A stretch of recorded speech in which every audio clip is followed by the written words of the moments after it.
Tonight, we're joined here at the dais by members of the Youth Council Task Force. This official body is dedicated to reviewing and evaluating issues that impact the youth of our city. The Youth Council discusses opportunities for improvement, explores ways to enhance our community, and works together to develop recommendations for the City Commission.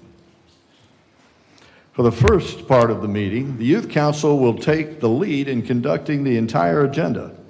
After public participation is complete, the Youth Council members will be excused for the remainder of the meeting. Please join me in welcoming them and thank them for their commitment to your city.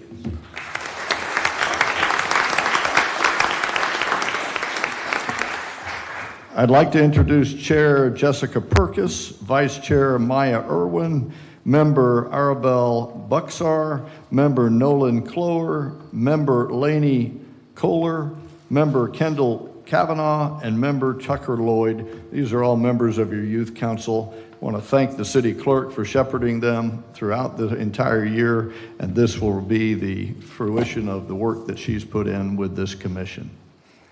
Chair Purkis, over to you. Thank you. The regular meeting for the City Commission, The regular meeting for the City Commission for Tuesday, May 12th, 2026 will come to order. Please join me in silencing your cell phones.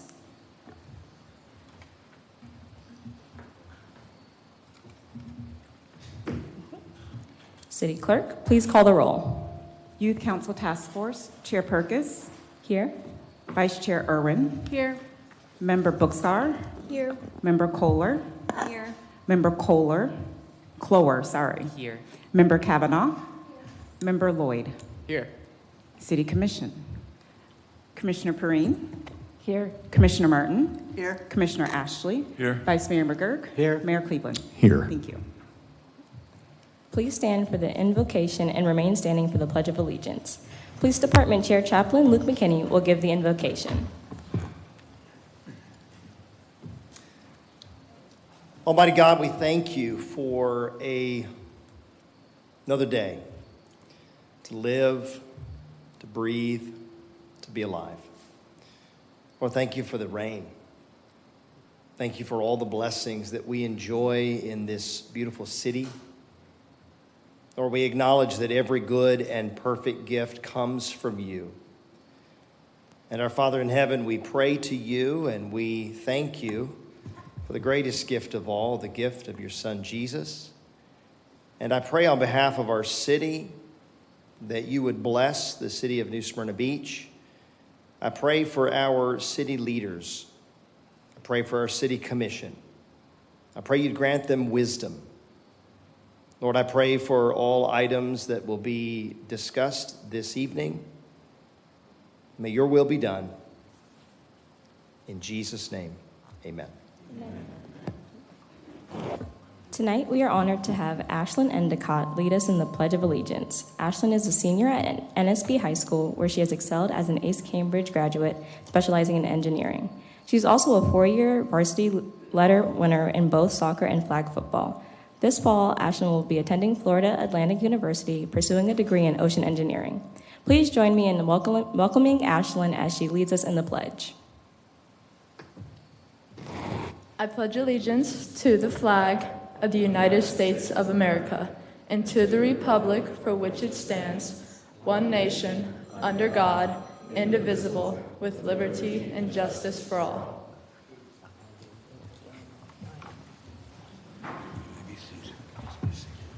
Would you please be seated? Thank you. City Manager, are there any changes to the agenda? Yes, ma'am. Would like to pull item 7D, D as in David, from the consent agenda. We will bring that item back at a later date. Other than that, everything else is a go. Thank you. On to announcements, presentations, and recognitions. I would like to invite David Ray, Director of Public Works, to the podium to formally recognize National Public Works Week. You're going to read a citation, right?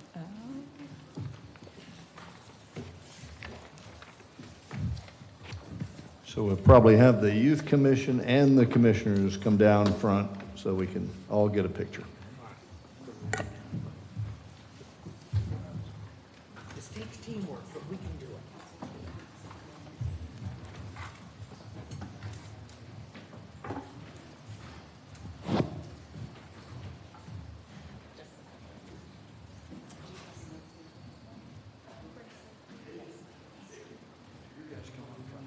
You guys come out front.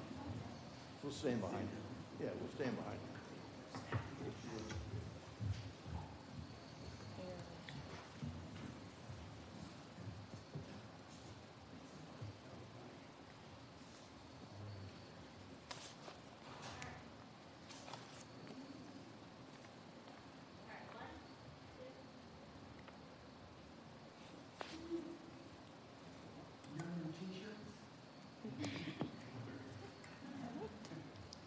Whereas the city of New Smyrna Beach is a close-knit coastal community bordered by the Atlantic Ocean and the Indian River, with its historic neighborhoods and generations of residents who care deeply about the place they call home. And whereas public works employees of the city of New Smyrna Beach serve not only as stewards of streets, buildings, parks, waterways, and public facilities, but also as caretakers of character, safety, and everyday rhythm of life in our community. And whereas Rooted in Service, Powered by Community speaks directly to the spirit of New Smyrna Beach, where public services is grounded in local pride, shared responsibility, and the commitment to protecting the natural beauty and coastal environment that defines our city. And whereas public works staff work hand in hand with residents, businesses, and visitors to ensure clean water, reliable infrastructure, safe roadways, resilient shorelines, and well-maintained public spaces, often under challenging coastal conditions and frequently outside of view, yet essential to daily life. And whereas their dedication is especially evident during times of need, including storm preparation and recovery, flood response, and the preservation of our fragile coastal and river ecosystems. And whereas the city of New Smyrna Beach is strengthened by employees who understand that public works is simply not a job, but a commitment to serving neighborhoods, protecting heritage, and sustaining a community as unique and as vibrant as the one we share. Now, therefore, on behalf of Fred E. Cleveland, Mayor of the City of New Smyrna Beach, Florida, do hereby proclaim National Public Works Week in the City of New Smyrna Beach and encourage all residents to join in recognizing and thanking our public works professionals for their dedication, craftsmanship, and pride and service to our coastal community. In witness whereof, I have hereunto set my hand and caused the seal of the City of New Smyrna Beach, Florida, to be affixed to this day, 12th of May, 2026.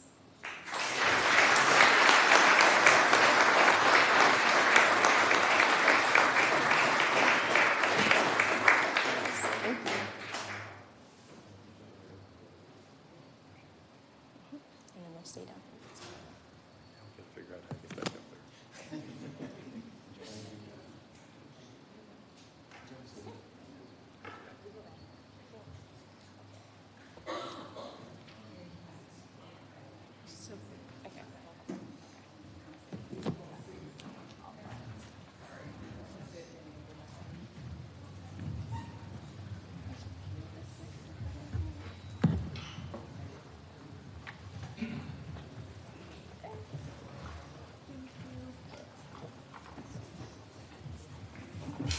That was the hardest part of the whole.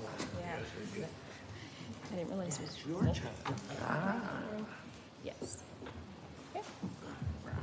Did it, guys. At this time, the Youth Council Task Force will present the 2026 project presentation.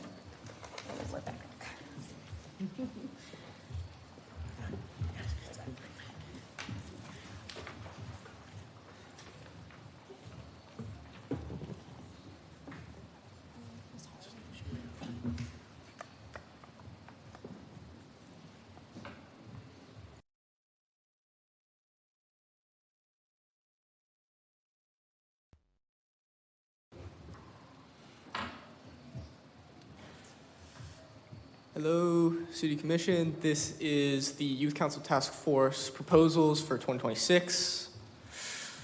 Take it away, Jessica. I'm Chair Jessica Perkis, and this is the Youth Council Task Force mission statement.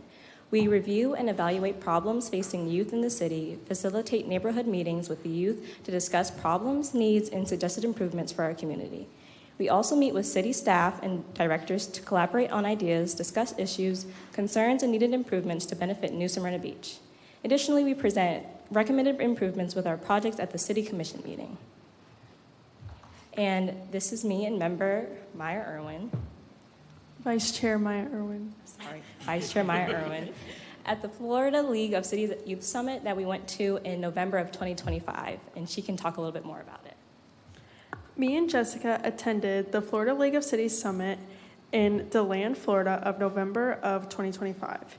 We were able to collaborate with other youth councils around the state of Florida and kind of see how they did stuff versus how we did stuff, which turned out to be very different than how we run stuff. And cities like Hollywood had members 20 plus, and it was just me and Jessica. One activity that we had participated in was a group project where we were able to look at other cities in the U.S. and kind of evaluate problems that they had and find solutions. And I feel like that kind of helped my perspective as a member of the Youth Council, because I was able to evaluate problems in our own city based on how I had evaluated problems in other cities around the U.S. We also participated in a group activity under the acronym SWOT, which stands for Success, Weaknesses, Opportunities, and Threats to Success. And through that, we were able to collaborate with the other youth councils and really collaborate on the different weaknesses that we might not be able to see in ourselves. And it also left a really huge impact that I decided to use the activity in our Student Government Association at the high school. And we were able to implement it in planning for homecoming and our pep rallies. So I really feel the Florida League of Cities Youth Summit is a really important thing, and I was so thankful we were able to go. And I hope we are invited back. And I think it's one of the best things we've done. Here is a progress update on the lending libraries that we had proposed last year. They have been placed in the following locations: Riverside Park, 27th Avenue Park, and Mary Avenue Tot Lot. These books were donated from local libraries and our local high school. I feel like this project was very beneficial to our community because I believe that as a student, reading is very important to not only just your daily life, but also to school and work. Thank you. Hi, I am member Kendall Kavanaugh, and here's an update about our shark statues. The Youth Council voted to change the location of the shark statue at Riverside Park to Sapphire Park, and the image is the new location of the sapphire shark. The shark statues have added culture to New Smyrna Beach because of their representation of our local surf culture, our city's creativity, and our shark bite reputation, as we are the shark bite capital of the world. Good evening, everyone. My name is Nolan Clore, and I'm a chair on the Youth Council. On Saturday, May 16th, from 10 a.m. to 12 p.m., we are having our Youth Council Showcase. This is to showcase the immense talent that our community holds.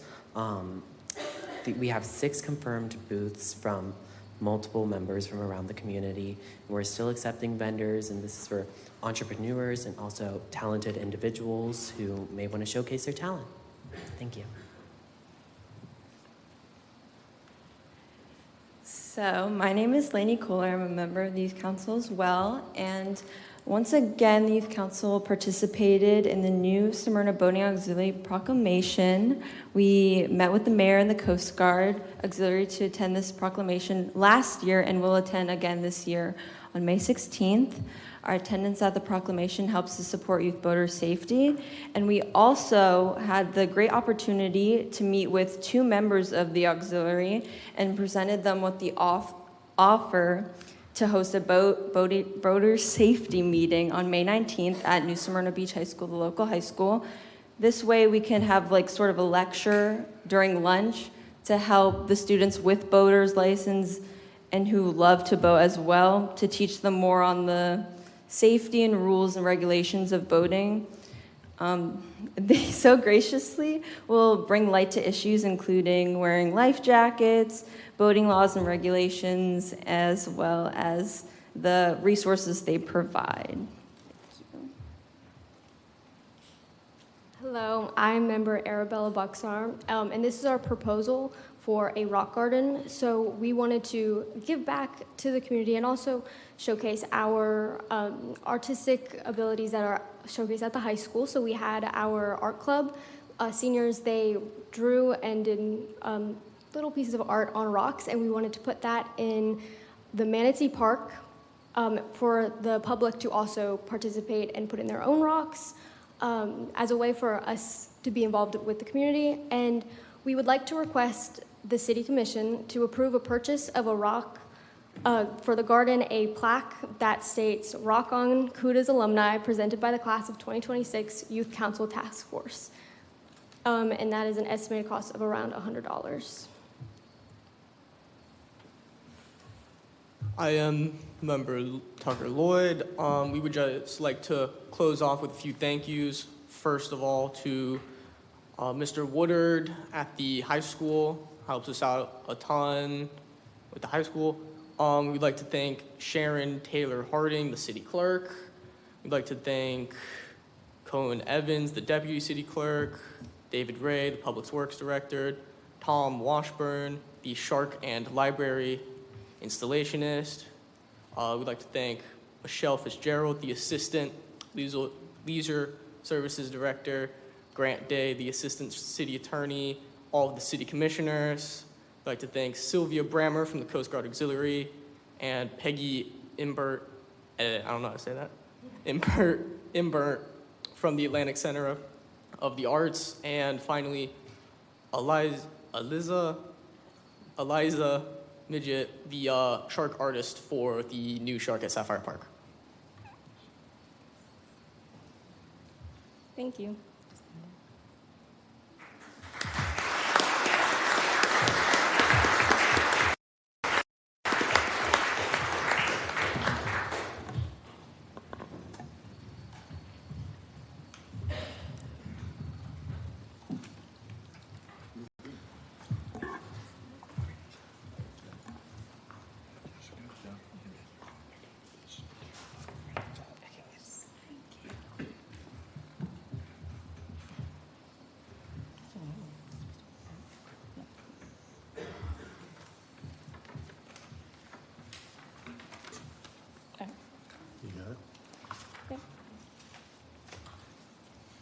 Honorable Mayor, Vice Mayor, and Commissioners, on behalf of the Youth Council Task Force, I respectfully request your approval for the following recommendations.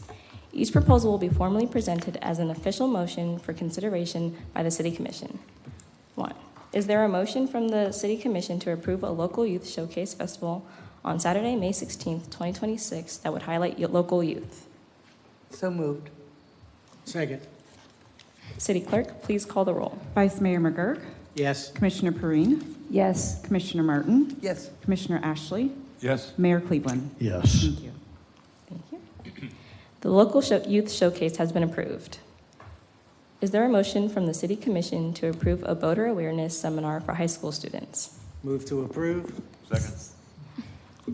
City Clerk, please call the roll. Commissioner Perrine? Yes. Commissioner Martin? Yes. Vice Mayor McGurk? Yes. Commissioner Ashley? Yes. Mayor Cleveland? Yes.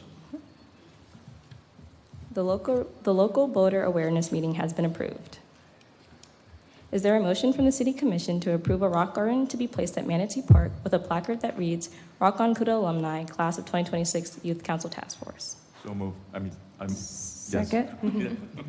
I'll second that motion. City Clerk, please call the roll. Commissioner Martin? Yes. Commissioner Ashley? Yes. Vice Mayor McGurk? Yes. Commissioner Perrine? Yes. Mayor Cleveland? Yes. Thank you. The rock garden has been approved. At this time, Mr. Cowper will present the City Manager's report. Yes, ma'am. Several things that I wanted to report on this evening and some upcoming events I wanted to draw everybody's attention to. Wednesday, May 20th, we are having a groundbreaking ceremony for the long-awaited Corbin Park Stormwater Project. We are doing that project in conjunction with Volusia County. That will be at 10 a.m. Wednesday, May 20th.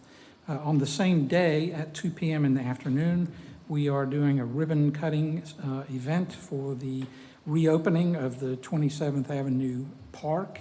Exciting improvements that have been made there. And again, those have been a long time coming, and we're glad to get that project wrapped up.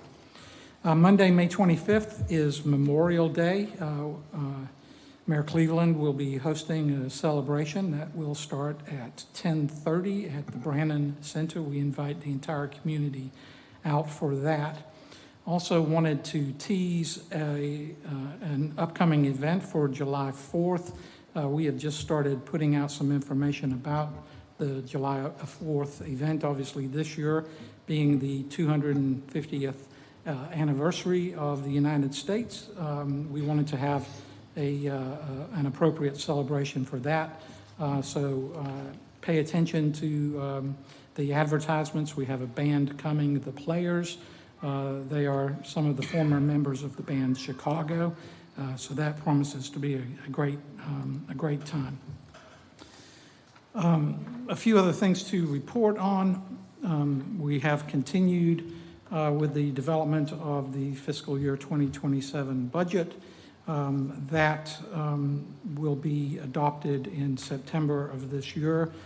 Commissioners, you are aware, obviously, that you have meetings and briefings this week, tomorrow and Thursday on the budget, and that you'll be getting your first look at that this week, and we will be having our first public workshop July the 16th for the citizens to begin to give us some input.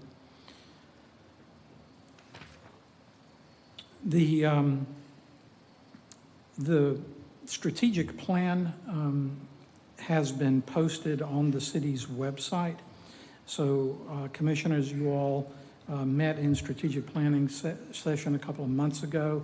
We went through the 9 strategic priority themes. Those have been organized on the city's webpage with various action items under each of the priority themes and the status and the progress towards implementing those priority themes. So I'd like to thank Phil Vesky, did a lot of work in getting that into a format that I think will be beneficial to the community. A couple of things citizens asked about last month at the last meeting. I apologize. One, about stormwater projects in the historic West Side community. I attached a memo from our Capital Projects Director, Jesse Kroby, to the report, just outlining some of the funding that we have received for that project and some of the funding that we are pursuing this later this year for that project. We had other comments at the last meeting about sidewalks beachside. I am following up on those comments and have an additional meeting this week to further discuss those concerns. And lastly, we had a citizen contact our offices a week or so ago with a suggestion about utilizing our fire hydrants around the town in a little bit more patriotic manner to celebrate the 250th birthday of our country. And so I talked with Mr. Chavez about that idea. And he and his team, I think, have come up with something really fun. The Utilities Commission employees will team up. They've identified 8 fire hydrants in very visible locations throughout the city. And those employee teams will adopt a fire hydrant and paint it in a patriotic theme.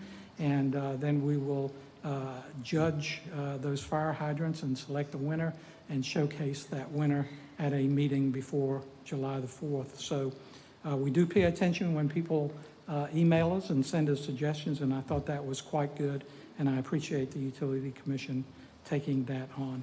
And that is my report for this evening, ma'am. Thank you.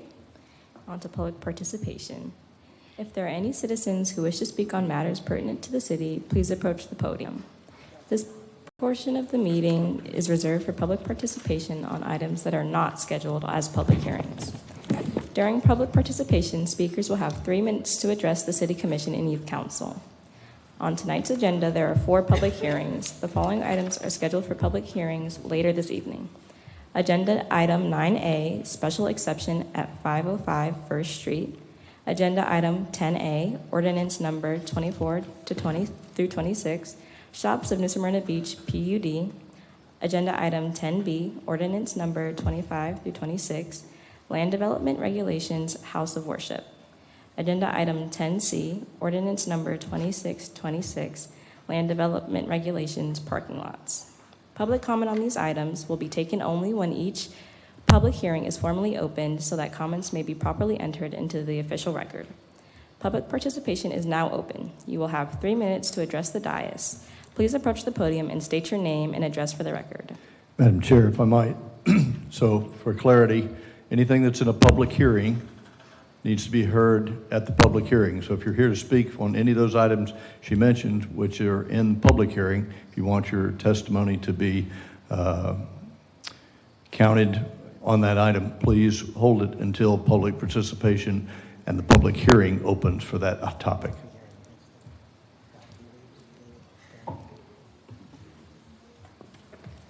Deborah Dugas, 200 North Pine Street, New Smyrna Beach. I would like to speak about consent agenda item 7C, purchase of property on Myrtle Avenue. I'm representing the New Smyrna Beach Residents Coalition as we adopted Myrtle Avenue Park several years ago. We have a team regularly visiting the park to help keep it clean and report any issues to city staff to keep it a safe, inviting place for visitors. We're asking that you approve agenda item 7C, the purchase of the property adjacent to Myrtle Avenue Park. We have met with city staff, Travis Kendrick, David Ray, and Rob Salazar, along with Marcia Cox from the Southeast Volusia Audubon Society and Walter Bone from the Historic Preservation Board. We understand that there are plans to upgrade the park, using this property to extend the park area as well as provide parking for park visitors. We feel that city staff was very supportive of our interest in working with the city on improving the park and our collaborative efforts with other groups. Our city staff rocks, as the young people say. We would like to focus on the history of the park and make it an educational experience for visitors. We plan to collaborate with Audubon Society as they are also interested in educating about historic trees at the park and the native plants, as shown by the 3 butterfly gardens they have in the park. We can see this park as a very positive site to build on the city's history and make it a more pleasant site for visitors and residents in the area. Although the Coalition's vision of Myrtle Avenue Park does not totally align with the presented conceptual plan, we ask that you approve this land purchase so that we may make it a part of New Smyrna Beach history. Thank you.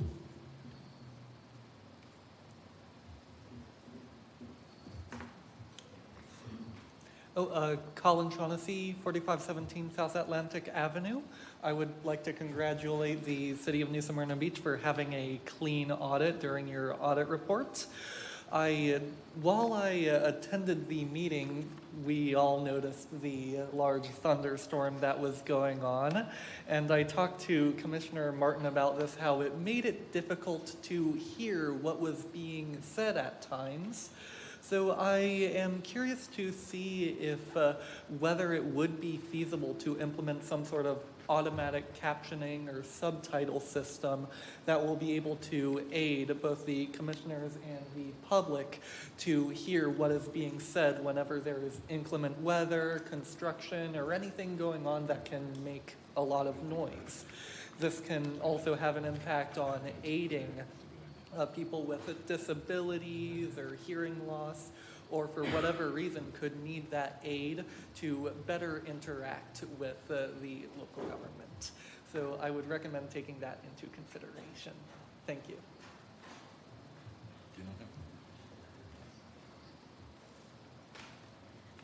Hi, good evening, Commissioners. I am Jana Hamill, 1603 Beacon Street in New Smyrna Beach. I was here with my cohorts from the New Smyrna Beach, the Smyrna Safari Club, about 2 months ago, talking about our Mike Martin Pro event, which was held April 9th through 11th. We had a great event, some by the numbers, and I'll let Kevin and Blake get to it. We raised $25,305 for scholarships for New Smyrna Beach High School next year, and $6,326 for Surfing in the 60s programs. They go throughout Central America helping out disadvantaged communities and raising the sport of surfing up in those communities. We had more than 2,000 people attend the event over the 4 days, 800,000 plus views on social media, Facebook and Instagram. We totally blew up on that. It was awesome. 65 sponsors and vendors, including national as well as local businesses, 150 athletes, and 50 volunteers plus. So we thank you so much for your support, especially the Public Works Department, giving us really a ton of help on that. And here you go, Kevin. Okay, Kevin Schweitzer, 880 Catfish Avenue. So I'm just here. Blake gave me this shirt. It's way too big for me, but it's the last one he had because he sold out. This was the other option today. It's way too small for me, but that was the other option. So it's a good thing we sold out on all the T-shirts. And we're here really to thank you all. Mayor Fred, you showed up, and it was really an honor to have you at our closing ceremony. And Amy. But also, this little letter here from the brewery. This is Sarah and Chris Coyle. We can't thank you enough for involvement at the countless hours of work and the coordination to put New Smyrna's first pro skate open. Not only was the event a boost to our business, but also as a lifelong resident of New Smyrna Beach, raising a family here, the impact of this event cannot be overstated. With the event embodying the local surf and skate culture and being extremely family friendly, it represented exactly what makes New Smyrna Beach special. We will be happy to participate in the event and would continue to support the event in the future. That's from Sarah and Chris Coyle with the brewery, who were one of our sponsors. And we really want to thank the Leisure Services, Rob and his crew, and everybody who put this thing together for us. All the city staff was super helpful, and we really appreciate it. And that's all we're here to do. We have a 2-minute video that Sharon will send out to you all about the event. It's really cool little video that one of our gals put together. Blake, you want to say something? I'm just been here for the ride. They've helped me put the whole skate contest together and present it before the commission. And it was an amazing day. That letter from the brewery is like what I've heard from so many people that I came in contact with after, and appreciate all the help that you guys put forth, the barriers, and just letting us be ourselves. It was awesome. Thank you. Thank you, guys. Thank you, guys.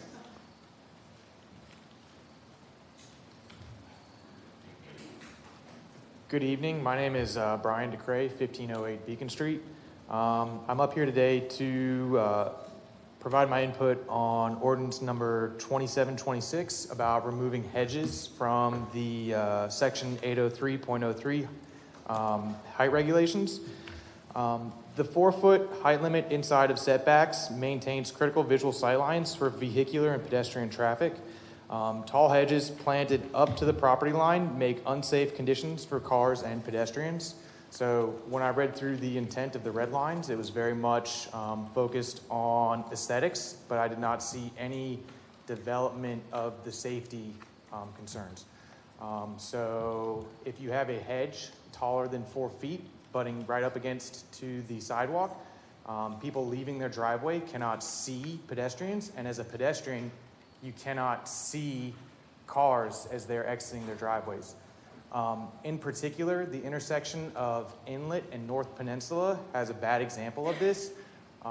So if you are in a car heading west on Inlet, trying to turn onto Peninsula, you can't see around the corners without driving into the crosswalk. And additionally, if you're a pedestrian heading east on Inlet, it is a very uncomfortable situation because you cannot see cars as they're turning right onto Inlet. And if I can't see the car, I know they can't see me. So thank you all very much for your consideration, and have a nice night.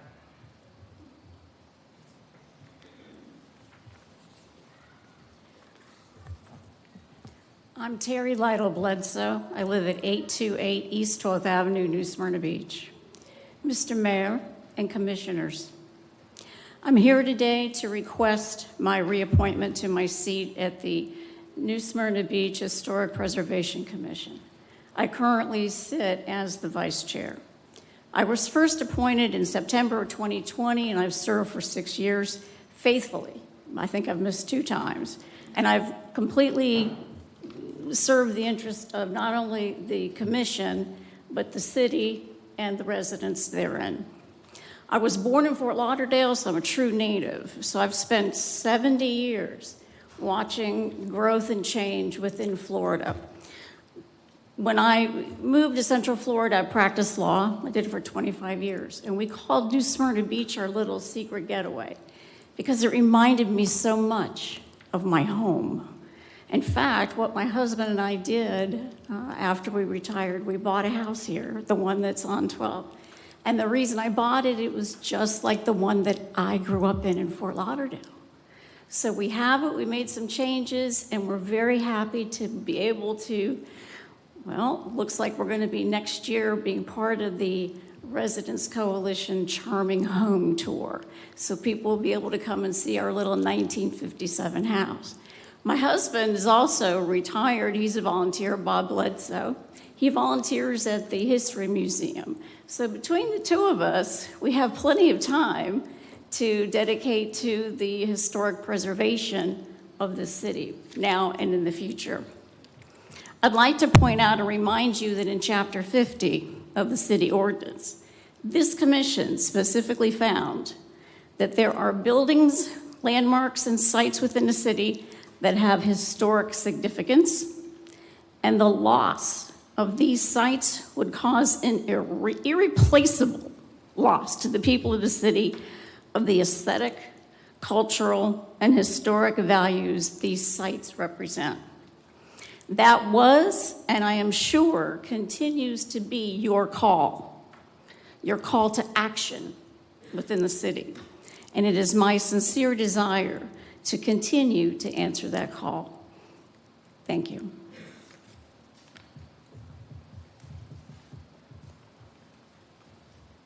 Last but not least, good evening. My name is Walter Bone. I'm landscape architect and the chair of the Historic Preservation Commission for 2026.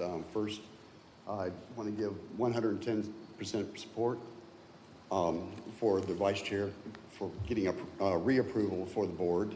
She's done an outstanding job, and she's a past award winner as well for her husband for the remodeling work and the updates to their current home. So I applaud them for that effort. Second, I've been volunteering my time with David, Travis, and Rod with Public Works, and they have just been bent over backwards in response to the Residents Coalition, Deb with Residents Coalition, the Audubon Park, for Myrtle Park, and I worked up a little mini poster, information history poster on Myrtle Park that are sitting on your tables that Sharon had shared with y'all. Just would appreciate y'all just taking a quick look. It's just a brief summary of New Smyrna Beach. The plant materials, looking at preserving the history of Myrtle Park, providing some interpretive signage, native plantings, attracting birds and butterflies, etc. And now with the expansion, we would love to see the approval tonight for the additional land purchase adjacent to it. And since I just live 2.5 blocks away, it's a great opportunity to start a kind of a, I guess, an initial gateway treatment along Canal coming to historic downtown Canal. And so with Babe James Center just 1 block away, it's a great opportunity to combine those facilities with Myrtle Park facilities, both passive and active recreation, and expanding upon what Audubon has done out there with the 3 small gardens they've done. We can expand those and really creating a nice, natural, historic park for the local residents. You have some beautiful live oaks out there. We have 1/3 of the park is shaded, so it'd be a great little woodland park for different activities. We have a small playground that could be expanded a little bit. Some additional, or parking will be needed, 10 to 15, 20 spaces. But there's some great opportunities for that, and that could be an initial gateway treatment. But there's also that's where the flashing light is for 20 miles an hour for the school crossing. So it'd be a great opportunity possibly to integrate a speed table to slow traffic down, number one. But you'll have the children from both sides of Canal that'll be going to Babe James Center and also to Myrtle Park. So, and those would be a strong tie for the city and the local neighborhood and the children, even the elderly like myself, that can go to the park and even go over to Babe James Center. So there's some great opportunities for everybody, for the city. And this could begin the arrival experience to Canal Street for those coming off 95. So they come down, take a left with the upgrades coming to Canal Street and 44. And this could be the kind of the beginning of creating a nice rhythm arrival experience. And as you get closer and closer to Dixie Freeway and the gateway to Canal, you have that big wow moment or wow effect. Thank you, sir. Thank you, sir. Your time's expired. Oh, I'm sorry.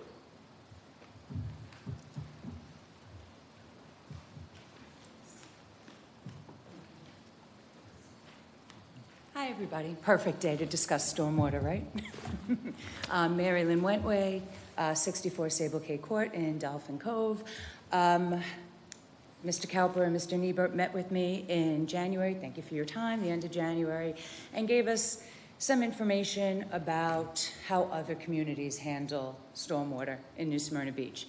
So in response to that, to gather more information, we submitted a FOIA request. That was early February. We somewhat patiently waited for a response with only a few phone calls and emails. And last week, 3 months after the request was put in, we received an invoice for $600 in order to review this information.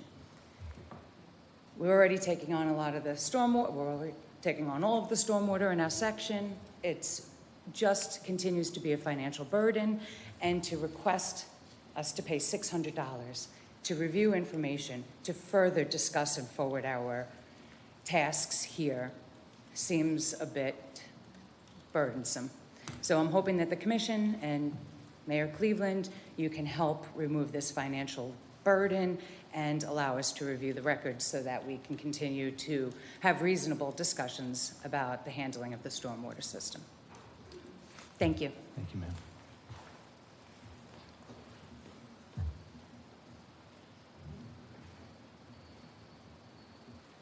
$2:57, huh? Time started.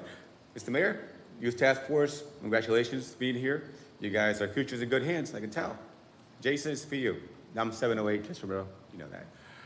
If you could read my mind, what a story my thoughts could tell. Just like a paperback novel, the kind you find on a drugstore shelf. Now, those words may ring to you somewhat, but they're not. Our beauty in our city is losing. We're losing our beauty of our city, as Ms. Bledsoe said, and many others have spoken before. What's happening in our community is not new to anybody. It's worldwide. People are buying homes, beautiful homes, you know, periwinkles or craftsmen or ranch-style homes there, tear them down. These homes been here since the 80s, the 70s, and they're gone. Just because I got money, I'm gonna tear it down and build a 3-story because they can. So I'm here to ask you, the commissioners and city manager, if it's possible. Right now, the R1, R2, and R3 height restrictions are 33 feet. Okay, and you can go as high as 45 feet if you have the AC up there or some other kind of structure. It can be permanent. I would like to see that go down to 25 feet. Because right now what's happening is that you're buying a beautiful Craftsman, a 2-2, that needs to get remodeled, and tearing it down, building a 3-story box house with concrete and glass. That's it. You see it all over the peninsula, you see it on Atlantic, it's happening. And they're not gonna live there. They're gonna rent it out on a monthly basis and make money out of it. So if we could lower that and grandfather the ones that are in, they're in, that's it. To 25 feet, you can still build a 2-story home, beautiful home, but not a 3. Thank you.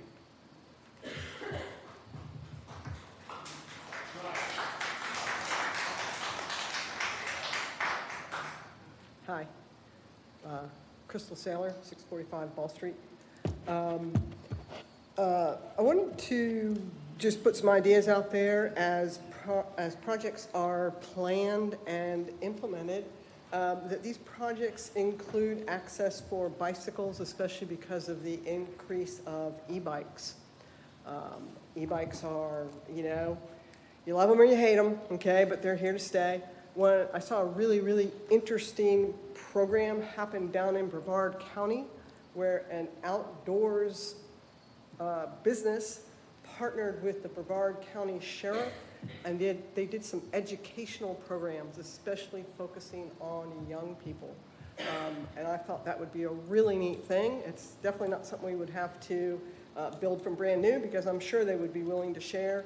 I know there are more laws coming up to restrict ages on e-bikes, and really big emphasis on making sure people riding e-bikes are wearing their helmet, things like that.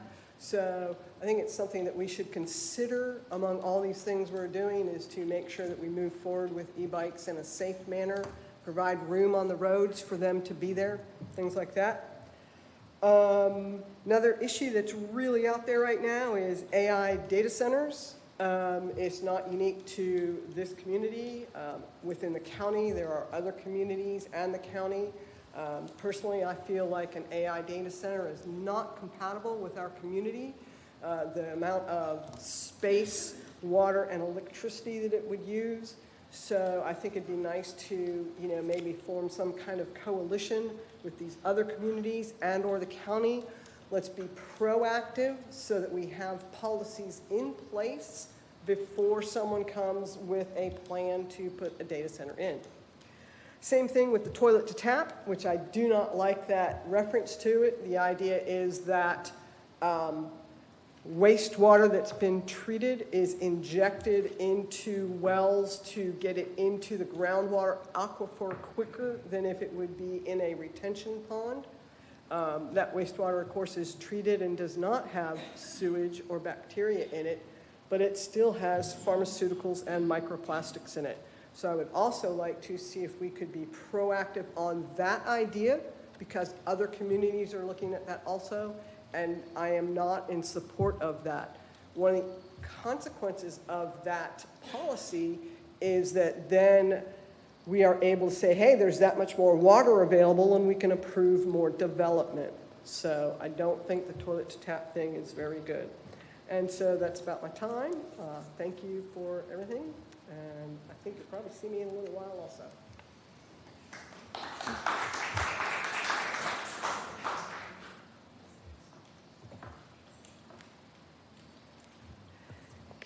Good evening. Cindy Snezak, 5 Chillview Pond. Congratulations to the youth tonight. You did a wonderful presentation, and Jessica, you really led the meeting very well. My comment is on item 7C. I'm a member of the Residents Coalition. I didn't know that the coalition had adopted that park, so that's good information to know. My question really is about how you all construct the agenda. So I'm unclear whether Mr. Cowper takes the lead and then it gets approved by the mayor, or you all submit things and then Mr. Cowper pulls it together. But there's a little bit of an inconsistency that I see that I have asked you to address before, and I'll ask it again. So for example, 7C is about the purchase of a property. Very familiar with the property, very familiar with that underused park at 108 Myrtle. But under administrative items, you also see the purchase of land, not on the consent agenda, but on its own, which would mean it would get its own discussion. So rather than have good people come up and speak to promote something on the consent agenda, if there's a little more meat there, particularly if it requires the purchase, I'm unclear why something like that would not be under new business, where it could get the conversation and discussion that it deserved, as opposed to having people like me, who obviously have time on their hands, to sift through thousands of pages of an agenda to find out what's going on with an item. So I'd appreciate if you would take that under consideration. The real question I have under 108 Myrtle is this. I understand that purchase of $300,000 for a very narrow lot is planned to come out of impact fees, park impact fees. And while you are entirely correct that it is your right to tap that park impact fee fund to make a purchase such as this, I think the general public rightfully assumed that impact fees were for the building up of parks as development occurs in the city. So technically, that fund can be hit for this so that you do not tap the general fund, but I'm concerned, particularly since some things are already in place like Deering Park, where we are not going to see park impact fees money coming in from that. Based on the way our agreement was negotiated. I had asked Ms. Bergeron whether or not there were other sources, CB Black Grant money, for example, that could be used for that, because I fear we're going to deplete that impact fee fund unnecessarily for a purchase such as this. I don't question the value of the purchase. I question where you're going to take the money from. Thank you.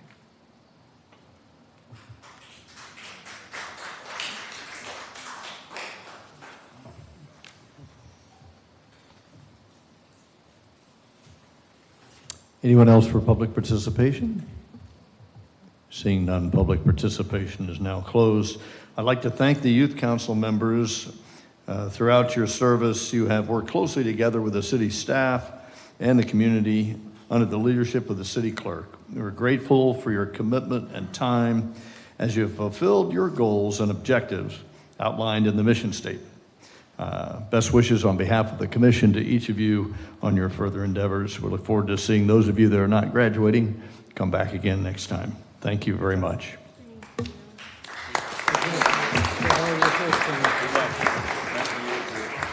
We're going to take a couple minutes to reorganize the chairs, so we'll be in recess for 5 minutes. Nicely done. Well done. Thank you for doing it.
Jason? Where did he go?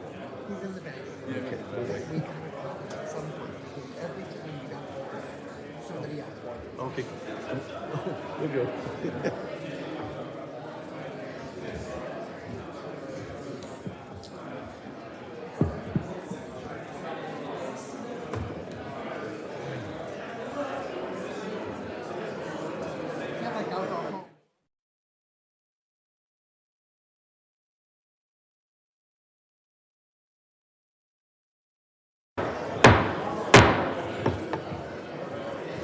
I'd like to reconvene the meeting. Please take your seats. Please take your seats. I'd like to reconvene the meeting. Do any of my colleagues wish, we're going to go on to consent agenda. Do any of my colleagues wish to comment or have a question on any of the items in the consent agenda?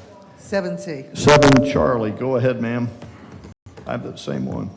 I love the idea of the park. I think it's fabulous. I don't like the removal of the children, that it's strictly for dogs, and that we can't have the family community, the children, the playground. So I would like to see, yes, the purchase of the property, but that the plan incorporate family and child-friendly equipment, picnic tables, swings. Okay, so I see several of my colleagues would like to comment, so I will pull 7C. We'll talk about 7C after consent. Anybody else have a comment on any of the other items? I've got one. Mr. Manager, on 7 Echo 7E, the dock that's there is actually the city's dock, which we allow Marine Discovery Center to use. Have I got that right? You do, yes, sir. All right, That's sir. correct. Thank you. Okay. Any other items to pull? We're going to pull 7C. 7D is going to be deferred. Anybody else want to pull an item?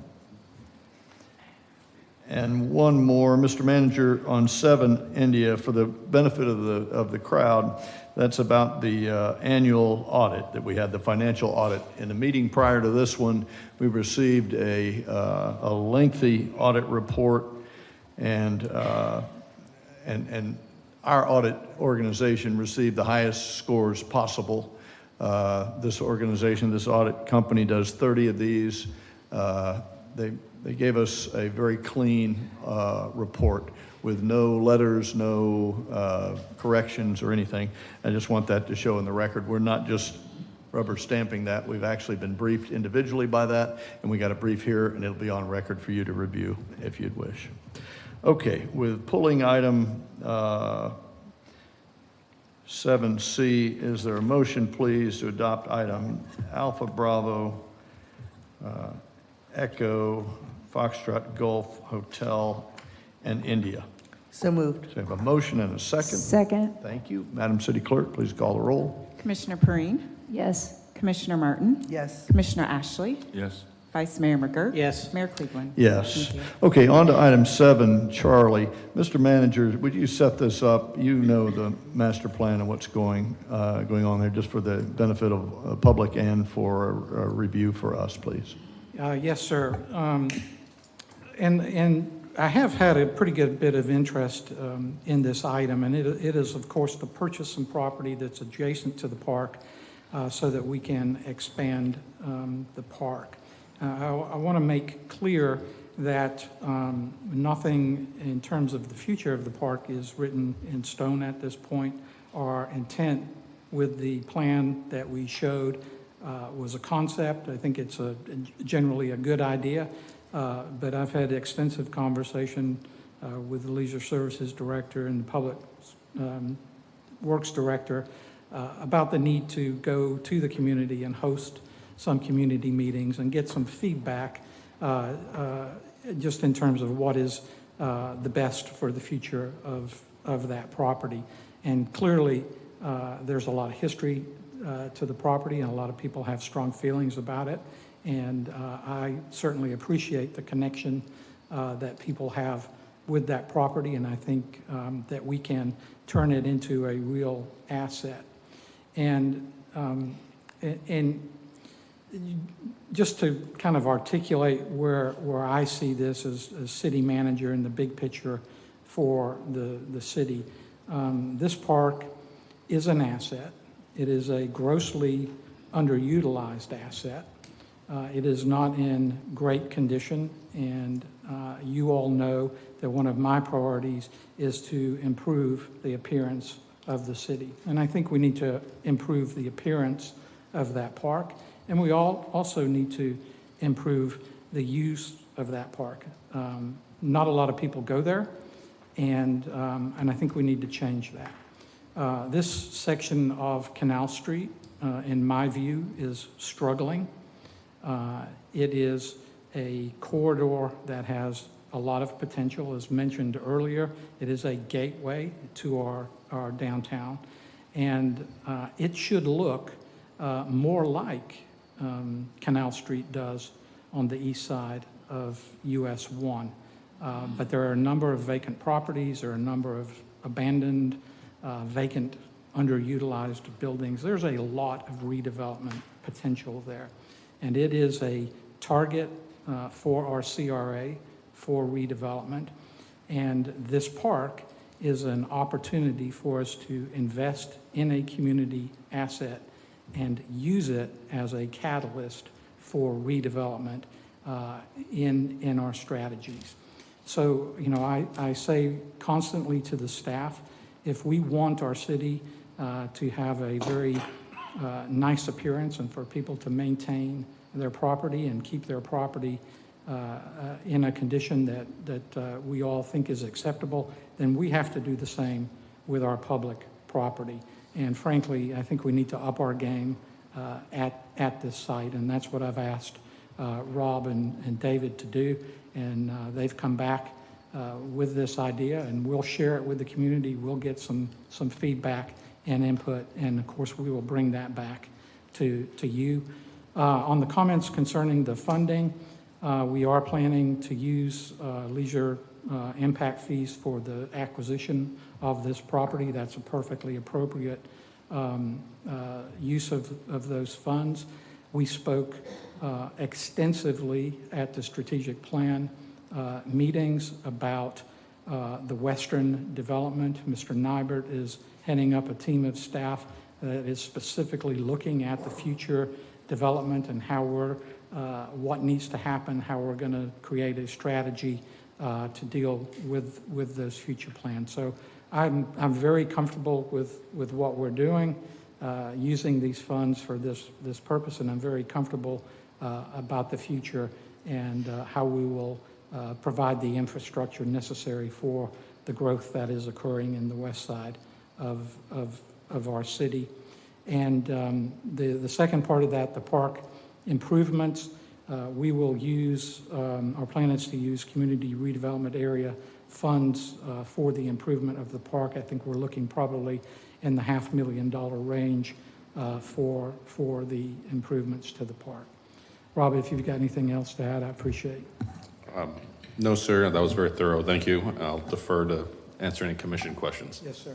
Thanks. Just for clarity, we own the park. This is about buying the property adjacent to it that you plan to use for parking or something, right? Yes, sir. Okay, so we own the park. Just for clarity to the crowd, we own the park. We're not talking about buying a park. We own the park. This is about a parking lot or property to put parking at the park. And then I listened to Commissioner Martin worried about some things, you know, is it going to be just for dogs or are the kids not allowed? You're going to come later and give us an opportunity to opine about what we'd like to see in that park, yeah? Yes, sir. Our intent is to host some community meetings and let people come and have some input, and then we have a consultant on board that will help us kind of bring everything together. We'll present that to you all for approval, and then we'll hopefully get a contract to improve the park. Very good. Thank you. Commissioner McGurk. Thank you, Mayor. So I had a lot of conversation with the city manager during the agenda briefing and basically laid out the same concerns. But I do want to say that I agree with city manager's assessment on the park. It's a great park, has a tremendous amount of really important history. And and it's underutilized, and it's really a beautiful piece of property with a lot of history, and I think that was the goal. And I think on the agenda item, the public seeing it, me as a commissioner, it seemed like there was a big plans for it, but what it really was the attempt to start a dialogue on a future direction for the park. The only thing we're voting on is the acquisition of the property next to it, which is very important for being able to do future improvements to the park. So I get that. That's what's on the agenda for tonight. I will, though, tell you that I personally don't see a dog park ever happening there because, and that's just that is just a suggestion. We tried that in a residential neighborhood previously, or close by homes. It didn't work. It's not a good idea. But the reason I'm bringing that up is it's just an idea that staff had as a possibility, and that we're not voting on any of that tonight. And I think staff sees that there's going to be a lot of strong opinion on the direction of that park in the future and what it does. And I think the park itself has so much important history and beauty. A lot of that is going to stand on its own merits. Thank you, Mayor. Thank you, sir. Commissioner Perrine. It's funny because we don't communicate about what we're going to vote on, but I spoke about this in briefings as well. And I wasn't sitting up here, and a couple of the others weren't. I don't know if Jason was here or not, but he alluded to this. But I remember back when there was some land set aside for a park, I think out in Turnbull, and it was going to be a dog park, and money was spent. A lot of people donated this towards it, and everybody thought it was a great idea for a dog park, and then the neighbors didn't think it was such a great idea, or one neighbor, or however many neighbors, but it came to happen where it never came to fruition. The money was spent and it went south. So I love the idea of a park and the purchase of the park. And I want to learn from this history lesson that we include a lot of neighborhood workshops before we move forward with anything we do with that park. I'm good with the purchase of it, but we definitely have to include the community and offer several meetings before we vote on what's going to go in there. Thank you, Rob. Appreciate it. Anybody else with a follow-up? Okay, very good. Is there a motion then to consider the purchase for 108 South Myrtle? I will make a motion for the purchase, that the city purchase the property at 108 South Myrtle Avenue. You have a motion? I'll second that. And a second. Madam City Clerk, please call the roll. Commissioner Martin? Yes. Commissioner Ashley? Yes. Vice Mayor McGurk? Yes. Commissioner Perrine? Yes. Mayor Cleveland? Yes, thank you. The motion approved unanimously. Thank you. And no, we don't need to applaud, folks. We don't do that in this room. It's, the Youth Council, we got away with it, but we're just conducting our business here, right? So no cheers or jeers. We appreciate you being here tonight, though. All right, we've got the consent agenda approved. Let's move on to administrative items. Mr. Manager, would you set up this first one? This is to consider approval of a real estate purchase agreement for the Turnbull Creek Conservation lands owned by Robert and Patricia McCallie. So I know Mr. Miller's going to Yes, speak sir. about it, but if you'll set it up. Yes, sir. Be glad to do that. And this is a continuation of the voter-approved program to purchase land in the Turnbull Bay watershed. And Mr. Miller has come on board and has picked up this program, is doing a great job with it. I would say that, in the big picture, community planning and the future of this city, this is how you do sustainable development. We have targeted an area that is environmentally sensitive and that is needed for the good of the community. And the community has coalesced around this and agreed to tax itself to purchase this property. And we've acquired about 200 acres of property at this time that we will permanently preserve and conserve. We will, under Mr. Miller's leadership, we will properly manage that property and make sure that it is an asset to the community and provide access to it where that is appropriate. And this is about 8 acres of property that we'll be purchasing this evening, some of it directly on State Route 44. Tony? Very good. Thank you, sir. For those of you who don't know, this is Manager Tony Miller. He fills a role that we've never had in the city before. It's the Manager of Natural Resources. So with that, Mr. Miller. Good evening, Mr. Mayor and Commissioners. So this is the Robert and Patricia Malecki property. It's also known as the Freddie Boland property. He sold it to the Maleckis, they didn't pay him, so now it's back up on the market. So this is adjacent to properties we closed on in 2024, I believe it was, early 24. And it shares a pretty sizable boundary there on the side.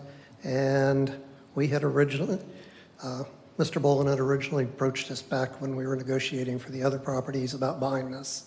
And then he decided to withdraw it at that time. He carved out the little area that his house is on and subdivided the property. So we're buying the undeveloped portions of it.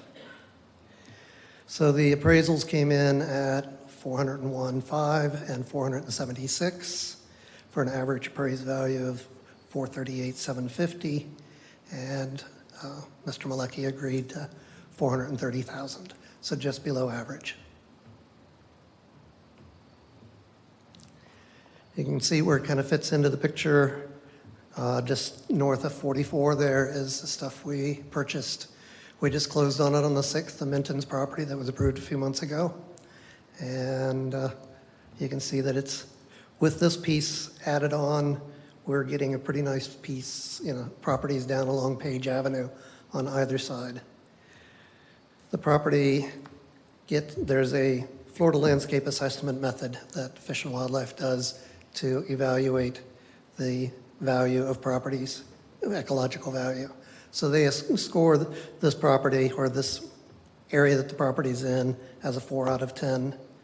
It's a label. It's included in a critical lands water identification priority corridor 3, and a Florida Ecological Greenways Network as a priority 5. Those two programs are trying to establish network wildlife corridors throughout the state. We're in the eastern coastal portion of this. So budget-wise, we have about $4.7 million in the Turnbull acquisition budget.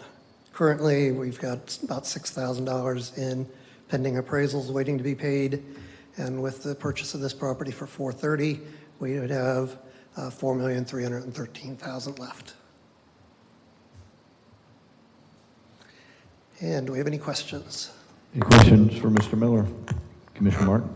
Congratulations on negotiating a price that's a little bit below the average. Thank you. We appreciate it. Commissioner Ashley? Do we do anything with the land after we acquire it, like clean it up or manicure it? Or? Yes, that is one of my priorities is to develop management plans for other properties.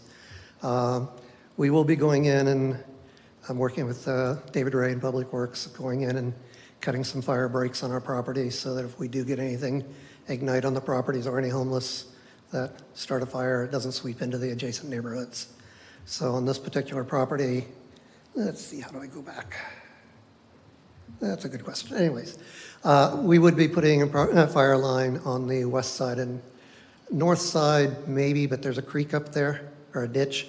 So if anything, we're just going to clear access. So again, Public Works can get up there and maintain the ditch. We have no access to that ditch otherwise if we don't get this property. Thanks. Anyone else? Tony, can you tell me, is this a twofer? We're doing something good for the wildlife, and we're also, does this have an impact on water flow through the area? It's actually some of the higher land in that area, but it was still in the hurricanes, was underwater. Mr. Boland's house was flooded. So yeah, the entire area, we're looking at, where a lot of the properties along Turnbull, we're looking at 3 to 5 foot elevations. This is more the 5 to 6 foot elevation range. Thank you, sir. Appreciate that. Is there a motion to approve a real estate purchase agreement for the Turnbull Bay Conservation Land owned by Robert and Patricia Malicki? So moved. Have a motion Second. and a second. Madam City Clerk, please call the roll. Vice Mayor McGurk? Yes. Commissioner Perrine? Yes. Commissioner Martin? Yes. Commissioner Ashley? Yes. Mayor Cleveland? Yes, Thank with you. that, it has been unanimously approved.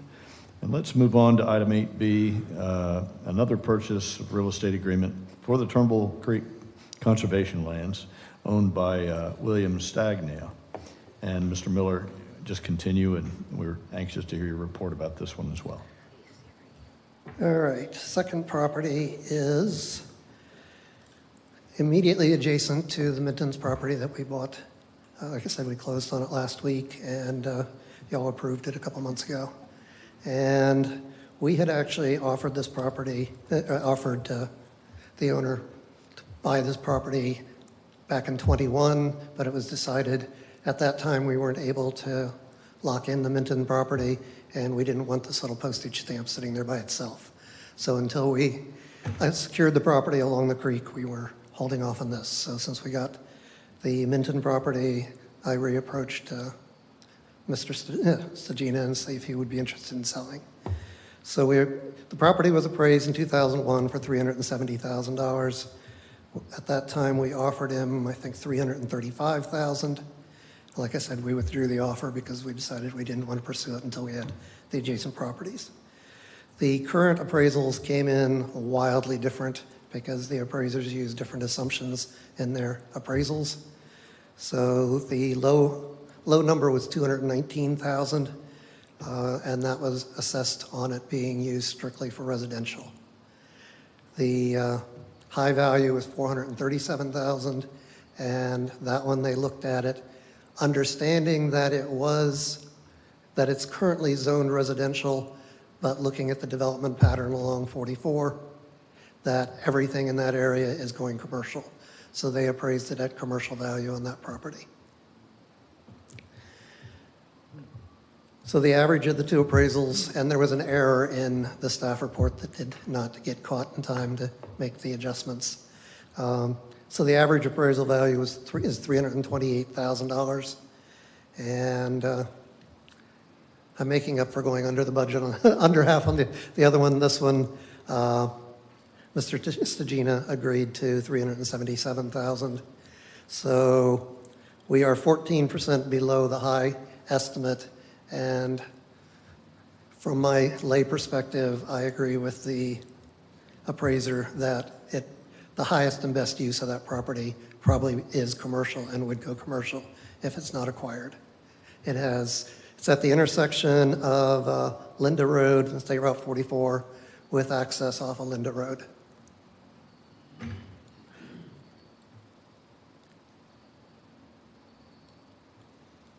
Oops, we lost the slide there. The property is densely wooded. There was an old house on there, but the owner has cleared the house, septic, and diesel fuel tank, or fuel oil tank. And I walked the property, everything is clean, so we are not anticipating having to do a phase one on it.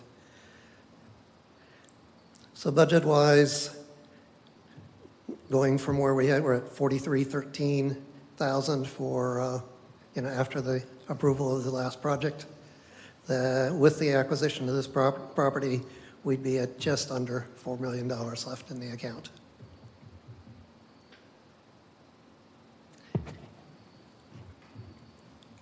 Any questions? Thank you for your report. Any of my colleagues have a question? Yes, Commissioner McGurk. Thank you, Mayor. Tony, thank you for, all the work you're doing on the land acquisitions. Again, that is probably the most wonderful thing that, by voter referendum, that we've accomplished in the city regarding being able to protect watersheds and control growth. I'm glad you waited, because I probably wouldn't agree to purchase this property if it was not contiguous with other environmentally sensitive areas that we've been able to pick up. So I like the call that was made on that. Good job with that. It isn't our It's on State Road 44, which is an arterial commercial road with significant frontage on 44. From just a practical planning matter, residentially zoned doesn't make sense. So the likelihood, if it was in private hands to be sold and developed, it would be rezoned to commercial.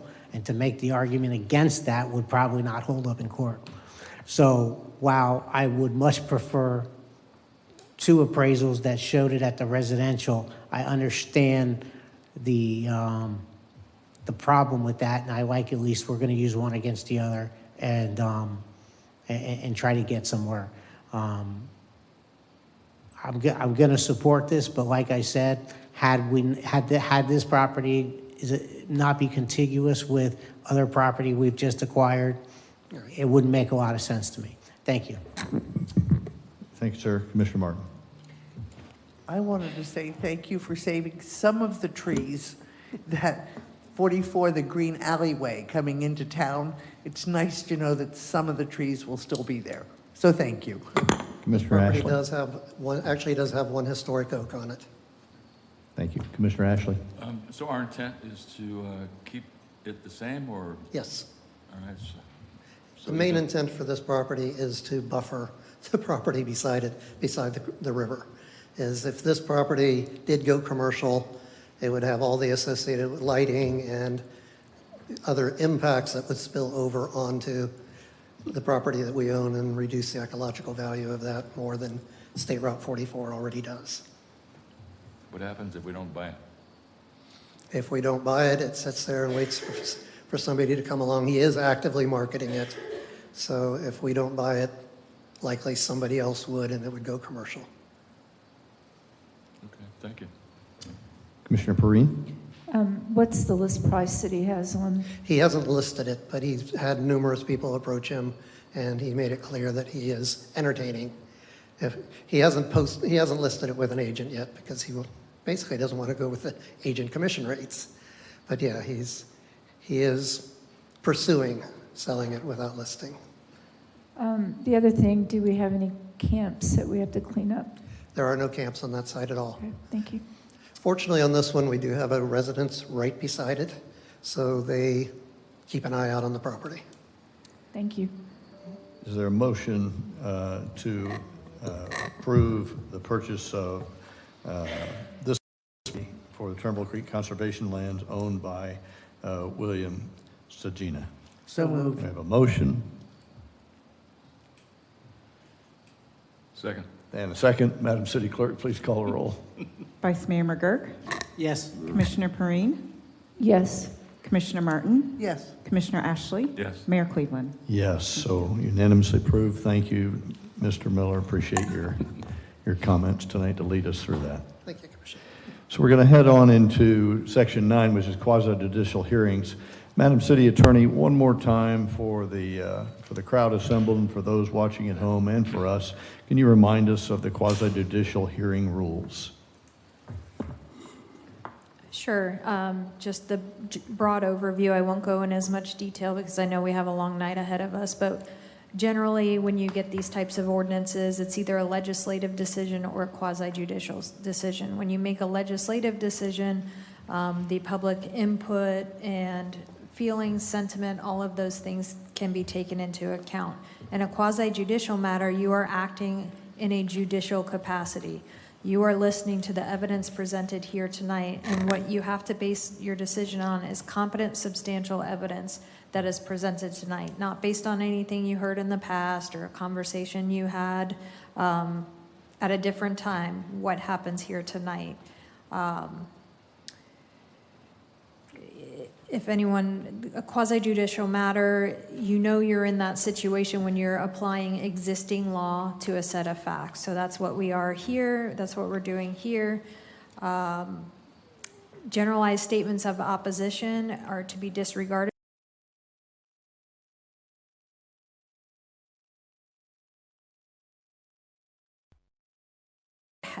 And with that, I think I've covered it. Yep, thank you very much. I appreciate that. So we're going to conduct this quasi-judicial hearing to consider the approval of a special exception 0001-20 2026 at 505 First Street to allow automobile sales in the B3 Highway Business District.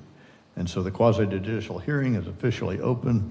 We'll first hear from our planning manager, Ms. Doster. Thank you, Stephanie. Mayor, if you don't mind, I'll just jump in and read the title real quick. By title only? Yeah. Sure. Ordinance number 2426, an ordinance of the City of New Smyrna Beach rezoning 11.4 plus or minus acres of property generally located on the east side of South Myrtle Avenue, south of State Road 44 and Martin Luther King Overpass from City Light Industrial Airport Overlay to City Planned Unit Development Airport Overlay Zoning District.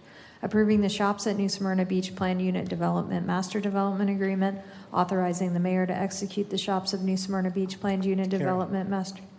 I don't think that's the right Wrong one. one. That one's Special next. exception. We're looking at the Oh, auto sales. I'm 50 sorry. I 505 First jumped the Street. gun. One ahead. Sorry. I was almost done.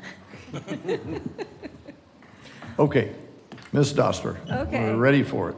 So this request is to allow auto sales, which is a special exception use within the B3 zoning district. This is an existing improved commercial site, and the Planning and Zoning Board did hear this at their April meeting. So the property fronts US 1 South Dixie Freeway with the main use area and access point off of First Street. Surrounding properties are primarily commercial and industrial, with residential zoning to the east, separated by a wooded alleyway. So a special exception use is already anticipated by the code, and approval hinges on site-specific impacts. The review, as our attorney stated, is based on criteria in the LDR and not personal preference. So the property sits, as I said, in an established commercial corridor, residential buffering to the east, and existing development patterns support commercial activity in this area. So the auto sale display will be in an already improved paved area, which is not visible from US 1. This is what it currently looks like from US 1. It may be a little bit better looking today. No expansion into the undeveloped US 1 frontage is proposed. The photo shows the site's current condition. The applicant is removing the boats and the bus from the front of the property, and so that improvement, if not already done, is underway. So the existing bays will be used for the allowable use of a car service station type A and B, meaning no heavy mechanical repairs such as engine or transmission removal. These service activities are already permitted under the B3 zoning district. Auto sales are the only component that triggers the special exception, which he is requesting in this already improved area. And here we have the site plan of what they are proposing. You can see those 8 spaces at the top of your page. So the proposed display area is a modest internal to the site. It will be located behind an existing neighboring glass business, which fronts US 1. So the sales area will be buffered from US 1 by an existing business. There are no changes to the existing access, layout, or circulation on site. There will also be no additional impacts to the adjacent residential area. The applicant is currently, as I said, cleaning up the property, as well as the vacant wooded area to the north, and they also plan on painting the building a more neutral gray color. So the request meets the required LDR criteria. It is listed as a special exception in the B3 zoning districts. The impacts are minimal due to the location, distance, and existing development, and the site is fully serviced by city infrastructure and utilities. The applicant has agreed to all applicable conditions per the B3 zoning requirements for special exceptions, and no additional approvals are required beyond this request. So as mentioned, the request meets special exception criteria. The use aligns with the commercial corridor. Planning staff and the Planning and Zoning Board both support the approval of this special exception. And I am happy to answer any questions you might have. Very good. Thank you so much. Any questions from my colleagues? Commissioner Martin? Just a clarification, actually. Approval of this special exception follows the property, not the specific business applying. Is that accurate? That is correct. Thank you. Anybody else? I will mention that if the property becomes vacant for more than 6 months, that special exception will expire. Or if it is not acted upon within 1 year of this approval, it will also expire. Thank you. Just a couple. Isn't there a parking, a car facility to the north and to the south on either side of these? There is not. So to the north, there is an industrial site for the Utilities Commission. Yeah. And There's no other car lot in no, that area? I mean, I think 1 block to the south there may be. Yeah. So to the immediate south, across from the driveway of this on First, Yeah. there is a redeveloped plaza that used to be an ABC Liquor Right. and now has been redeveloped into medical offices and storefronts. Got it. But there's a couple car lots there, yeah? There are. So there is what, one let at me the- ask the question. The question is, what zoning is there and why is this different than that zoning? This is B3 zoning and it's a special exception use, meaning it is an intended use for the area per the criteria being met. So they may have also gone through that special exception process Do to we have know? their, I could have researched that. It just but seems odd. We've got it, it's already happening there in that neighborhood. I'm just wondering why It we is. go through this. So at one time, this was a permitted use in the B3 zoning district. It was removed as a permitted use and placed as a special exception so that criteria could be met. At the time that it was changed from a permitted use to a special exception, there were 13 car dealerships on US 1. We now only have about 7 because we are actively giving, well, they're moving and they are meeting the criteria and maybe relocating in other places. Can you remind me how many spaces are going to be on display there? They demonstrated a maximum of 8 spaces. 8. So it's not a large operation. It is not. So he does have a car service repair shop, and so I think his motivation is cars that he fixes up, he can also sell because he does have a dealer's license, but is not trying to open a full car sales lot, which is why the frontage on US 1 is not as important. It's a more internal operation. Got it. Thank you so much for that. Any follow-ups by my colleagues? Okay. Is the applicant here by chance? The applicant Would the is applicant here. like to speak?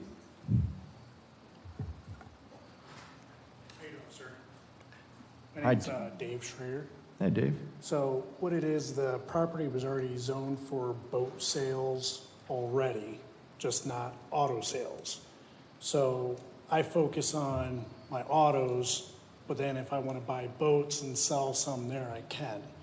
When the auto repair's slow, I got a car I can fix and sell. That's what I'm looking at. I want to clean up the property, and make it look good again. And most of my sales, I mainly post them online, so I get sales from all over. Like earlier today, I had a lady call me from St. Petersburg, and that's over there by Tampa, because they focus on Marketplace, Facebook, so that's what I do. Excellent. Any questions for the applicant? Yeah, I do. Yes, sir. The property, as you know, it's had a number of different uses in it, kind of been all over the place, Yeah. not taken care of at all.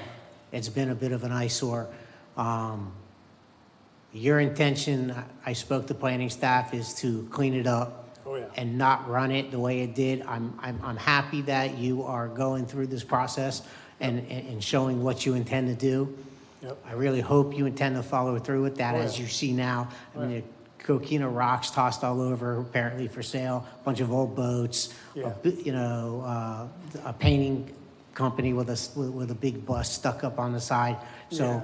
I'm optimistic that you're going to clean this up, Oh, yeah. run a good, clean Oh, yeah. business out of it, maintain the Yes. area to look decent, respectable. Oh, yeah. Thank you. That's our plan, because like in the woods, it was like a homeless camp, and we want to clean that up. I've been working with Jake Baker and Stephanie, get approval to put a dumpster out there where we can get a machine to come through there and scrape all that stuff up and get it out of there. A lot of the neighbors, I talked to them because they came by and they thought the place was getting knocked down and all concrete and all that. And I was like, no, we're not trying to do all that. But they were complaining about like the homeless and stuff like that. So we want to clean it up and trim the trees up a little bit so you kind of can see through so they can't hide behind the bushes. Yeah. Well, we appreciate that and hope you will stick to that plan. Thank you. That's my plan. Thank you, Mr. Schrader. Appreciate your testimony there. City Commission will now hear from members of the public wishing to comment either opposed or in favor of this special exception. Please come forward and you'll be heard for 3 minutes. Seeing none, public participation is now closed. The quasi-judicial hearing is closed. Any closing remarks from the city staff? Very good. Is there a motion to approve the special exception 0001-2026 at 505 First Street? I move to approve. There's a motion. I'll second And a that. second. Madam City Clerk, please call the roll. Vice Mayor McGurk? Yes. Commissioner Perrine? Yes. Commissioner Martin? Yes. Commissioner Ashley? Yes. Mayor Cleveland? Yes. Thank you. Motion approves unanimously. Thank you very much, Mr. Schrader. Congratulations. All right, so we're going to move on into public hearings. Ordinance 2426. We will conduct a second reading and public hearing of an ordinance which, if adopted, would approve the proposed rezoning application to change the current zoning of the city light industrial, that's L1, to city PUD on approximately 11.37 acres of land located on the east side of South Myrtle Avenue. Madam City Attorney, for the second time, please read 2426. Ordinance number 2426, an ordinance of the City of New Smyrna Beach rezoning 11.4 plus or minus acres of property generally located on the east side of South Myrtle Avenue, south of State Road 44, Martin Luther King Overpass, from City Light Industrial I-1 Airport Overlay to City Planned Unit Development PUD Airport Overlay Zoning District. Approving the shops at New Smyrna Beach Planned Unit Development Master Development Agreement, authorizing the mayor to execute the shops of New Smyrna Beach Planned Unit Development Master Development Agreement, providing for conflicting ordinances, providing for severability, and providing an effective date. This item is also a quasi-judicial hearing. It's listed under public hearings, but the same rules apply that we just did in the special exception. Thank you, ma'am. And may I be clear, this is the second time, and so after this vote is taken, we will be done with this issue. Correct. Okay, thank you very much. Okay, I see Director Corbin in the batter's box. We're interested in your report. Thank you, Shane, for being here. Thank you, Mayor and Commissioners. Shane Corbin, Development Services. We're here to consider a PUD rezoning from light industrial for a commercial shopping center, PUD 8-25. I want to start by just talking about the scope of this. It's a little bit different. Some PUDs we get that are a standard zoning district and people come in and they want to rezone them to a PUD. Well, this is an I-1, but in the comprehensive plan, it actually, in the industrial mixed use, requires this to be developed as a PUD, so it cannot be developed in any other way. This was actually decided on a previous commission in 2010, and they made this requirement. Therefore, it's not a special request or optional, but it's the required mechanism necessary to realize a property's entitled land uses. So the shift focus to rather this specific PUD and its accompanying master development agreement are acceptable implementations of the already adopted policy. So the key focus is consideration of whether or not the proposed PUD and MDA are consistent with the industrial mixed use future land use designation. And so we are at the first step here to approve the PUD before it can go to site plan. I know sometimes we want to talk about stormwater and traffic, and we want to get real detailed about that, but that stuff comes at the next stage of the site plan, and that typically goes to planning and zoning for final approval. So we're looking at the PUD and the MDA, specifically the design standards and really the permitted uses we're most interested in here. Is it consistent with the comprehensive plan? So the proposal is from I-1 light industrial to PUD. It's 11.37 acres. And the remainder of the track will remain as industrial mixed use until someone else comes along and decides to either purchase it and develop it or some other use becomes of it. But right now, the way the the comprehensive plan works, anything else that happens on the balance will have to go through this similar process.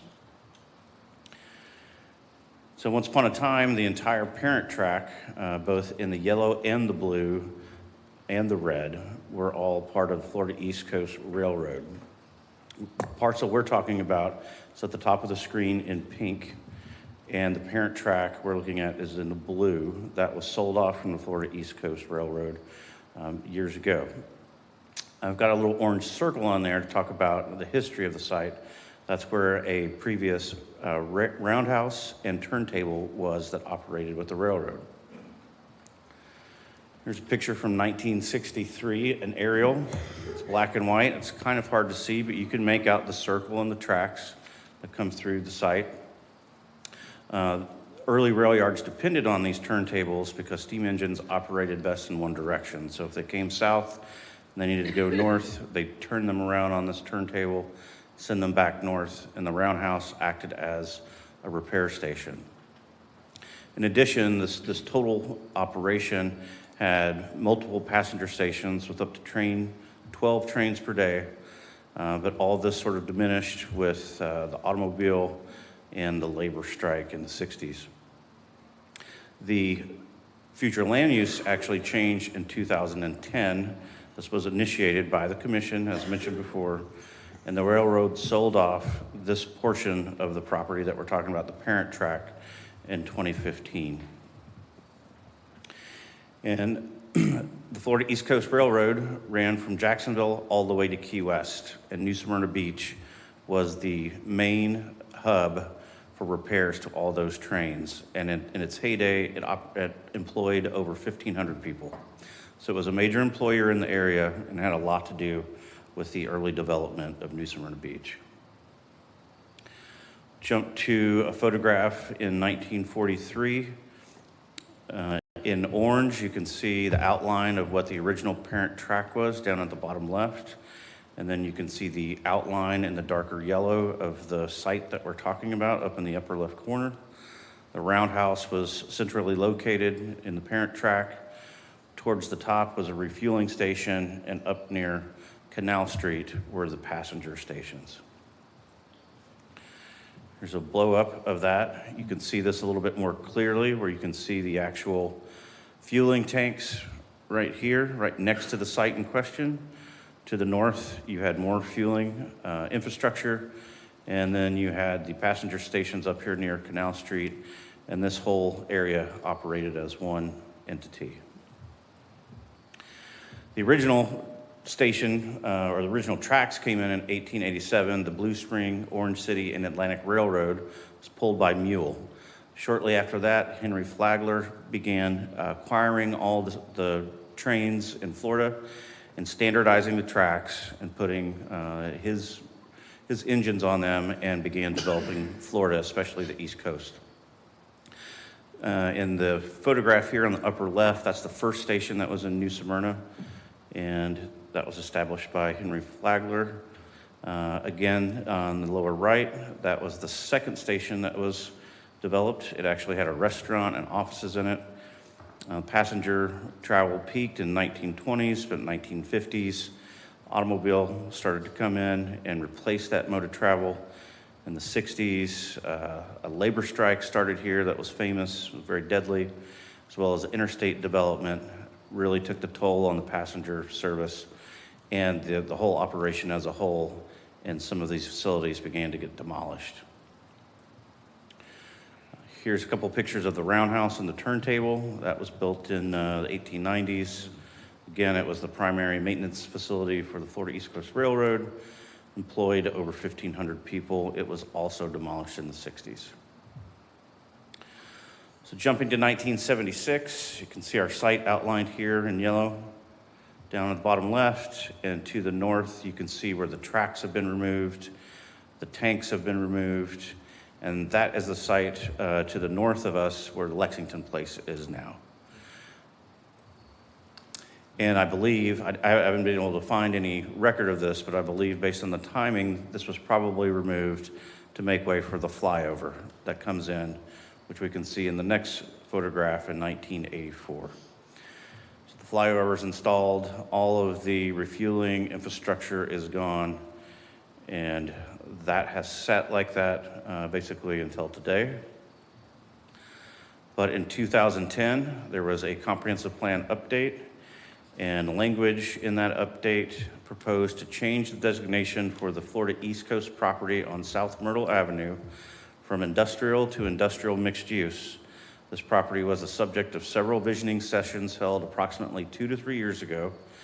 At that time, the property owners were trying to work with the city to develop a mixed-use lifestyle center, which would have included retail, office, and residential uses. So this first got into our official documents in 2010. Shows up in the comp plan under neighborhoods. It's called out as the Southwest neighborhood. And in describing that, it talks about a little bit of the history that I just went over, so I won't read it all. It talks about the visioning with the public, and then it goes on to say, to accommodate this vision that was partially developed during the visioning sessions, a new future land use category of industrial mixed use has been included in the comprehensive plan and applied to this property as part of the EAR-based amendments completed in 2010. The site is known to be contaminated and will require brownfield funds to mitigate the contamination on the property before development can occur. Goes on to talk about the intent of industrial mixed use. And the purpose of this land use designation is to promote the sustainable development or redevelopment on land near railways or on major highways and in close proximity to the Canal downtown neighborhood by providing maximum opportunity for innovative site planning, living, shopping, and working environments. Areas designated as industrial mixed use are intended to accommodate a mix of light industrial, research, office, retail, and medium to high density residential uses. And it goes on to say areas designated as industrial mixed use are required to develop using the plan unit development format, which is what we're considering tonight. So it describes what's supposed to go there and says this is the format, how we're supposed to do it. Along with that, it establishes some parameters for what they wanted to see there. And it's very, very dense. It's very dense and more intense than any other area in the city. So they were trying to provide, and what I think they were trying to do is provide maximum incentives to bring someone in and develop it. For example, it has a density up to 40 dwelling units per acre. Our highest other density is 18 units per acre. It's up to 75 transient lodging units per acre. Our other highest would be 24 units per acre. And then the maximum floor area ratio is 6.5 versus what would normally be 2.0. And we'll talk about that a little bit more in a minute. And then it also establishes maximums for the different types of uses: retail, office, residential, and industrial. Doesn't get into the specific permitted uses, but it just says these are going to be the maximums. And what that does is forces this development into mixed use. A slide issue there. Sorry about that. So what is a plan unit development? It's a custom zoning district approved by the commission. The specifics are in the accompanied master development agreement, which is the binding contract between the owner and the city. And in this PUD, MDA, they're doing it in 2 phases. They're proposing to do it in 2 phases. In the dark gray would be phase 1, that's the larger one. Has the anchor stores in what appears to be a restaurant or a coffee shop. And then phase 2 is outlined in orange. Those would be the out parcels. And don't really know what would be going in there yet. So when you read the MDA, you all have seen this format many times. We give a template out to the applicants.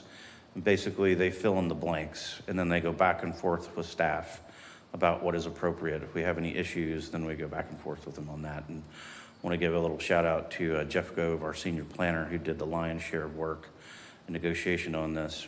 But in phase one, the minimum lot size is 1 acre. Phase two, talking about a ½ acre. Building height maximums are the same. Most of these are the same. There's a little bit of adjustments on some of the setbacks depending on the specific site design. Again, another formatting issue with the slide. I apologize for that. But this talks about the permitted uses. Mostly this was modeled after our existing commercial zoning districts, so there's nothing sneaky in there. There wasn't anything that gave us any pause about what they were proposing. But what you can also do in a PUD is restrict the uses that you're going to allow, and so they've got a list of those, such as anything displaying pornographic material, anything that sells or dispenses marijuana or drug paraphernalia, any establishment which sells or displays used merchandise or secondhand goods. Essentially, they're trying to make sure that this development meets a certain quality of users who they're going to allow to be there and have space. So getting into some reasons to support this project, it supports the city's strategic plan for sustainable development. In our strategic plan, we talk about doing sustainable development and promoting coordination between the city's planning, economic development, and infrastructure-related departments. And this checks off a lot of boxes here. It has a redevelopment of a brownfield, it's infill, it's near major transportation routes, exceeds the required tree preservation, and includes a butterfly garden. As far as their tree preservation goes, they are preserving all of the historic trees on this site. They're only taking out the 2 dead trees. And if you recall, they came through before they submitted the PUD and got in front of you all, and we talked about which trees they were going to preserve. And they came to the conclusion that the one that was in question here in the center, they are going to work around and keep that tree as part of the development. So they've gone the extra mile there. This is a view looking into the site from, rendering of a view looking into the site from Lytle and Myrtle Avenues. The tree preservation is pretty significant with a 25-foot vegetative buffer around the entire site.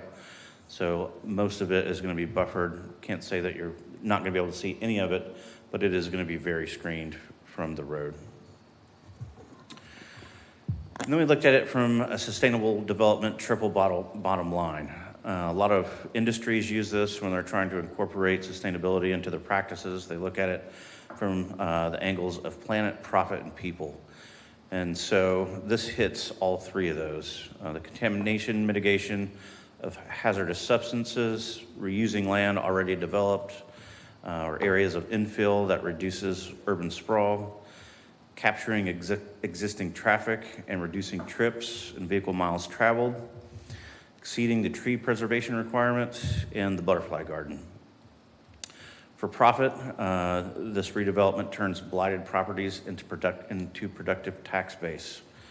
The immediate jobs and remediation and construction will be right away, and that will be followed by long-term employment. And for people, mitigating environmental hazards improves opportunities for public health. And in 2016, there was a study of New Smyrna Beach that identified these areas as food deserts. I know there's other groceries around, but the study was completed in 2016, and this would improve that issue. And with that, I am going to hand it over to Samantha Bergeron to talk a little bit about economic development.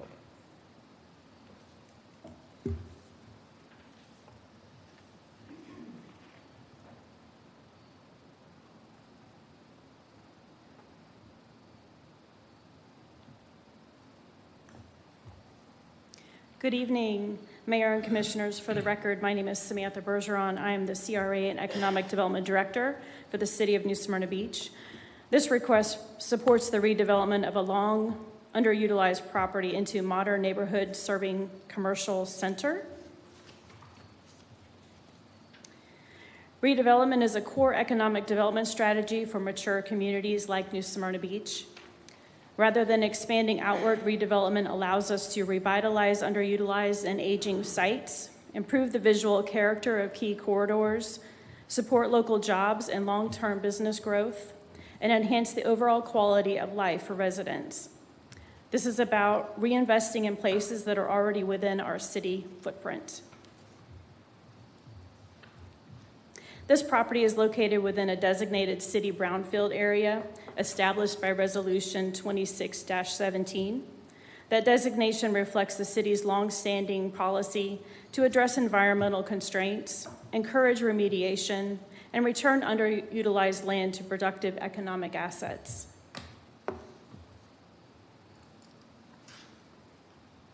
A Phase 2 environmental assessment identified contaminants exceeding certain standards, which is typical for former industrial sites. The applicant is working with the Florida Department of Environmental Protection to address these conditions, incorporate mitigation strategies into the design, and ensure the property is safely redeveloped.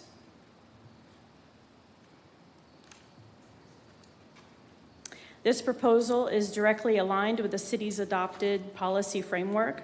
Our CRA master plan and economic development strategy emphasize reintegration of commercial corridors, strategic infrastructure and site upgrades, encouraging private reinvestment in targeted areas. This project is exactly the type of reinvestment these plans were designed to support. This is not a speculative opportunity. This property is specifically identified in the CRA master plan.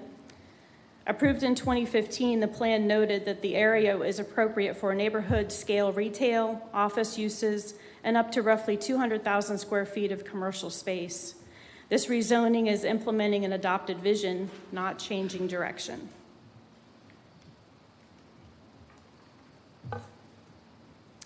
And the city's comprehensive economic development strategy plan reinforces this direction. It identifies redevelopment as essential to expanding existing industries, attracting new employers, and supporting higher wage jobs. Importantly, this site itself is identified as a targeted redevelopment opportunity. Across Florida and within our own region, former industrial and rail adjacent properties are routinely remediated and repositioned into successful commercial uses. For example, this Jacksonville Rail Yard District demonstrates how long vacant industrial properties can be successfully repurposed into retail, restaurant, and commercial destinations that support walkability, job creation, and reinvestment into the urban core. Likewise, in Port Orange, a brownfield site required extensive environmental cleanup. It was very successfully redeveloped into a community serving commercial use with an existing corridor. The proposed project in New Smyrna Beach follows that same redevelopment pattern, transforming underutilized land into an active economic use. These examples demonstrate that environmentally constrained, underutilized properties can be successfully remediated and repositioned as vibrant economic assets. This project represents a significant private investment in New Smyrna Beach. Key impacts include approximately $31 million in capital investment, about 270 jobs with a starting wage of $20.50 an hour, an estimated $11.5 million in annual payroll. Based on standard economic multipliers, this translates into roughly $21 to $40 million in ongoing annual economic activity in our local economy. While Sprouts is a national retailer, it performs better than typical chains, mostly because it's more labor intensive, it offers above average wages, and the fresh food focus basically increases the regional resources and logistics. This combination results in meaningful and sustained economic activity within the community.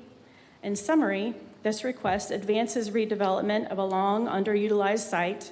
It aligns with multiple adopted city plans. It addresses environmental conditions through state oversight and delivers measurable economic benefits to the community. Thank you. Appreciate that. And I believe Shane's coming right back up. Okay.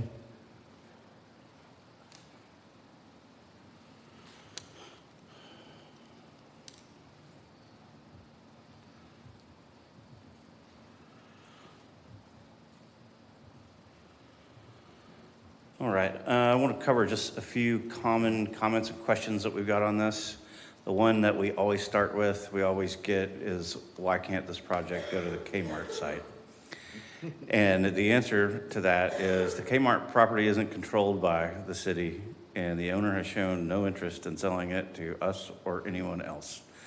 So Kmart property is not even a possibility. There's been a lot of discussion about turning this property into a park. As we've already discussed, it was assigned to future land use as industrial mixed use in 2010. The owner does have some development rights based on that designation. In addition, the property, as you've seen, is contaminated and will require mitigation. We can't just turn it into a passive park. We don't need another grocery. Based on the study from 2016, we do have a food desert issue. In addition, the comprehensive plan doesn't look at a concentration on the number of uses. It looks at whether the use is consistent with the comprehensive plan. The roads can't handle the traffic. That will be dealt with specifically at the site plan stage. We do a detailed traffic impact analysis that will take in the consideration of the development of the entire parent track. We'll look at the impact of all of that traffic and make recommendations on any improvements that need to be made to the roadway and intersections. And of course, stormwater impacts will cause flooding. That will have to go through a rigorous review with our engineers to make sure that the pre and post development or the post development does not have water flow at a rate and volume greater than pre-development. And again, the final approval would be at the site plan at planning and zoning, and that's where the details and the engineering will be dealt with. And we are recommending approval because this is consistent with multiple planning efforts. For the comp plan, the industrial mixed use to promote sustainable, innovative development for living, shopping, and working environments near major highways and the Canal downtown neighborhood. The description of the property in the Southwest Neighborhood Vision of 2010. The requirement that the properties designated as industrial mixed use develop as a PUD. The retail uses are permitted under the industrial mixed use designation. We also have an economic development element that I didn't go into because it would take too long. The strategic planning goal for sustainable development, and then the economic development issues that our economic development director just reviewed. So we have a lot of planning efforts that this is consistent with. And with that, we'll take questions. Thank you. Hang on just a second, Shane, you and Samantha. Mr. Manager, would you kind of set this up before we start with our questioning? As the newest person up here on the dais, and your vision of how this might go if it goes, or if it should go at all, and why? Okay, I'll give that a shot. That's a big question. So, you know, I mentioned sustainable development earlier when we were acquiring property in the Turnbull Bay watershed. And those are critical efforts to buying property and conserving property that has high ecological value to the community. By the same token, we have other properties that have high economic value to the community. And as you've seen from the presentations, this particular property has been designated as having a high economic development value.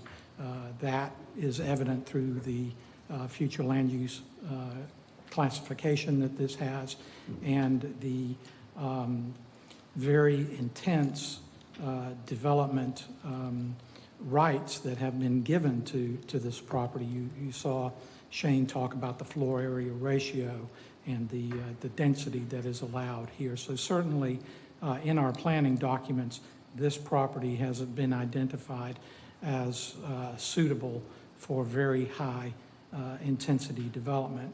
What you're getting here in this proposal, I would not suggest that this is a very high-intensity use, certainly not to the level that could be put on the property or that was envisioned for this property. So all of our planning documents support this. It's on the 44 corridor, which is our principal commercial corridor. And you've heard me say this before, we shouldn't be looking at other commercial areas nearby, rezoning other commercial spots when we have properties on 44 that are available for development. This is where the infrastructure is.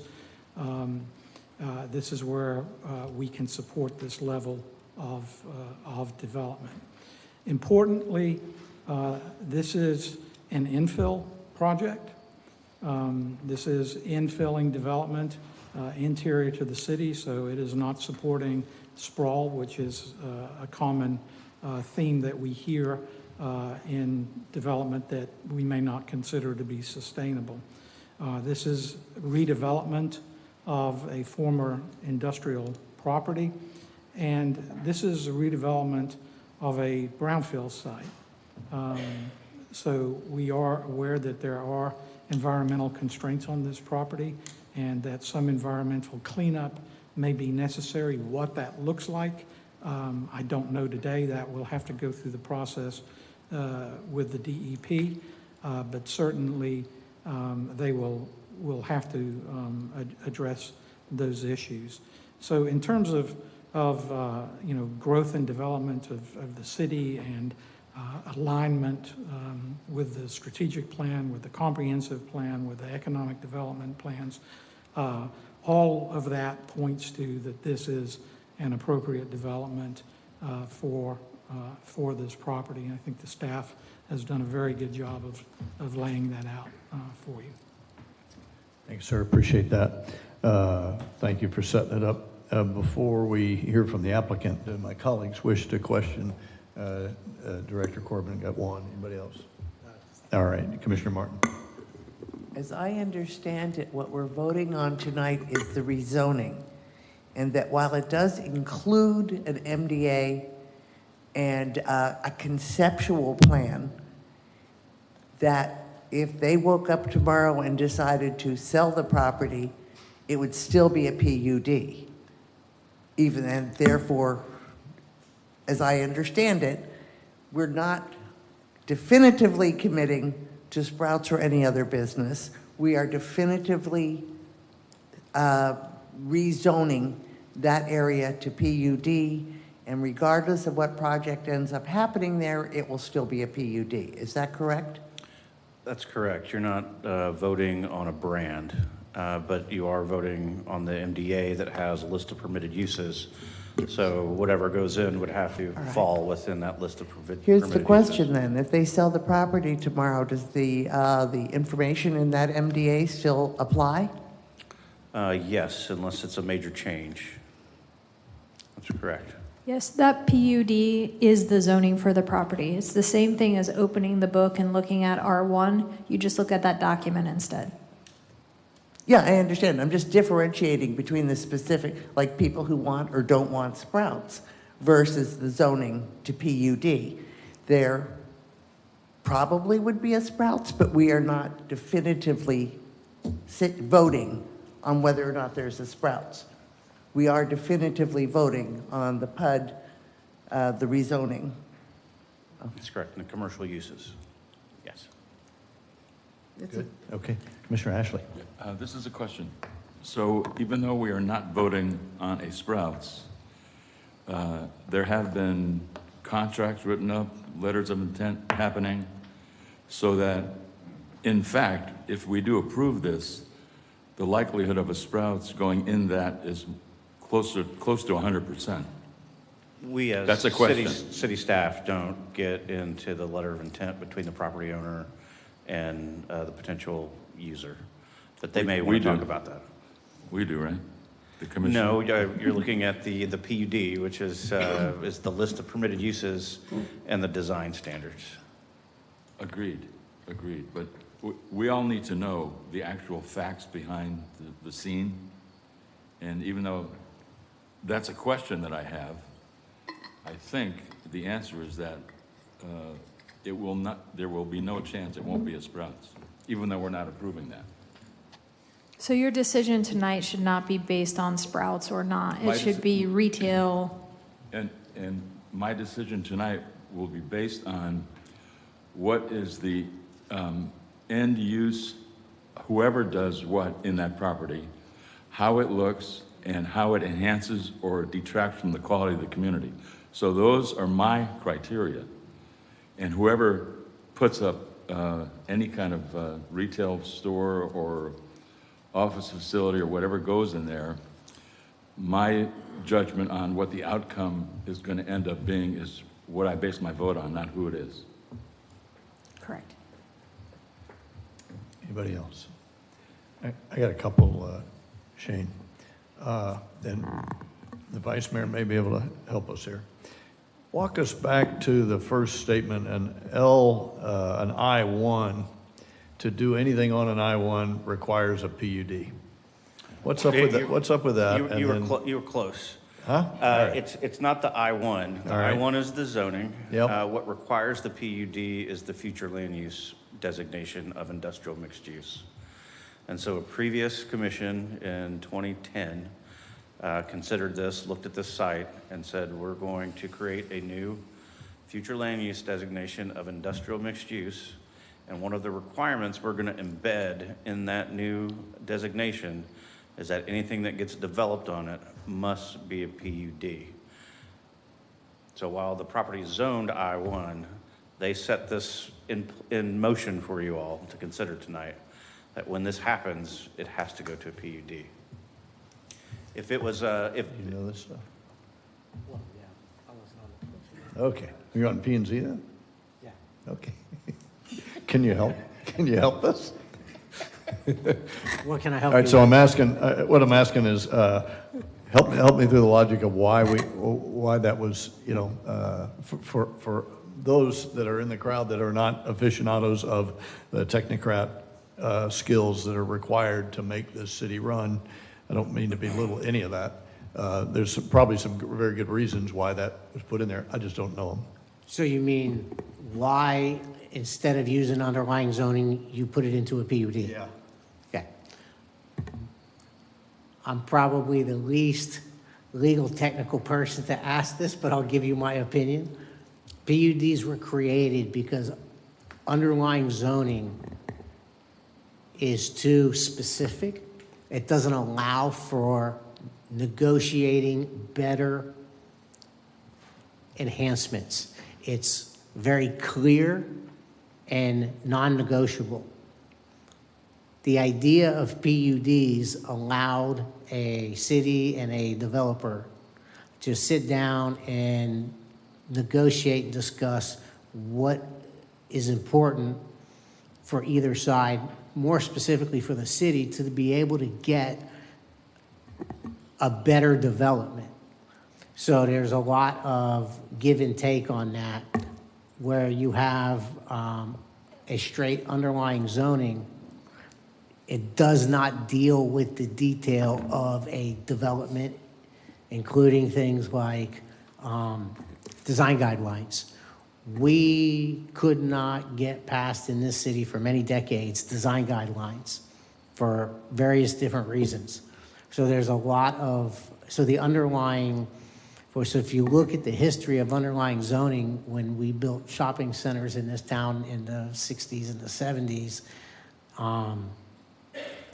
the underlying zoning dictated a lot of that. So PUDs allowed a much better discussion of the end product. So PUDs, so your question is, why did the city want it to become a PUD? So I wasn't on the commission back then, but PUDs were a new way to deal with new development. Can I piggyback on that? Sure. So I'll go back to this slide here. Again, I think there was a concerted effort to redevelop the site. And with the creating a new future land use category, They could add in some things that were not in a typical industrial future land use category. That's why the density is up to 40 dwelling units per acre, which again, we don't have anywhere else in the city. High transient lodging allowance per acre. And again, this floor area ratio at 6.5 means you can develop enough building to cover 6.5 of your acre, basically 6.5 floors, where typically it would be 2 floors. It's very, very dense. And then it also makes this requirement for it to be a mixed-use development, where in a straight zoning district, it would be typically all industrial, all commercial, all office, or all retail. So this requires it to be a mixed-use development. Thank you for that. I appreciate the clarity. This is the intent of the comp plan for this property, is that right? This is the intended use? It's one of the intended uses, Okay. yes. Off that list? Yes. Got it. And is there higher density anywhere else in the city, or is this the highest specified density? This is the highest specified anywhere in the city. And still in keeping with the comp plan? Okay. Maybe Samantha, Director Bergeron, Sam, why in the world has nothing happened there since 2015?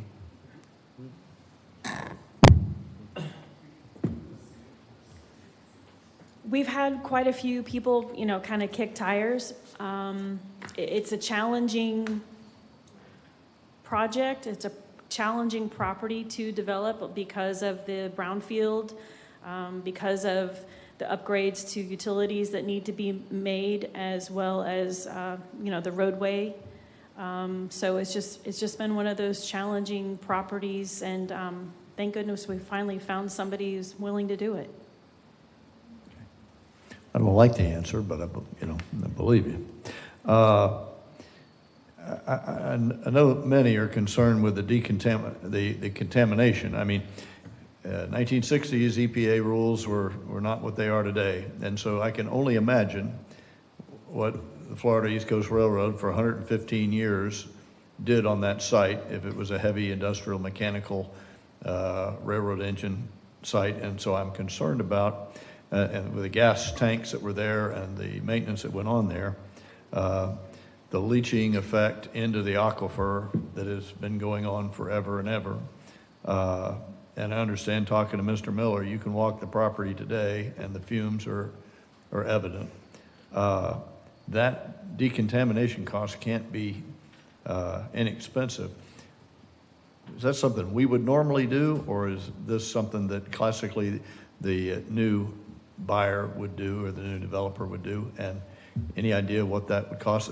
And on top of that, isn't the Florida East Coast Railroad still maintaining some of the rail back through there? Is it still in good condition? In other words, is the rail still there? New creosoted railroad ties, are they in there right now? Yeah, but not on the main parcel that's carved out, the full 103 acres. That was purchased by Silvestri, Dan So all that Silvestri. railroad stuff's gone. So all that railroad stuff has been gone since at least 2015 that we know of. I don't know what the cost is. The developer and their consultant is working very closely with the Florida Department of Environmental Protection for a mitigation plan. Got it. And they will provide information on what that plan entails at a later date. Okay. I listened to what Commissioner Martin was saying and Commissioner Ashley was saying. Okay, and I got something for one for the attorney. Am I allowed to vote on whether I like what tenants are going to go in there or don't like what tenants are going to go in there? No, it's the Okay. use only. All right. Just want to make. I didn't think so, but thank you for the clarity. So, even if I don't like what tenant that owner decides, that's not part of It's my not purview relevant. tonight. Okay. Thank you so much. All right. Any follow-ups? Yes, ma'am. Has the sale been completed? No, so we don't know. Well, I'm guessing that Mr. Storch does, and I'll wait to hear from you on that one. And the other is just sort of okay, we've all talked about this mysterious PUD requirement that was put in what, 2010? Can we take it off? I mean, it was layered on. Nobody understands why. Can we just say, not tonight, obviously, but as a generic question, could we remove it? You'd have to amend the comprehensive plan to remove that language. Yeah, but we do that all the time in FLU. But that would be the process to do it. Okay, thank you. Okay, we all good? Yes, Commissioner Ashley. I'd just like to make one comment about what I think a PUD is. A PUD is a mechanism for developer city creativity. And if you don't have a PUD in place, you tend to have cookie cutter development. And I see the opportunity to use a PUD for what Kevin mentioned, upping the city's game. And as evidenced by Shane and Sam's presentation, they have upped the city's game, and part of that up the game is a PUD. Thank you, sir. Appreciate that clarity. Any closing remarks? We'll give you a chance to do a real closing remark. Anything else you want us to know before we allow the applicant? Okay, thank you, guys. Appreciate that. Mr. Storch, welcome. We're anxious to hear what you have, sir. I am too. And you know we've already drained this, right? We've already gone over a bunch of stuff here. But there is some nice stuff about this. So, what do I do next? You're gonna have to help me here. That would be logical. Okay. All right. So, to start with, my name is Glenn Storch, and I've been asked to represent the developer of this project, and he asked me after the hearing on the trees, and it was clear that he really did want to do the right thing. And so that's the best thing I can ever hear in a client. And sure. Glenn, you can put the mic on top. Yeah, how's that? Next to the light, There? next to the timer light, and then bend it back to her. Oh, up here? Yeah, now bend it back. All right, how's that? That's better. So, when I have a client say, I want to do the right thing, that's the best thing you can hope for, especially in a case like this. So, as you know, in this case, this piece of property has been something we've been trying to get good development on for literally 15 years. I was involved with the FEC years ago when we did this. And what Jason indicated as far as the reason why you were doing this is that you had changed this to a requirement for a PUD. That's why. So you have a contract for every single project that goes in there. And otherwise, what you would have in this case would be all I1, all I1, all industrial, auto body shops. I mean, I1 was the worst of the worst. And so the concept was to change this so you'd have all these other options and encourage other things to be part of that. And then each time someone came in for a project, it would then go through a PUD project, so there a PUD process, so that there was in fact a contract as to what was going to go on that met those criteria. It didn't seem like it was going to be that difficult. And in this case here, there is no I1 zoning in this area. There's no zoning in this area because of the comp plan right now. The comp plan says basically, unless you do a PUD, you have no zoning.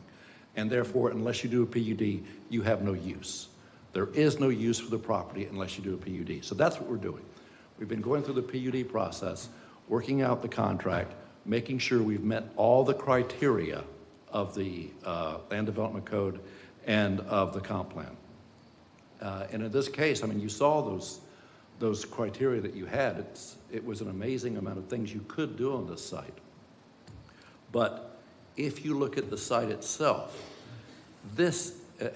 I loved Shane's presentation because he dug out all these old pictures. And this was probably the most impacted site in the entire city. There's no doubt about it. As far as impacts, as far as the oil on the site, as far as everything else that took place, this was the most impacted site on the city. And of course, one of the most important railroad sites in the entire East Coast. But I'll just go ahead and change that. Let's keep on going. This is the site we're talking about. So this is 11 acres, plus or minus, of the 103-acre parent tract that we're talking about. You can see those big tanks right there as part of the site. And so that's what we're looking at. This is not a park setting. This is where the actual tanks were for the project. And this was the fueling facilities. And how they removed all these things in the 60s after the strike as a result of basically destroying the economy of New Smyrna Beach, I have no idea how they did it, but I suspect it wasn't delicately. And so I suspect this is one of the reasons why we have some of the remediation necessity that we have now. So as the staff's indicated, this is the only thing you have to look at this point is the industrial mixed use designation. And the purpose of this land use is to promote the sustainable development and redevelopment of land near railways or major highways or in close proximity to the canal downtown neighborhood by providing maximum opportunity for living, shopping, and working environments. And of course, that's what we finally got a chance to do here. And to build, as we say, to build anything in this district, to have any use in this district whatsoever, you have to get the PUD. You have to get that PUD entitlement, because that's your zoning now. That's the only zoning you can have, is the PUD. And the standard for each PUD is the requirements of the industrial mixed use comprehensive plan designation. We can't even look at the I-1. So if you look at those standards for industrial mixed use, if you meet these standards, you should be approved. And those standards include a max density, 40 units per acre, or 75 hotel units per acre, a max intensity, and that's what we're talking about here, because when you're looking at commercial uses, you're looking at intensity. And that 6.50 FAR is massive. And then, of course, you look at the permitted uses that are allowed within the comp plan designation itself. Retail is one of those. This is what I find fascinating. All right, so this is an 11.37 acre parcel. It's proposed to be retail. The maximum of 6.5 FAR would allow us to build 3,219,301 square feet on this 11 acre parcel. The PUD provides, it goes into the fact that you're only going to allow up to 0.5 FAR, I guess because they weren't doing all the calculations. But the plans right now are for approximately 63,970 square feet of construction. That's what? Less than 2% of what we're entitled to under the comp plan right now. So we certainly meet that criteria. We meet all the standards for the comp plan for the industrial mixed use, and we also meet all the standards for the land development code. So back in the day, in 2010, when this was originally done, one of the reasons for PUDs, as Jason indicated, is because you would negotiate things out. You would negotiate things that you wanted, you negotiate waivers, you negotiate variances within the PUD itself. We really don't negotiate variances in the PUDs anymore. And so as a result, you basically have to also look at the fact that you're meeting all the criteria of the Land Development Code. In this particular case, we exceed standards we meet all the criteria of the Land Development Code, but we also exceed them. So for open space, we have 20% required, we're providing 35.48%. For vegetative space, we have 15% required, we're providing over double that, 32.37%. We're preserving all the viable historic trees. We're preserving 50 specimen trees in lieu of the 45 trees that would be required. And we're preserving another 183 non-specimen trees. So we're keeping 240-something trees on this site, on an 11-acre site, which is pretty incredible if you think about it. So from a village standpoint, from when you're doing a shopping experience, I think it's going to be something special. And again, this is because the applicant has done such a great job of working with staff and saying this is what we want.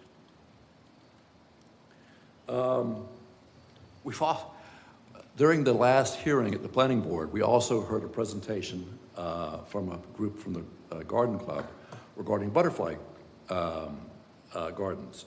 And we said, well, you know, we could put butterfly gardens out here too. And so we're also putting butterfly gardens, several, is that right? It's part of what we're doing here. And so that's just something you can do when you start working with people and working with people who want to work together. This is the extensive tree and landscape buffers along Myrtle. As we've talked about, this will, I think, be attractive. And this, by the way, is after the widening of Myrtle and after the moving of the bike trail into our property. So you're still having a lot of vegetation on this side. But I want to show you, on the other side of Myrtle, which you already have commercial and multifamily, this is your buffers. So it will be extensively more buffer tree vegetation and everything else on our side of Myrtle than on the other side of Myrtle. We were also asked to look and see what this shopping center would look like from State Road 44.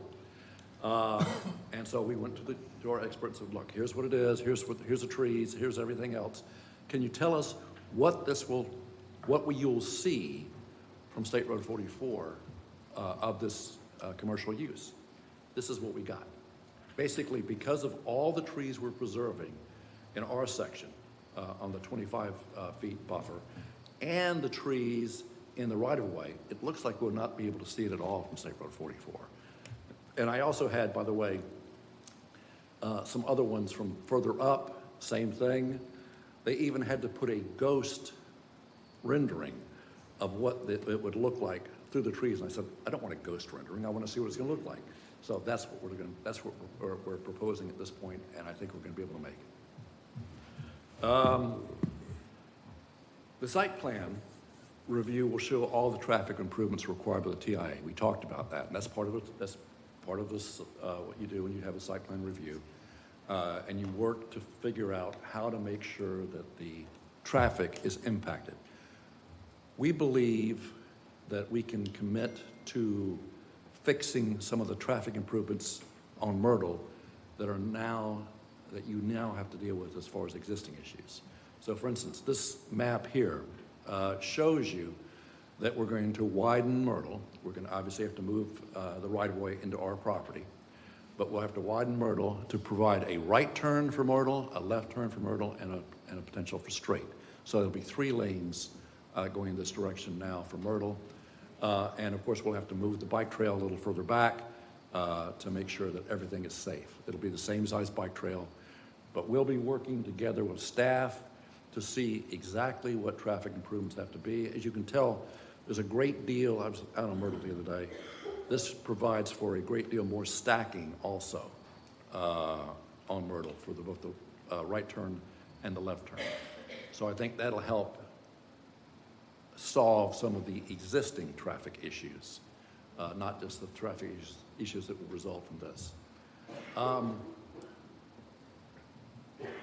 We've also agreed, just to let you know, that in the event there's another road that eventually goes further back into the old, into the parent track, we'll provide a stub out to that future road, just so we can have that as an alternative access in the future that will also initially cut down on traffic on Myrtle itself. This is one of the things that, again, this is why I love working with this guy. So one of the things that was suggested was, you know, this place has a unique history. The railroad and everything else that's there. And so what we're going to do is provide at least 2 outdoor history exhibits on the site as you go along, showing what this place was. And I'm sure that some of Shane's pictures will probably figure into these history exhibits. But I thought that's the sort of thing that makes it feel more like part of the community. I think Samantha has indicated a lot of the stuff that we were talking about as far as the redevelopment district. This redevelopment district was for the whole purpose of stimulating economic recovery and improving local conditions by reinvestment in the community. It is hard to get people to reinvest in this area. It's an expensive proposition to do infill development. Not just the cost, but in this case because of the road improvements that have to be made, the remediation that has to be dealt with, all those things, the trees. I mean, the cost of removing some of those trees. Don't forget we have to pay into the tree fund. All of this is very expensive and probably far less expensive to relocate, in a pasture somewhere further out. But if you can get people to do infill development, that's a great thing. And I'll tell you something else. It is my belief, based on everything I've seen, that once you have something happening, it creates synergy for the rest of it. So when you have this in place, it will create a desire and a value to the remaining part of this redevelopment area that will help as well. I think I just said that. So, tax base. One of the things I've heard from this commission is that we've got to find some way of reducing residential tax bases. Because right now, I think your tax base is probably 86% residential. You've got to increase the amount of non-residential to have to deal with that tax base. This is a $31 million investment in this particular location. And again, it is my belief that by doing that, it also encourages other people to invest in this area as well. Part of the best part about this is this redevelopment will provide 250 to 270 jobs to this area.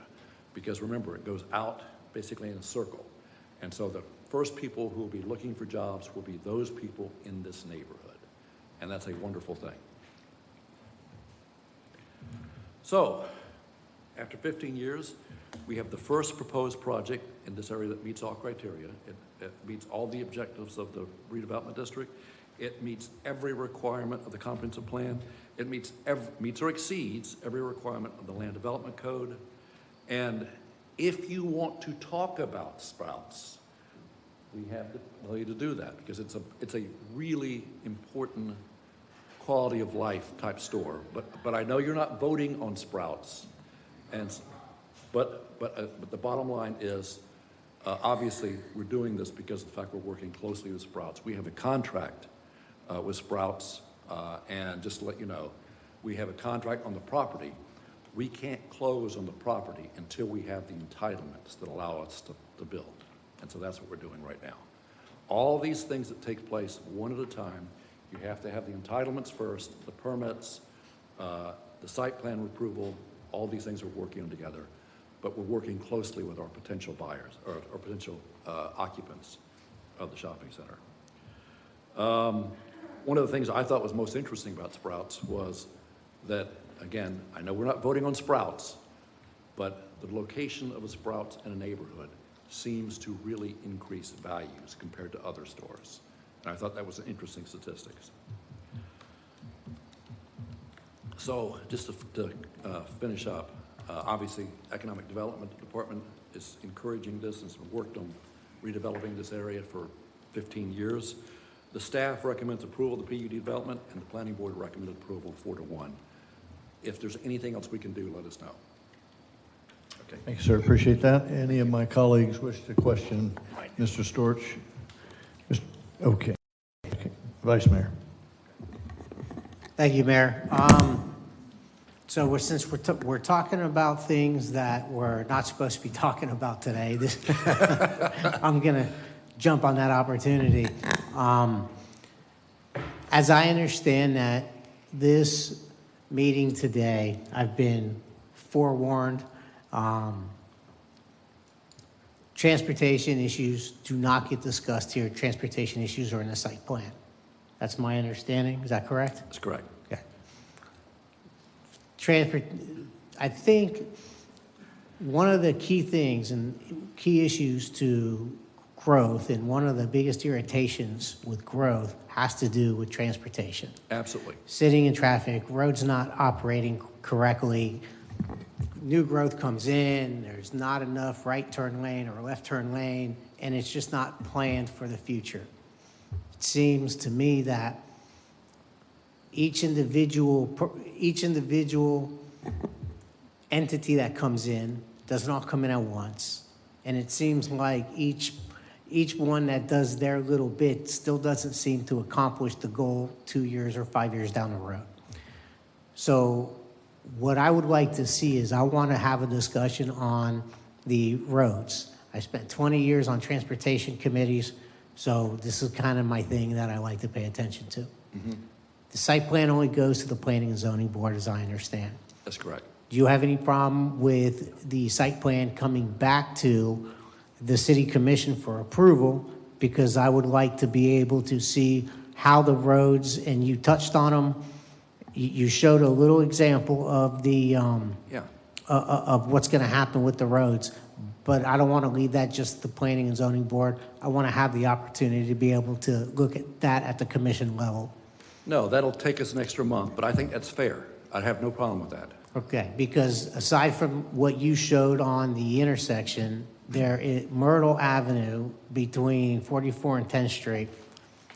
It was a rural neighborhood. You know, you got a school. It's a cut through now between New Smyrna and Edgewater, and I just think that needs to be a little bit more attention paid to this neighborhood and making sure that this intersection at 44 and Myrtle is done correctly, because I can identify a few areas, Walmart, that don't seem to have been done or planned out very well in the past. Just to let you know, we've already had our traffic engineer beginning to work on this. We listened to some of this during the planning board meeting, and we think that the traffic is very important. And so, yes, I have no problem with it coming back to the commission for site plan. Okay, we're not allowed to talk about Sprouts. Okay. However, I think I've heard some discussion back and forth. Yeah, this has nothing to do with Sprouts. We can't base our basis on Sprouts, but it's no secret that you are representing, or Todd or Scott, I think his name is representing Sprouts. That's correct. I mean, we have a contract. We're working together. And again, if you look at the shopping center, it's designed for a grocery store. So it's clearly going to be a grocery store. And right now, I'm telling you, we're allowed to say this, that right now we have a contract with Sprouts. Oftentimes, you can't tell the name of the grocery store you're working with. Right. But in this case, we are working with Sprouts. And I don't think I need to mention the tremendous lack of goodwill and bad taste. Something like going through a process like this to only have some sort of sleight of hand or switcheroo on us would create in the community. So I think you realize that, and I would certainly let the people know that that would leave a very bad taste in the mouth of the community and the commission doing something like that. Yeah, I absolutely agree with that. And not only that, Scott, you can say this, because the bottom line is they helped pick this site. They wanted to be infill.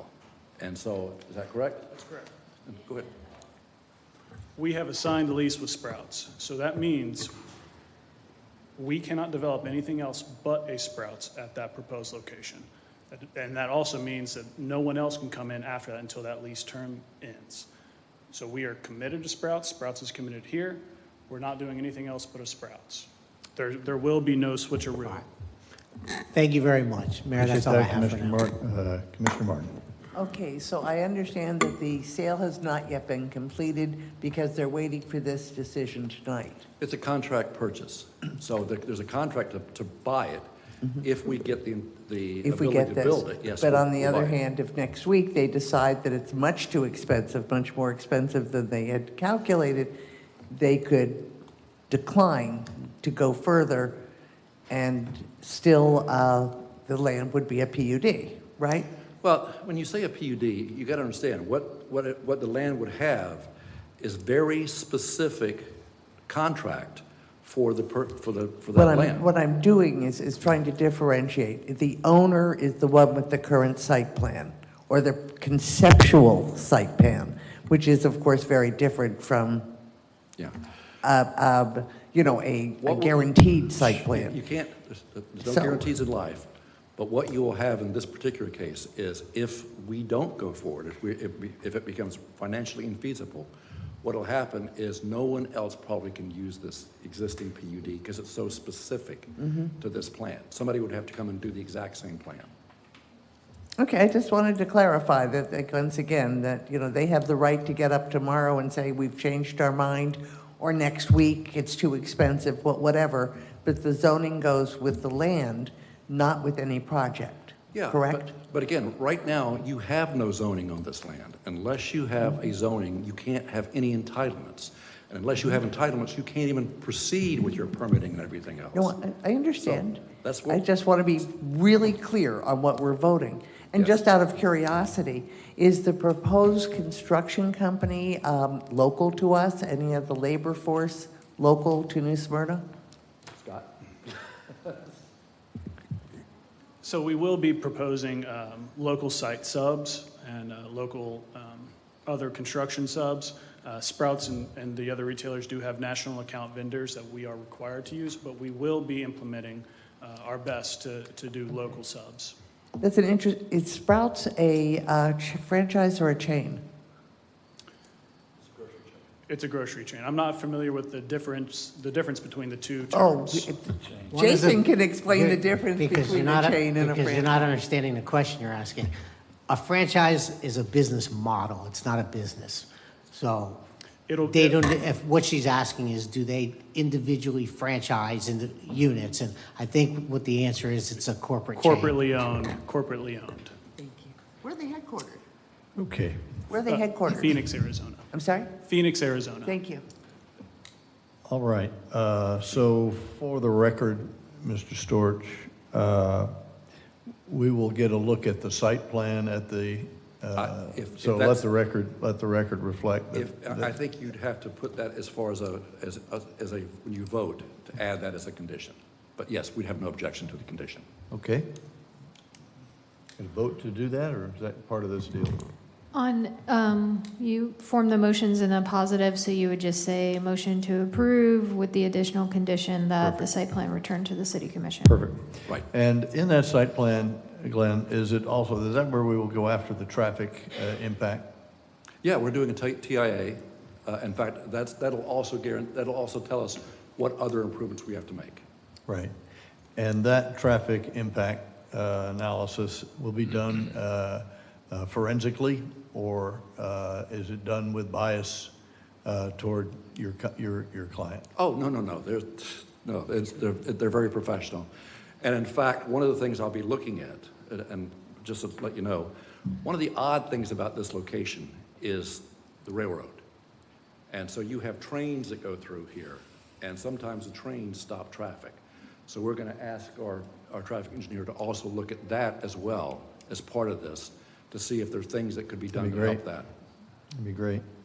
I've got some interest in the impact on Myrtle, and I know that that's thick with residents and 2 schools and some bikeways and children. So if we get a second look at that feels really good. Absolutely. Very good. Any by the ways?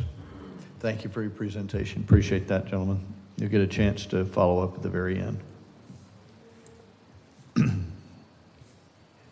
Public hearing is now open. If there are any citizens who wish to speak either in opposition or in favor of this, please come forward. You'll be heard for 3 minutes. If you will, when you come up, your name, address for the record. Thank you very much. Yes, sir. Good evening, Jim Jones, 831 Fairway Drive. Been a resident since 1973. And I was around in 2010 when the direction of this piece of property took effect. And I was chairman of the planning board for 2 years and a member for 7 years, City of New Smyrna Beach. And what happened was city took a look at this piece of property and saw what the potential could be, and decided to direct it towards a PUD, as Commissioner Ashley and as Vice Mayor Jason McGurk pointed out to us. That was the best idea. So regardless of the end user of this piece of property, it really, and I encourage you, as in 2010, the same today, that the PUD is a proper way to go. As far as the end user, there was no Sprouts in 2010. Well, there was. I remember as a kid, my mom used to try to get me to eat something, and I think it was from Brussels. But regardless of the end user, if you look at what potentially could happen to this piece of property, it's almost a no-brainer. So thank you very much. Thank you, sir. Appreciate that, Mr. Jones, and the education on our past. Yes, ma'am. Hello, my name is Julia Corlett. My dad currently lives at 904 South Myrtle Avenue, so I'm speaking for myself and for my family. I spent the majority of my childhood at that address, along with my whole life in this town. I am aware that the traffic and the stormwater consideration process is next, but I'd like to speak about this anyways. I am not against growth or development, but I do believe growth needs to happen responsibly and in the right location. The road being considered for this grocery store is already a congested 2-lane residential road that is shared daily by middle school and high school students. Traffic during school hours is already extremely heavy and dangerous at times. In addition, US 44, starting from when you get off 95, leading to the Myrtle intersection, already has serious potholes and road conditions that need attention. Residents have been dealing with damaged roads and traffic problems for a long time. It does not make sense to add a high-traffic commercial development before addressing the infrastructure issues we already struggle with. This project would also change the character of our community. Many of us choose to live here because of the small town atmosphere, quieter residential roads, and family-friendly environments. A large grocery store on this road would increase traffic noise, delivery trucks, and congestion, taking away from the small town charm that residents value. We also already have multiple grocery stores options within a short driving distance of our community. Because of that, many residents are questioning whether this specific location is truly necessary, especially when the safety and quality of life impacts could be so significant. I respectfully ask the council to delay or reconsider approval of this project until the existing road conditions, traffic congestion, and student safety concerns are properly addressed. Responsible growth should improve a community, not overwhelm the infrastructure and neighborhoods that residents already rely on every day. Thank you for your time and consideration. Thank you. Appreciate your comments.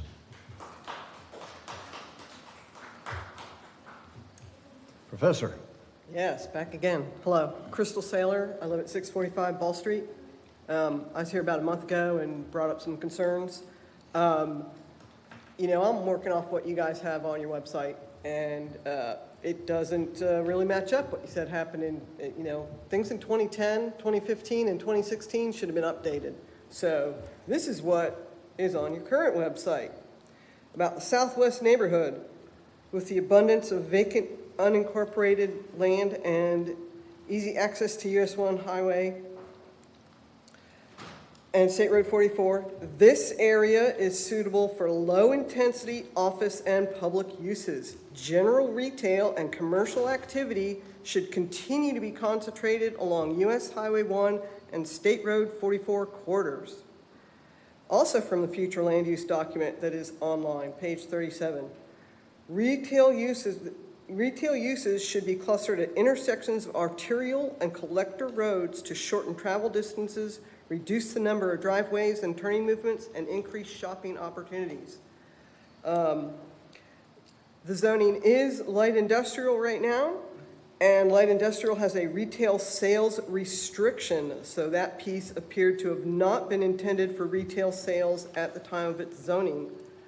I feel it's the wrong type of development for this location. My primary concerns are safety of students and potential flooding issues, especially if they elevate the property to meet current building criteria where everything is elevated to a certain thing based on GPS. Nowhere in New Smyrna Beach is there a simple 2-lane road, even if it's going to be improved, that's not an artery or a collector with a residential on one side and a retail shopping center on the other side. The plan, which is in the agenda, has 3 entrances. That's 3 instances of vehicles crossing the bike path used by students every weekday morning and afternoon. This is the perfect illustration of how out of touch the developers are with the community of NSB and how inappropriate this development is for that location. I just think we're setting a really bad precedent to put a shopping center across the street, not even a median in the street, across the street from residential. So, thank you for your time. I would hope that any or all of these criteria I've stated meet the legal requirements for you to vote no on this proposal. Thank you. Thank you, ma'am. Appreciate your comments. Ms. Ford, welcome. Thank you. Good evening. Stephanie Ford, President and CEO of the Southeast Volusia Chamber of Commerce at 115 Canal Street, New Smyrna Beach. I am here tonight with several of our board members also in the audience this evening. And from the Chamber's perspective, this project and the PUD represents responsible and intentional redevelopment of a long underutilized property within the redevelopment district. As you know, the site sat largely dormant for decades following the reduction of the former FEC railroad maintenance operations. And this proposal creates an opportunity to transform that land into something productive, attractive, and community serving. The PUD aligns with the redevelopment district vision by bringing new jobs, services, and activity to an infill location near downtown rather than pushing growth outward into undeveloped areas. This development is expected to create approximately 270 permanent jobs and hundreds of additional construction-related jobs during the build-out phase, supporting both workforce opportunity and continued economic vitality in our area.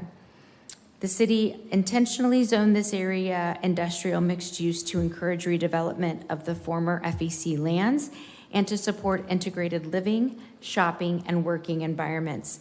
The PUD process was established specifically to allow the council to evaluate projects comprehensively and ensure they fit the long-term vision of the community. City staff has reviewed this proposal and recommends approval.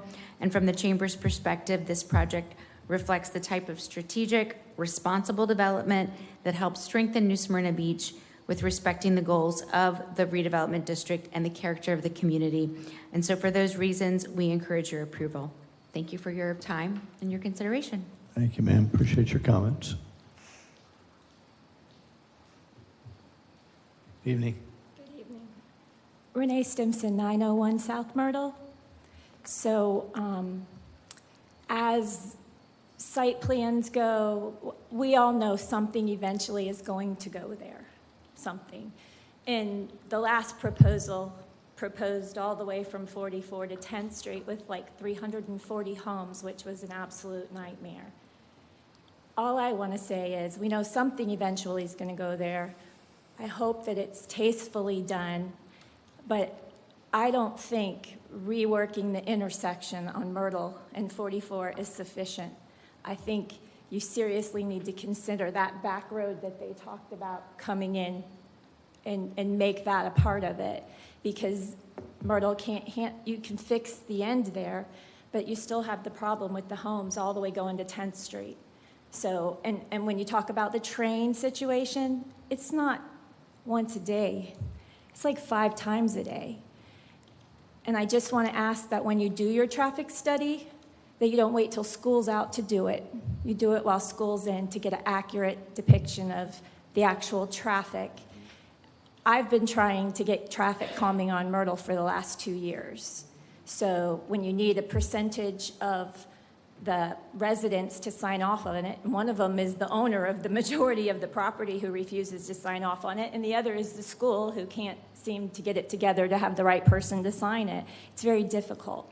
So I think the only way that this can go in is if you find an alternate route for the traffic to come, because they will be using Myrtle as a shortcut. They already do. And they're usually angry about the train when they come down Myrtle.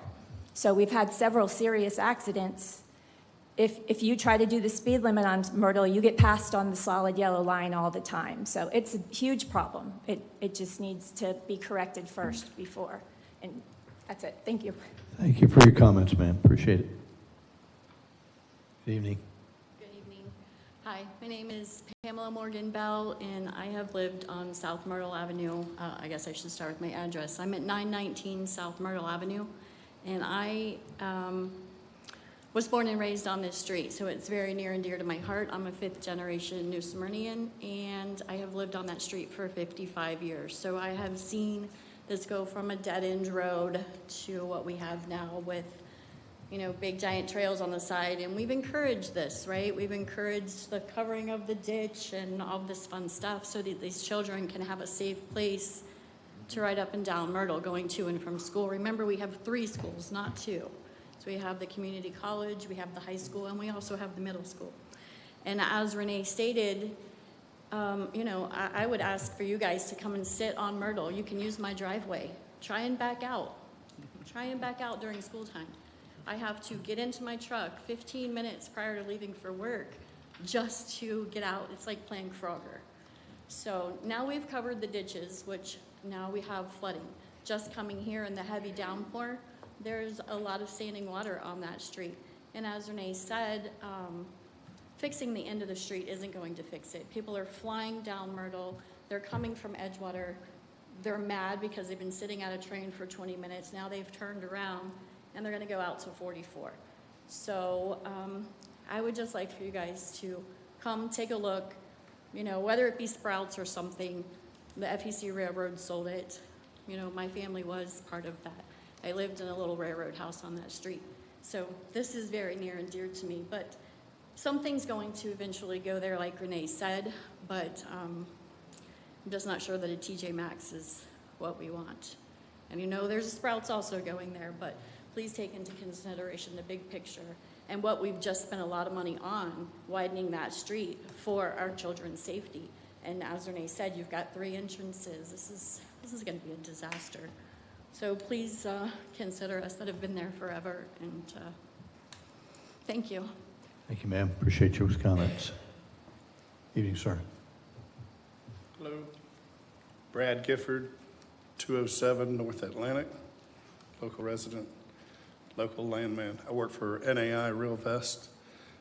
Charles Wayne Properties is our Daytona office. I've marketed this property for the better part of the past 10 years, had it under contract a handful of times. We had Lowe's, looked there, couldn't get it done with that. We had Elevation, tried to do the whole 100 acres. They had it under contract for over almost better part of 3 years, and we couldn't get a PUD accomplished there. So we tried to, how does a mouse eat an elephant? Try to break it down into bite-sized pieces, and here we are with Sprouts, and I'd say it's probably the best looking opportunity that we've had on 11 acres.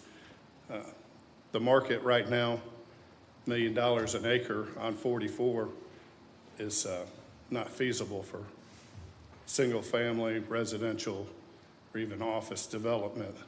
Really, retail's the only thing that's going to bite at those prices.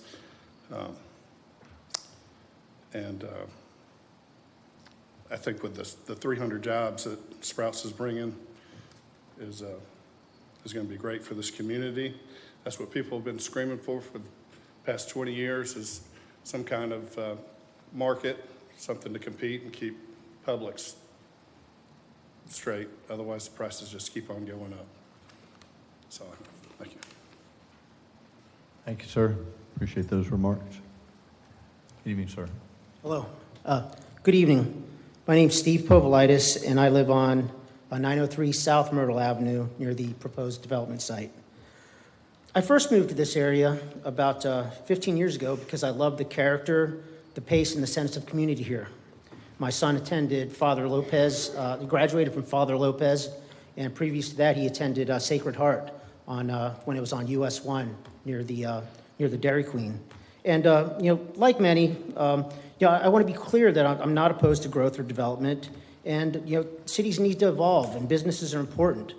But I do believe the type and scale and long-term impact of the type of development matters. My concerns with this proposal are the same as my neighbors, primarily related to traffic, infrastructure, and compatibility with the existing character of the neighborhood on South Myrtle Avenue. As you are aware, many of us already experience increasing traffic congestion, and we have safety concerns related to that, along South Myrtle Avenue, especially during peak hours, such as schools and and when the trains are impeding the flow of traffic. Now, adding a large-scale retail destination at the end of a residential corridor will inevitably increase that traffic volume, noise, and strain on South Myrtle Avenue, and resulting, on our community. And Mayor Cleveland and Vice Mayor McGuirk, I apologize if I'm mispronouncing your name. Thank you for recognizing those concerns earlier. So I would ask you to carefully consider whether this project truly reflects the long-term vision for the area, because as was mentioned, once developments like this are approved, the character of a neighborhood can and most likely will change permanently, and possibly not for the better, right? And many residents chose to live here because that area has historically felt more community-oriented and less dominated by a high-volume commercial retail type area. So in closing, I'd like to say that, on behalf of myself and my neighbors, we appreciate the work that all of you do. And I appreciate the opportunity to speak tonight, and simply ask that you proceed thoughtfully and consider not only the immediate economic impacts, but also the long-term impact on the residents in the area that have been invested their lives, their savings, their families in this area and in this community. So thank you. Thank you so much. Appreciate that, Steve. Good evening. Good evening. Rob Campery, 622 South Myrtle. I purchased my home approximately 2.5 years ago on Myrtle. After I spent 1 full year in my home, identifying 3 problems. Number 1 was flooding in certain areas, which the new bike path and drainage ditch has made a notable difference. The second problem is the intersection at Myrtle and 44. It's very difficult. Whether you're turning left or going straight, you're stuck at the light. So if someone's going to come in and put the money into and making that improvement, I think it's going to make a big difference. And lastly, the bigger issue nobody's talked about is the homeless camps. I live across the street from the property. I have homeless people living across the street, behind my house, and I think taking out 11 acres like that. I know the police are always in there chasing these guys out. I think it'll make a significant difference to the neighborhood. Thank you. Thank you, sir. Appreciate your comments.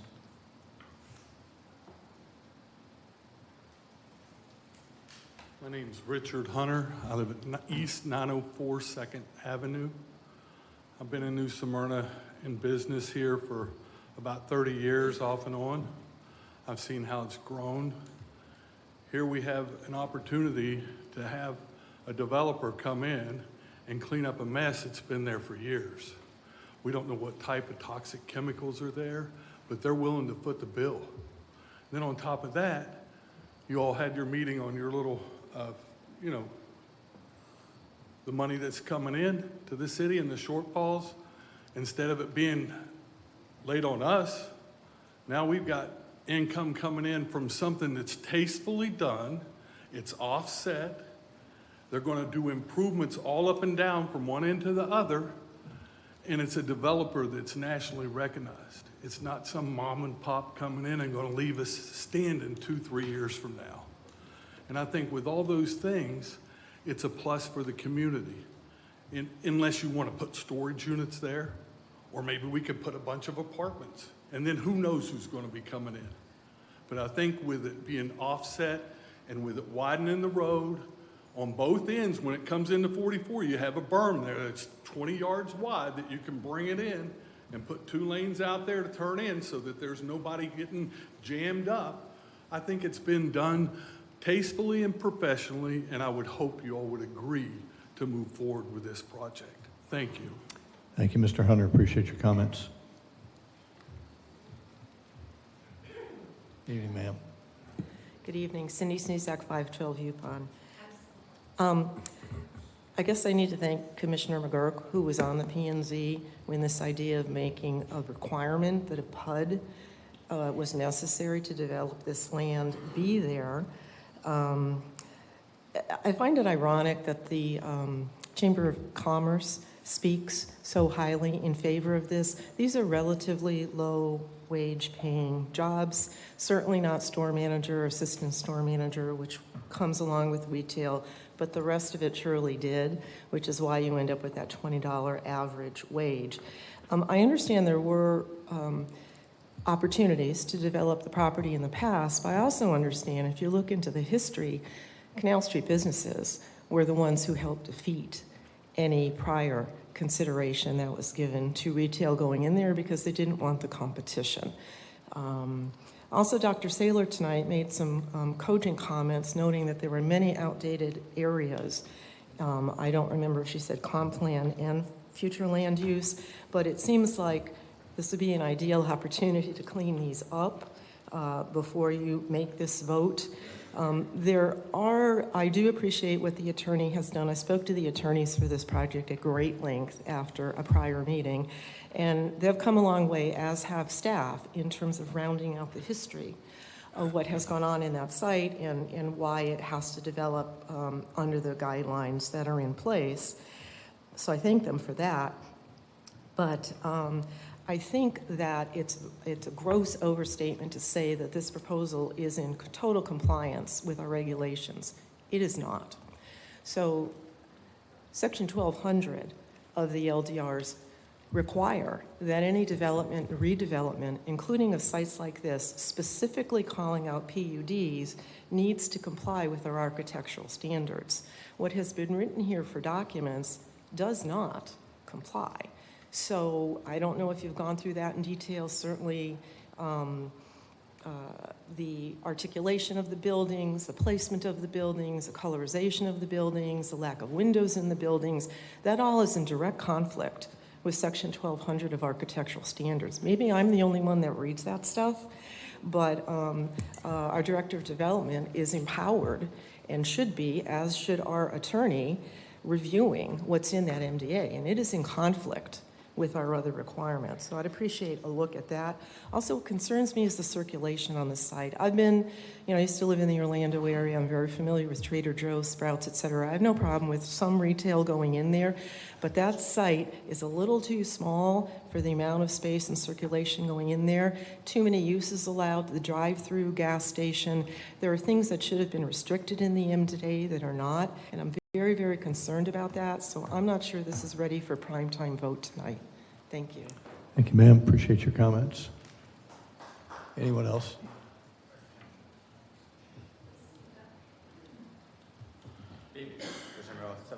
Street. Jason, you made a comment earlier, Commissioner McGurk, sorry, about sleight of hand, and that's supposed to talk about Sprouts or everything in there. I sat in this room a lot of times, unfortunately, and I went to the P&Z meeting. And P&Z was presented a whole different picture of this whole thing here when they voted on this here.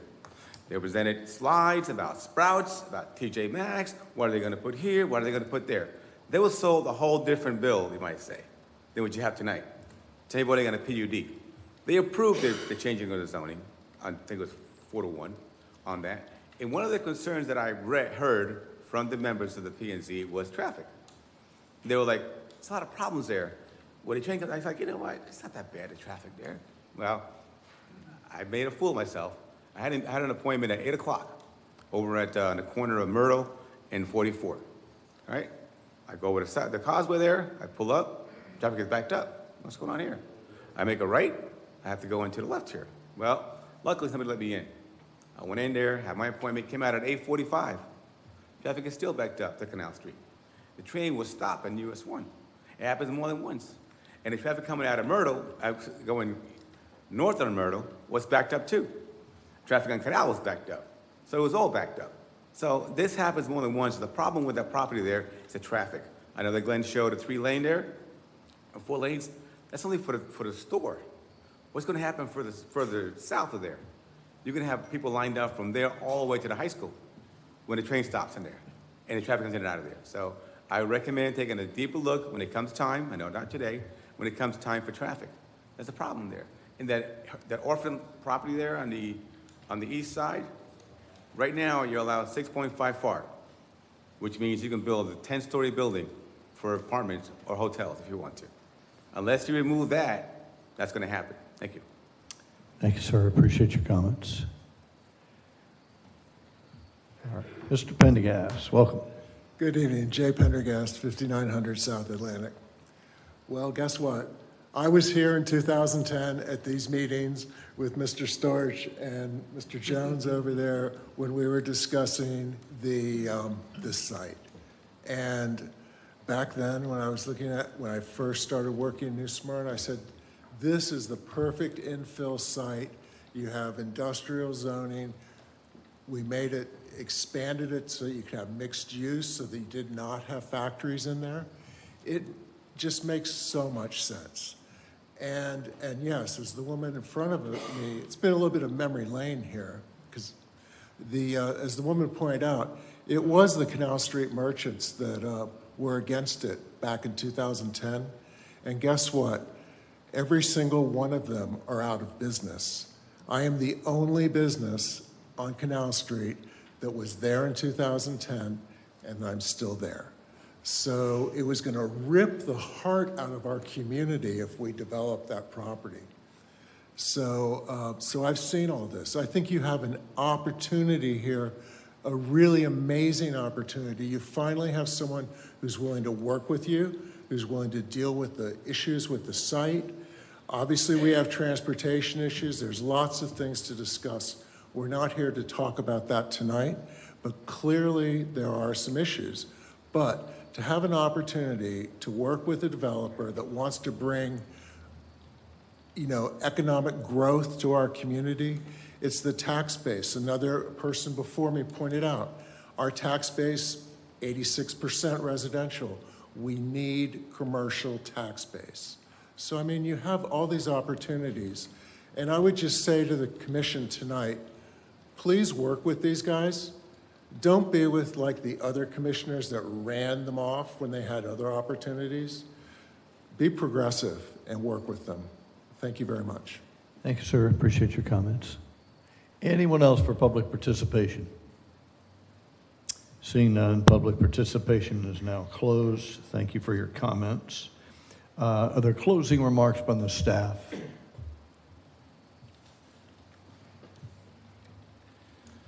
Just make a couple of quick responses to some of the things we heard.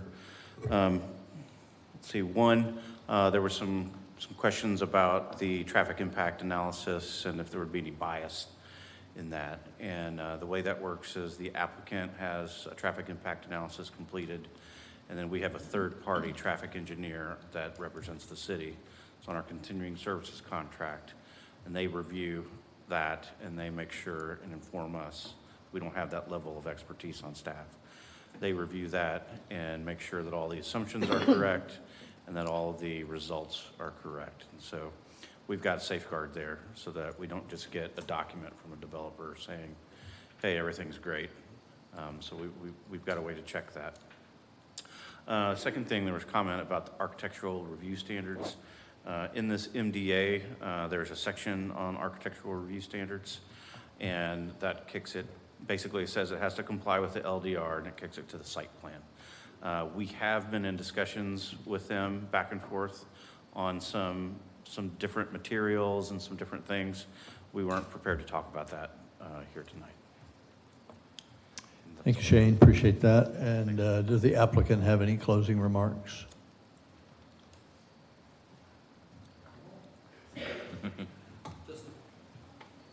Just just the fact that, like I say, you can tell that we have worked very closely with staff, we've worked very closely we've listened to the planning board, I've been trying to take notes from the residents as well. It sounds like a lot of the problems that are currently existing, some of those things we will be improving.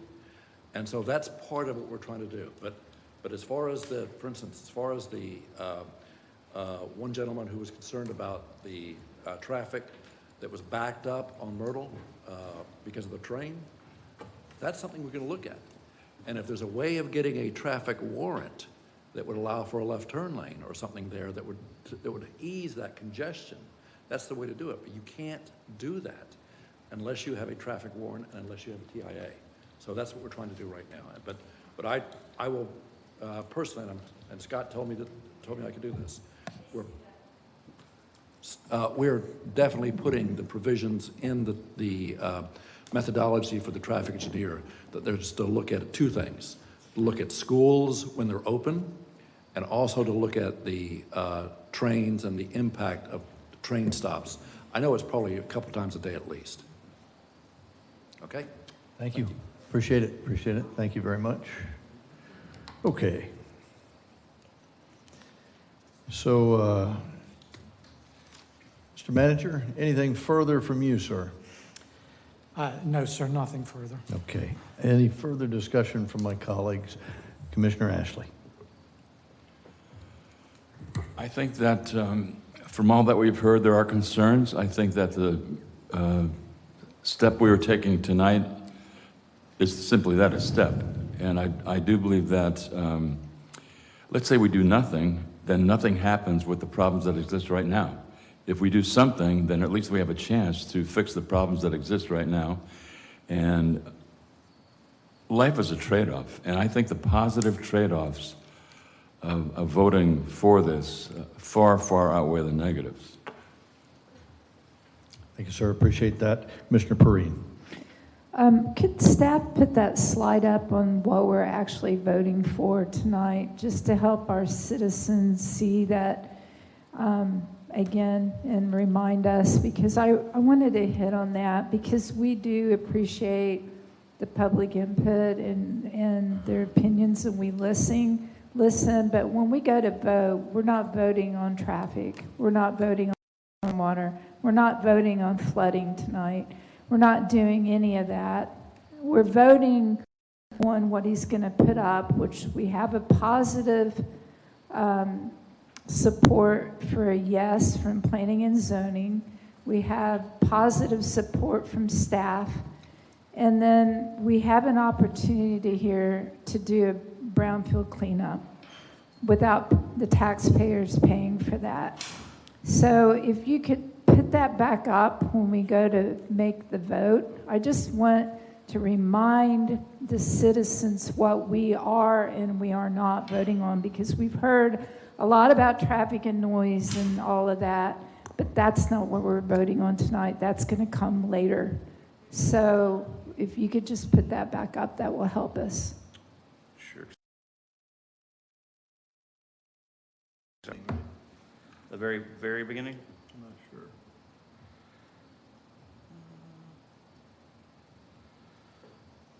Apologize, flipping through them all. There.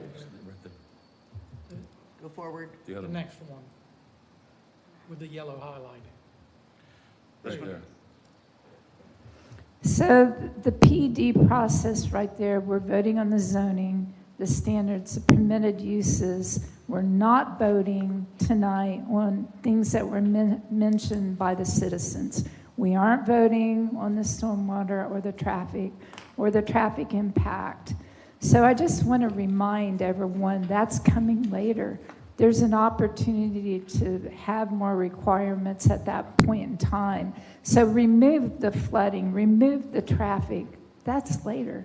We have to keep this in mind, take the emotion out, even though we love hearing from you. We're not voting on a lot of the things that you guys brought up here to us tonight.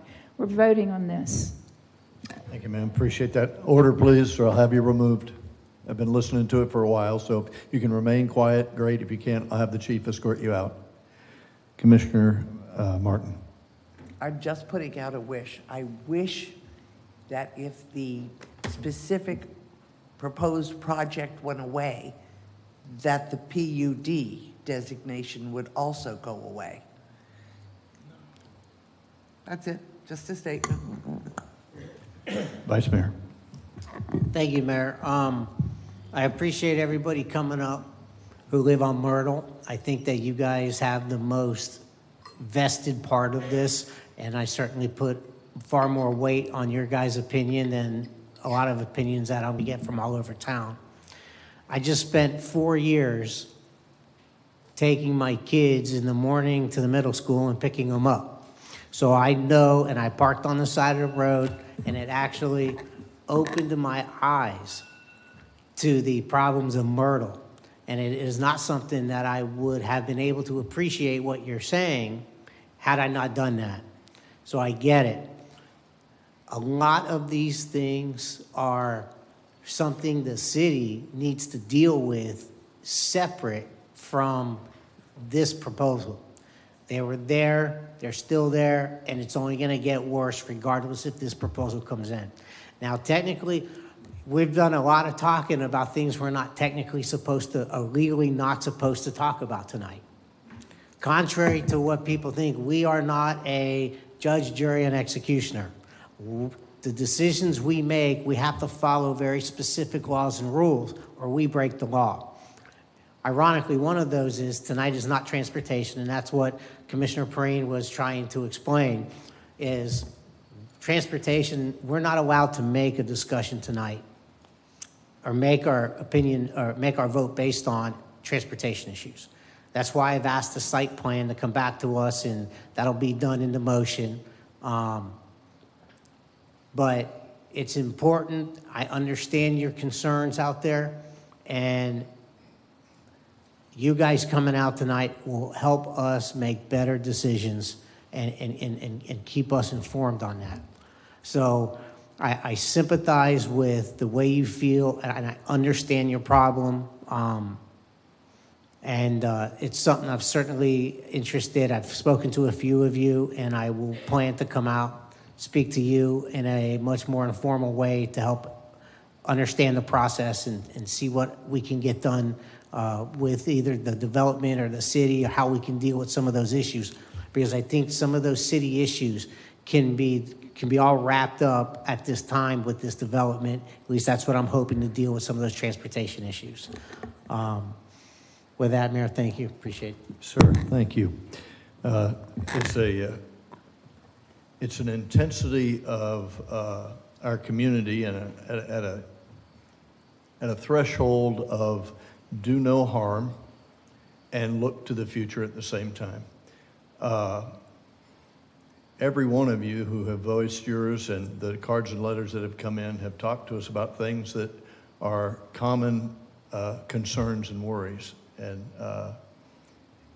we all know the topics. They're the same topics that everything we do around here bounces off of. It's the traffic, it's the density, it's the congestion, it's the stormwater. Where do I park? And so we've got a set of rules now that may not be written properly on the website. Mr. Manager will get on that straight away. But I think this set of rules will allow us to crawl, walk, run, rather than just say, hey, it's a done deal. You're going to get it. It's coming. I don't think that's going to happen. With McGurk's amendment, which is going to be, we want the site plan here for you to see. We want to talk about it. We want to talk about it a long time. We're going to have town halls. We're going to have meetings about it. We're going to figure it out, because we can do no harm. We cannot have stormwater messing this place up. We cannot have continued leaching of whatever's on that property continue to go into the aquifer.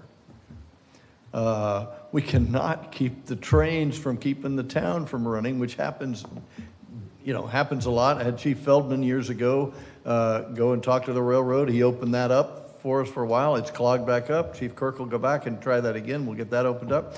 And sure as shooting, when you get a bigger congestion, the largest allowed density in the city by our comprehensive plan, as soon as that comes along, the traffic impact is going to be huge. So you can bet your bottom dollar we'll be looking at that traffic impact study and analysis and tearing it 8 ways from Sundays to make sure that we do no harm. We don't want to hurt the residents on there. There's one lady that said, I'm born and raised here. I'm born on a house on this street. Certainly don't want to see the quality of life for anybody diminish. So it is our direct efforts to make sure your quality of life is improved. And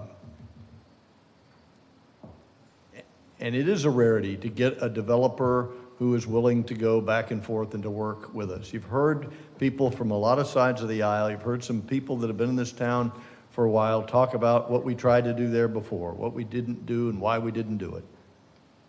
So I don't want to say anything about the prejudice of what we're allowed to do or not allowed to do. The quasi-judicial hearing allows for application for things that are qualified, and we have expert testimony from sworn experts.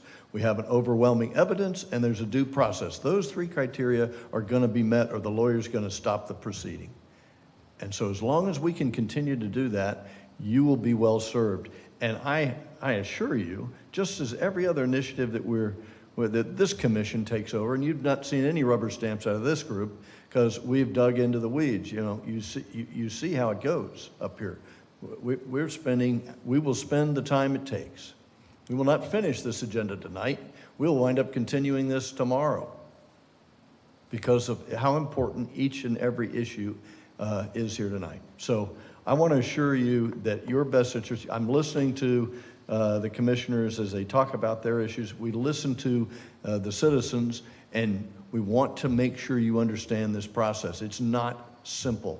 It is complex. So this thing called a site plan is what you're after. And that's where the rubber meets the road. That's the meat of the matter. And that will be where we will dig into the details that will affect your quality of life. With that said, any other discussion from my colleagues? Is there a motion, please?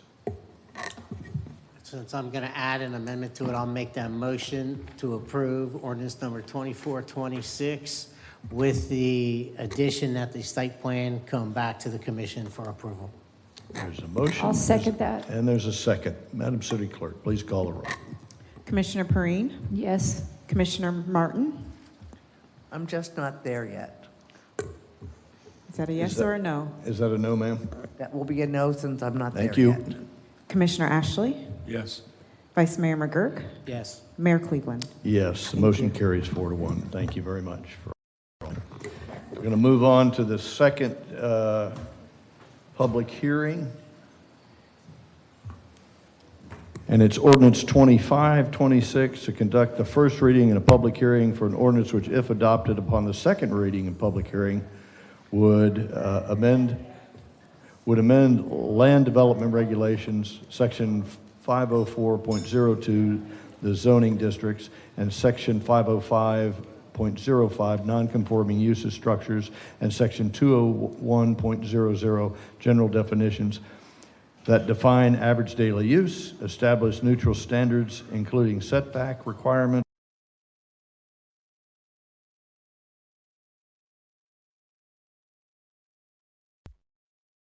or conditional uses. Madam City Attorney, for the first time, would you please read 2526? An ordinance of the City of New Smyrna Beach amending the land development regulations, amending Article 2 definitions to define types of government facilities, schools, and houses of worship, amending Article 5 zoning district, Section 50402, specific regulations by district to revise the list of permitted, conditional, and special exception uses related to government facilities, schools, and houses of worship in the A2 agriculture, RE residential estate, R1 single-family residential, R2 single-family residential, R2A single-family detached and single-family attached residential, R3 single-family and two-family residential, R3A single-family and two-family, zero lot line residential, R3B single-family residential, R4 multifamily residential, R5 multifamily residential, R6 multifamily residential, and MH2 manufactured housing subdivision zoning districts. Amending Article 5 zoning districts, Section 50505, non-conforming structures to allow certain non-conforming special exception and conditional uses to be reconstructed under certain circumstances. Providing for codification, providing for public hearing, providing for conflicting ordinances, providing for severability, and providing an effective date This is the first public hearing, and the second public hearing will be May 26, 2026. Okay, so for clarity, just to reiterate what the city attorney said, this is not the final. We'll vote. We'll have a public hearing tonight. We'll vote once, and then we'll have another bite at the apple, another public hearing on the next meeting in May, and another vote. So it's the first shot. And before Mr. Corbin gets started, and before I open the public hearing, the chair would entertain a motion to continue to 10 o'clock. Is there a motion for that? I'd like to make that motion. A motion and a second. Madam City Clerk, please call the roll. Commissioner Perrine? Yes. Commissioner Martin? Yes. Commissioner Ashley? Yes. Vice Mayor McGurk? No. That was a no? No. Mayor Cleveland? No. Motion carries. Okay, we're going to continue to 10. I don't believe we'll be done at that time, but we'll get through as much of this as we can. Mr. Corbin, thank you for being here for this one, and I'm anxious for your report, sir. Thanks for having me. We tried not to do a double header, but it just didn't work out that way, so apologize for that. This is proposed text amendments for places of assembly in residential districts. This came about actually last year is when this process started. We've been working on this for a really long time. When we had a house of worship that was seeking a setback variance, then they couldn't get a setback variance because they were a special exception use, so they didn't qualify for a variance. And then they came forward with a text amendment, and then we got to talking and we found out that we were actually in violation of federal law in the Religious Land Use and Institutionalized Persons Act of 2000 with some of the ways that our development standards were treating houses of worship. So this law protects religious institutions from discriminatory land use regulations, applies when local zoning decisions impose a substantial burden on religious exercise, and requires governments to use the least restrictive means when burdening religious land use. Some key provisions are the substantial burden tests. The government must justify burdens on the religious land use, equal terms, and this is very much what we're going to be talking about.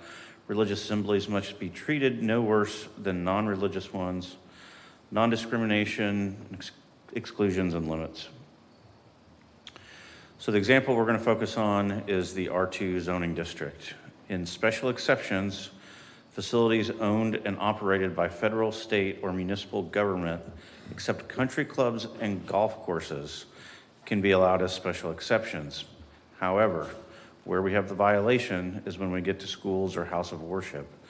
They can be special exceptions if they provided that all structures are located at least 35 feet from all rear or property lines. That 35 feet restriction does not apply to to facilities owned and operated by government entities. So therefore, they're not being treated the same. So you think of a government, this room right here, or a community center, or something of that nature, it can't have a less setback or less restriction than a house of worship. Here's what this looks like as an illustration. These are examples of individual lots with setbacks on them. So on the far left, you have what would be your permitted uses in the R2. This would be a typical house lot. It would have a 30-foot front setback and then 7.5 feet on side and rear. When you get to government buildings, it looks exactly like it does for a single-family home. But when you get to houses of worship on the far right, it imposes a 35-foot setback, and that's where our violation with the federal law occurs. So we did a deeper dive, and we looked at all this, and we found that we had this going on in 9 different residential zoning districts, one tweak or another. Typically, we have more 25 feet ones that are in violation, but we also have 35 feet, 45 feet, and 50 feet. So the first stab that we took at this was we thought, well, we'll just make all places of assembly 25 feet, and that's what I'm showing on the far left there. They all have 25-foot setbacks in the side and rear. And we presented that at a public meeting, and that did not go over very well. We didn't make the houses of worship happy, and we didn't make the neighbors who were interested in this happy as well. So we had some internal meetings with the city manager, assistant city manager, city attorney, myself, planning manager, and we talked through some of this. And some of the direction that we got was there has to be some way to address this in a tiered way, where as a facility gets larger and it gets more intense use, then we can control that. And currently, we don't have any size restrictions on places of assembly in these residential districts. So they could be thousands of seats, literally. We don't have anything in place to control that. It's a special exception. Someone establishes one and they grow and grow and grow. They can grow inevitably. So what we developed was a concept for a tiered system, type 1, type 2, type 3, and type 4. And with each one of these, there's, well, the type 1 is basically, currently there's a special exception. We're going to change it to a conditional use, because basically all that was being required of the special exception was if you meet the 35 feet, then you get the special exception.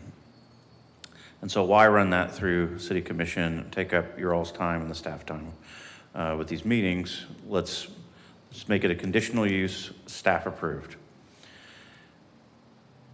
And we knew that the houses of worship wanted a reduced setback as well. And we needed to find a compromise for government buildings as well. So we landed at 20 feet. However, with 20 feet, what we're going to require is that you have a larger vegetative buffer. So your setback goes down, but your buffer doubles from 7.5 feet to 15 feet. Back up 2. And so the cap on that number of daily users would be 500. Same with type 1. So the difference between type 1 and type 2 is the setback drops and you have higher buffers in type 2. Then if you want to have more people at your facility on any given day, if you want to have between 500 and 1,200, you can still have the 20-foot setback.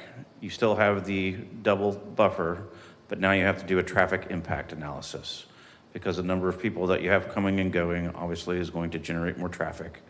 And so we want to make sure, just like we talked about with this PUD and this development, that if we have a growing facility in a residential neighborhood, that we've got some controls saying that the traffic impacts won't negatively impact the neighborhood.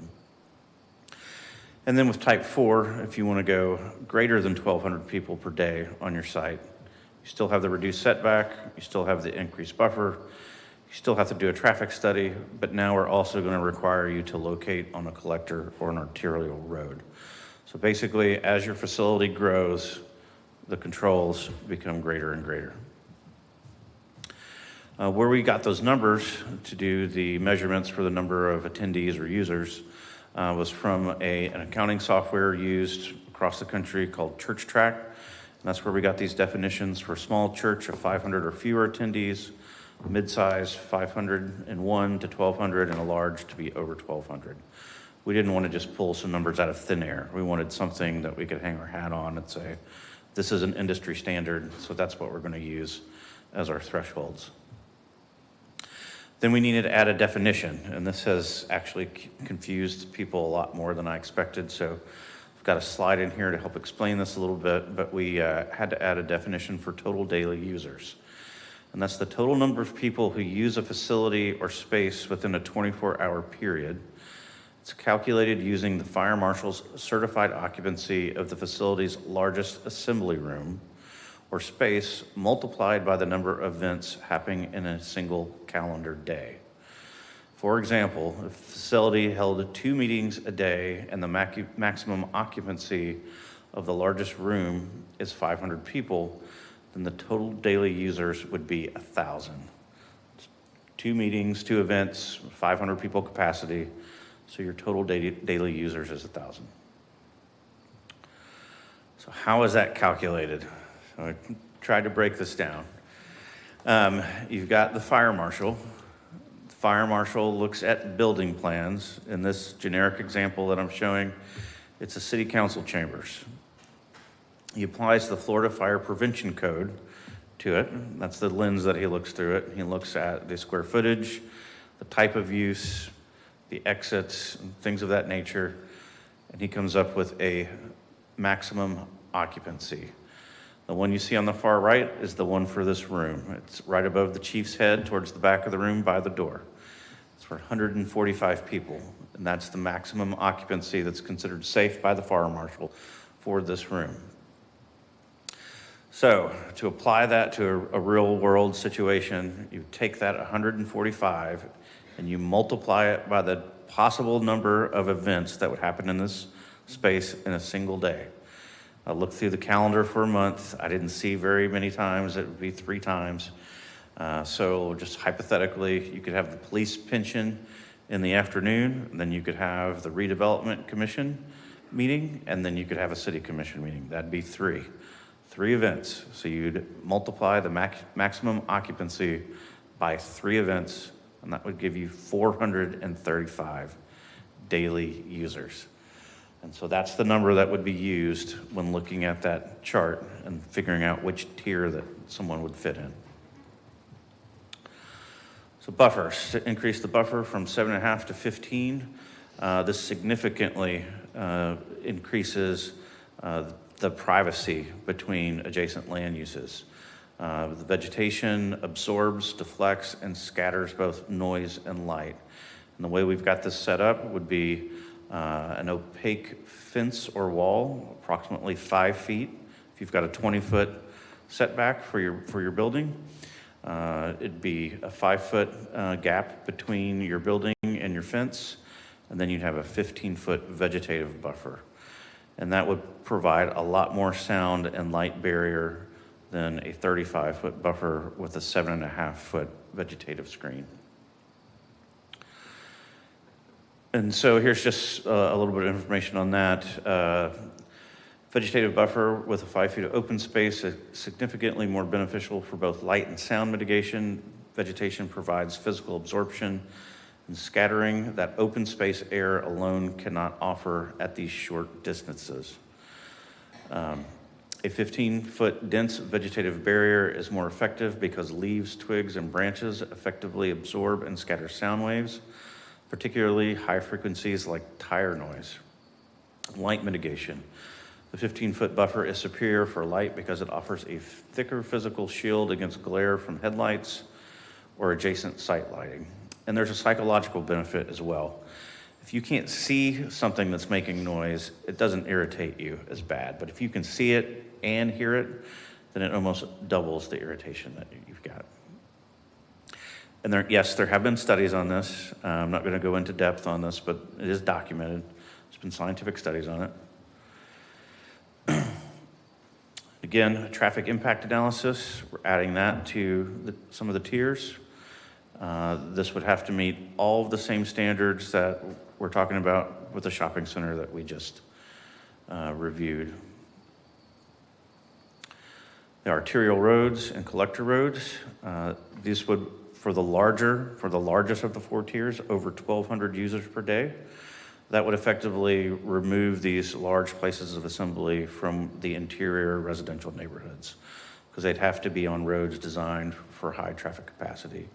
On Beachside, Saxton, and Atlantic would be approvable, and then we're talking about State Road 44, Old Mission Road, and roads of that nature. We've added a provision for nonconformity. There's been at least 6 houses of worship that were constructed prior to the current LDR setback requirements, which are considered non-conforming, and therefore any natural disaster such as a hurricane that wiped them out beyond 50%, they would not be allowed to be constructed or repaired in their current footprint if it was non-conforming, the area that's non-conforming.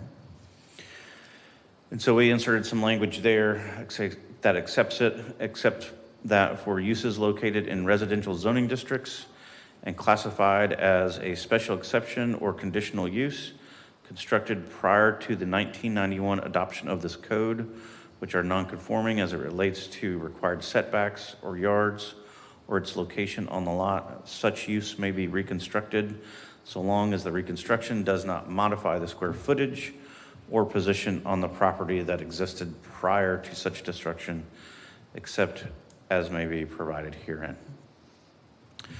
And some reasons to support that. When we're thinking about the federal law, this could possibly create a substantial burden. Courts may find that requiring a church to rebuild under new standards with a smaller footprint with larger setbacks could impose a substantial burden on the religious exercise by making their facilities inadequate for their existing congregational needs. So if you have a facility that can seat X number of, let's say, 100 people, just to have easy math, you're on a small lot on the historic west side, and we impose the new setbacks and the new building, basically envelope, restricts the size of that facility where they can't house their congregation, then that could be considered a substantial burden. Also, there's an inherently beneficial use argument that some states recognize churches as inherently beneficial that provide a unique public good. The public benefit of the church, such as community services, spiritual support, disaster relief, food assistance, education, and childcare outweighs the minor detriment of maintaining a non-conforming footprint. Then there's a public welfare contribution. Florida courts generally view religious institutions as assets that strengthen the community and provide essential social services, justifying favorable treatment in land use disputes. And that is the end of my presentation, and I know this has a lot of moving parts, but we recommend approval on this. I'm here for any questions. Yes, sir. Thank you so much for those. Mr. Manager, would you like to opine about the process that we've been under to get to the point where we are tonight? Certainly I will. And this, as Director Corbin said, has been a very lengthy process. We've come a long way from where we were 6 or 7 months ago, and certainly the staff has done a great job with this, in my view. So after the initial meetings, I think it became apparent to everybody. You said to me, let's take a deeper dive into this. Let's see what we can come up with to address this issue.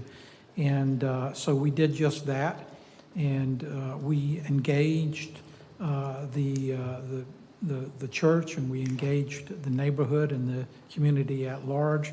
We had a couple of different meetings right here where we presented some different options and got some feedback. We got some initial feedback, and we went back to the drawing board and we made more changes. And this was a very iterative process for us, where we tried to listen to what the issues were with the church, and we tried to listen to what the issues were with the neighborhood and what their concerns were. And certainly it was apparent to me that the opposition to the initial setback issue was bigger than just the setback. That was just a symptom of the opposition, a route that people could take to express their concern about the continued growth of churches in an unchecked manner, so to speak. And so that's where we developed this tiered approach so that the regulations would be different based on the occupancy of the church, the size of the church. And I think the staff has done a very good job of creating something reasonable that we can apply in this situation, not only to churches, but to other civic types of land uses. So, I won't say that everybody's in full support of everything that we're proposing here. Certainly, people have asked a lot of questions, and I think we've got good answers to all of those questions. But I do think we've made a very reasoned recommendation here to address all of the concerns that we've had to protect the neighborhood and to protect the church in this particular case.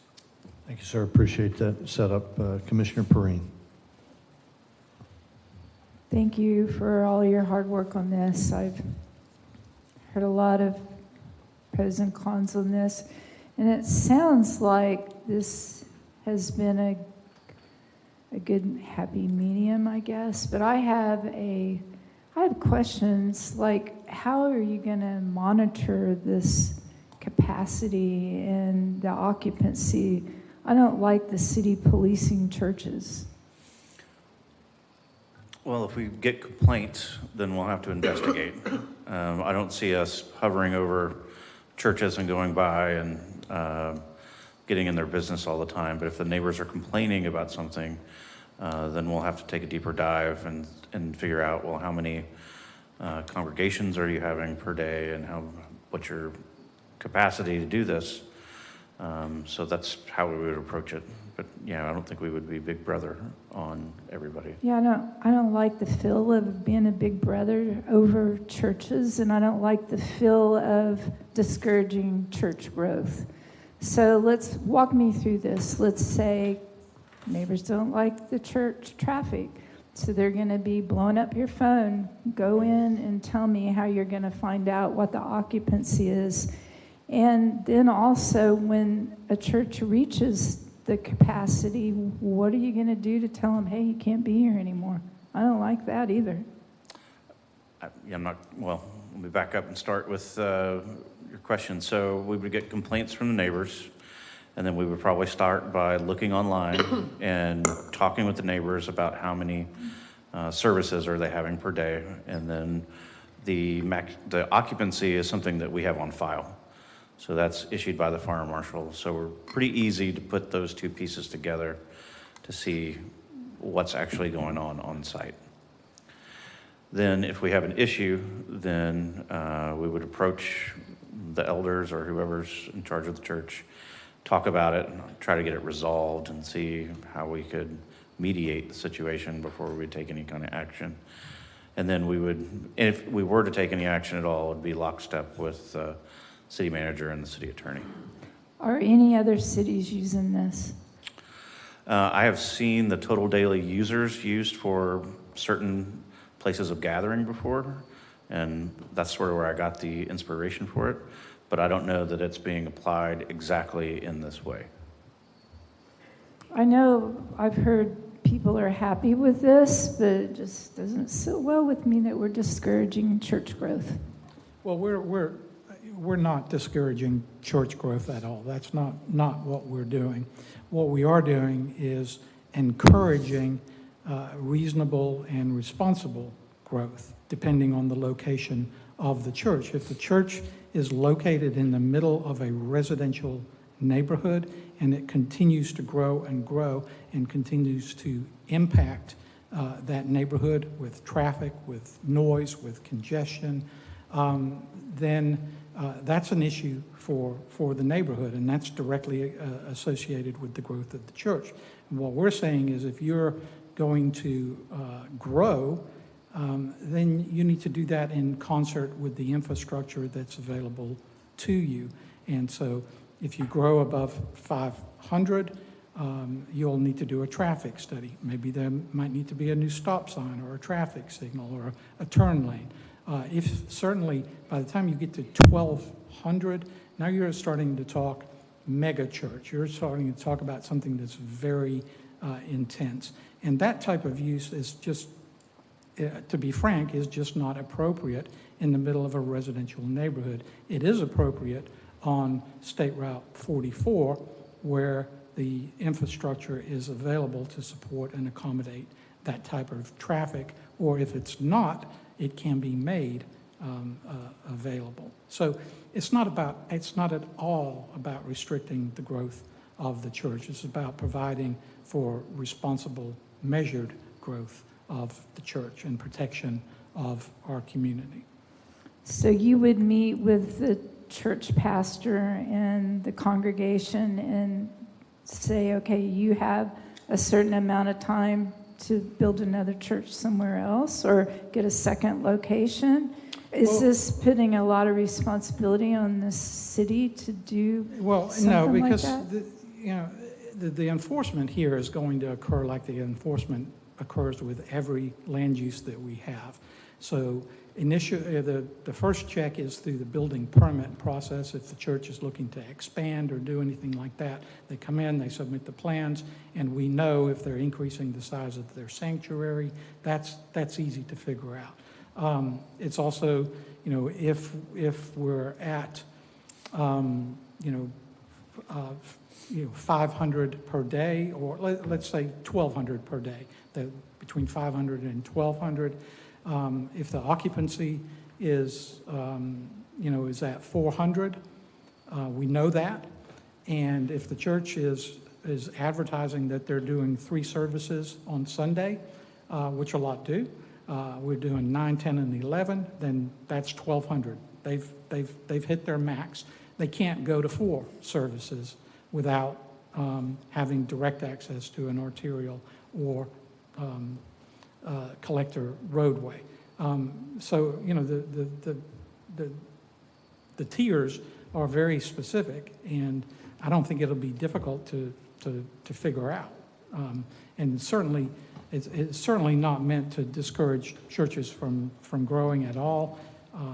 We've met extensively with Beachside Baptist Church on this topic in particular, and I think through those discussions they've understood the neighborhood and the impacts that they have on the neighborhood, and the neighborhood has understood that the church wants to grow to a reasonable size and not overwhelm where they are. So I think it's been a very good balance of what we've been able to achieve here. Thank you, ma'am. Appreciate that. Commissioner Martin. First of all, I'd like to thank the staff for the hours and hours and hours that they have put into it and their difficult attempt to accommodate everybody. And I'll simply say as a reminder that there are 2 communities to be considered here, both of which need to be considered. The neighborhood that a church is in, as well as the church. 2 communities, 2 considerations. And I'm just not awfully sure that, let's put it with this. I'll make a general statement that if you don't want it in your backyard, please don't put it in mine. That's it. Thank you. But thanks again to the staff. Thank you, ma'am. Shane, technical question first. And I can't remember where it was exactly, but you talked about should a church need to rebuild, and you listed specific restrictions, which was we're not going to change your footprint, we can't change the location, stuff like that. I had a resident write in, I think I sent it on to you guys, that said there's an opportunity there. Why would we care if they reposition the structure on the lot to try to make it conforming? Wouldn't that be a good thing for all of us? Sure, but I followed up with this issue here. It could be that we have a church that's non-conforming and the lot is too small, and if we impose full setbacks on it, and it rebuilds in the smaller building envelope that's established by the new setbacks, that it might not be big enough to accommodate its congregation. Yeah, right. There's certainly a church that won't want to give up any space, but if there was an opportunity to move it somewhere on the lot so that it would conform, wouldn't that be okay? Sure. Okay. And the wording now says that that's possible? Doesn't it say something about we're not going to let you relocate the building? No, it just says we'll allow you to rebuild in the same footprint, but not to expand. You can't expand beyond that footprint in the areas that are non-conforming. So if you have a church that's a couple of feet into a setback and a hurricane blows it down, they can build back into that couple of feet within the setback without having to get a variance. That's what the proposed language says. Yeah. Okay. Thank you so much. And so thank you, and obviously the entire commission is grateful for all the work that you guys have done and the outreach to both the community and to the church. I've spoken with both myself many times. The it occurs to me that the intent of a neighborhood church is to serve the place where it is. I grew up, and we still have neighborhood churches. There's two that happen to be in that area here, two or three over there. Certainly, the Methodist Church is a community church, started in 1905, and hasn't much changed its size since 1905, although their footprint has expanded hugely. This church that we have has got a fixed footprint with nobody willing to sell their property on either side. So I'm raised in the church kid, still a church goer, and I don't want certainly the city to ever have the big hand of Big Brother coming in saying we don't want the church to grow. So I kind of side with Commissioner Perrine and say, how are we going to ever enforce this thing without all sorts of bad appearances going on? And I don't know that we know the answer to that yet. I haven't spent enough time to think my way through it. But at the same time, I really want Pastor Khalil, who I've talked to many times, I want him to grow his church. I want him to be able to do all that he can do. I think the community is better served with more people going. I'm not sure I want more people going there on Pine Street, and it would suit me perfectly if they became a mega church and went to where we would love to have mega churches. That's the conundrum we're under. So I go through some experts here in town that have done this. Reverend Bob Brown is one of my go-to guys. This church has been through a cycle, and it will go through a cycle again.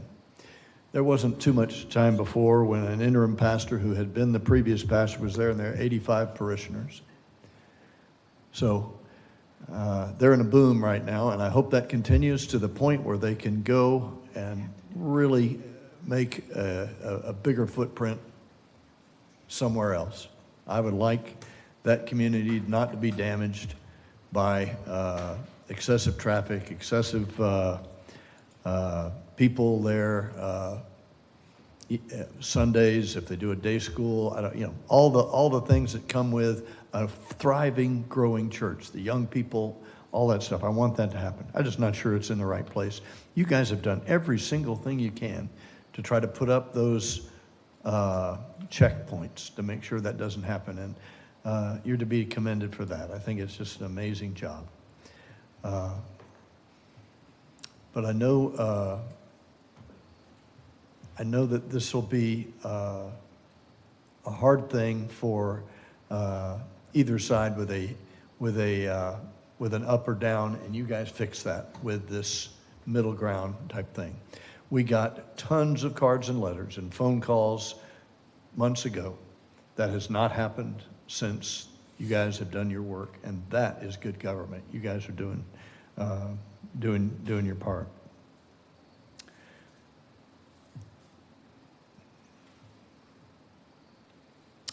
Thanks for listening to that. That's all I have to say about that right now. Maybe more after public opinion. Any other questions for Mr. Corbin? Okay, Shane, thanks. Don't go away, but we're going to open the public hearing now. Are there any citizens who wish to speak in favor of or in opposition to this initiative? Please come forward and you'll be heard for 3 minutes. Name and address for the record, please. Thank you, ma'am. It's been a long one. I'm Susan McNamee. I actually live in Port Orange, but I'm the trustee chair for community.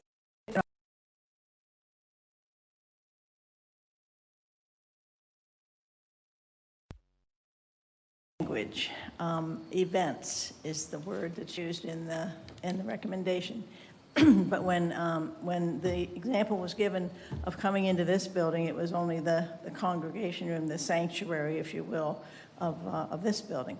And so I think that they should change the wording from events to something that reflects that it's a massive event, because we have 1,000 events. I mean, there's meetings, there's lots of stuff going on at the church, but they're not all in the sanctuary. So I think it would make it a lot easier to understand, and potentially if the time ever comes that we need to come up before the board for a variance of some sort, it would be easier to monitor because there's, like he was saying, services. But we have a lot of events that aren't services. We have meals that are in the fellowship hall, all that kind of stuff, and there's not nearly as many people at those events. But if every event got counted as if it was a full sanctuary, that would really be prohibitive. So, thank you very much. Thank you, ma'am. Appreciate your comments. Evening, sir. My name is Ben Tuis. I'm going to go real quick because you guys have been doing this a really long time. I live here on Beachside, and I attend Beachside Church on a regular basis. I just like to start by voicing the support and appreciation of our church and the congregation for the city's recommended setback changes. I know Mr. Corbin's been working really hard on that, and I can imagine this is super tough. It seems like some of these changes are certainly seen as a very fair and reasonable consideration for both local residents and all churches in the area. I think there is some language that's a little concerning, but I'm not speaking on that. Just wanted to speak really briefly on the history of the church. It started in 1956 as a mission from First Baptist Church of New Smyrna, and by 1959, the church recognized 49 members. By 1962, membership increased to over 120 people, and in 1965, membership climbed to over 500 people. The church has been here for 70 years, so it's a long time. It's weathered fires, floods, economic downturns, and the overall departure of the community in general from faith in God. This only compounds the real fundamental need for this church in the community as a haven for the lost and a meeting place for the found. My involvement with the church started in late 2019. I was working on growing a business. We were newly transplanted to the area. Things were they were shaky at the time, and I believe back then the regular attendance on a Sunday morning was fewer than 30 people. There were times when we, as our family, really doubted whether the church was going to make it, and we kind of felt like we were on a sinking ship. Fast forward to today, we've stuck with it, and we've seen attendance multiply to over 600 people on a Sunday morning. We went from 0 families with children to having a playground teeming with kids and having met some lifelong friends from this church. I'm just here to advocate that this church in particular, all churches are great, but Beachside in particular needs to be on Beachside. And I know it's really tough where it is, but if it goes away, your community for kids, for young families, as you can see if you drive around on a Sunday morning at some of the other churches, is pretty dead. And that church is really alive. And it means a lot to me, actually. And I'll be done. Thanks. Thank you, sir. Appreciate your comments. Evening, sir. My name is Ron Detchen, and I live in 746 Grape Ivy Lane. My wife and I are transplants from California, and you don't know what an enjoyment it is to live in a community and a state that you all live in. Trust me. We also own several properties in New Smyrna Beach, so we have a vested interest in what goes on here. I currently serve as a deacon at the Beachside Baptist, and I'm involved with meeting the needs of a very rapidly growing church family. And obviously, one of our big needs right now is we need more room. We're really squeezed. I fully support the city's recommended R2 setback changes and treat homes and houses of worship and the community structures in a fair manner.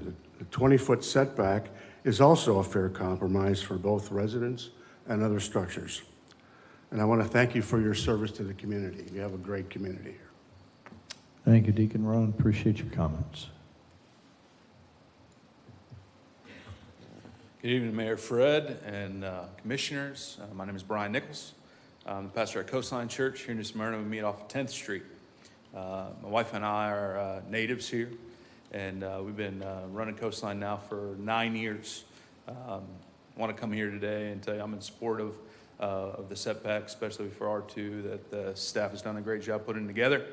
As a leader of a growing church in our area, This is an area that's been of concern for us. And I'm reminded that as a leader for our church, I'm not representing an organization. Churches aren't about building buildings. We're about helping people. And we've got many churches in our area that do a great job of that, helping feed the homeless, counseling those that are in grief, helping marriages stay together, and helping people. And we get to celebrate with people in some of their best times, and we help them through some of their worst times. And so I thank you for your consideration on this, and what the staff is suggesting, I think, is extremely helpful for us here going forward. Man, we want what's best for our community. That's the reason why a lot of these church leaders are doing what they're doing here in New Smyrna. We love the place where we live. We love our neighbors. We want to be good neighbors as well. And so I think for what the staff is suggesting is helpful to both and is a good middle ground. I'm super thankful to see that we're taking steps in allowing church to be equal with other companies and other organizations that are here in town. I don't necessarily think the churches should get special treatment, but we definitely should not be held to a higher standard or a different standard than the rest of the organizations that are planning in and around our community. I know you guys have been here for a long time tonight. Thank you so much for the service. You guys hear a lot of stories and a lot of complaints from people. It's a tough job to do. That's not something that escapes any of us that are here this evening. Thanks for the service that you're doing to our great city. Hope that God gives you the wisdom that you need and the strength that you need to keep doing the job that you're doing. Thankful for what you're doing. But God bless you guys. God bless our city. Have a great night. Thank you, Pastor Brian. Appreciate your comments. I'm Erin Shihatsa, 549 Moonshell Circle. My family and I have been permanent residents of New Smyrna Beach for about 12 years. We also attend Beachside, and so we do appreciate all the hard work that you guys did to make this compromise. And I just wanted to reiterate the importance of having Beachside in our community at the beach. It took us that 12 years. I mean, we've only been members about 3 years now, and it took us that 12 years to find a place where we could actually gather as a community, and my family could go and we could care for each other and love on each other and find other friends and family that lifted up God. And we're working in mission fields in Africa and Indonesia and here locally too with the surf camp and with food ministries. And I think we're doing some real good in the community, and I think we deserve to be respected for that. So thank you guys for hearing us. Thank you, ma'am. Appreciate your comments.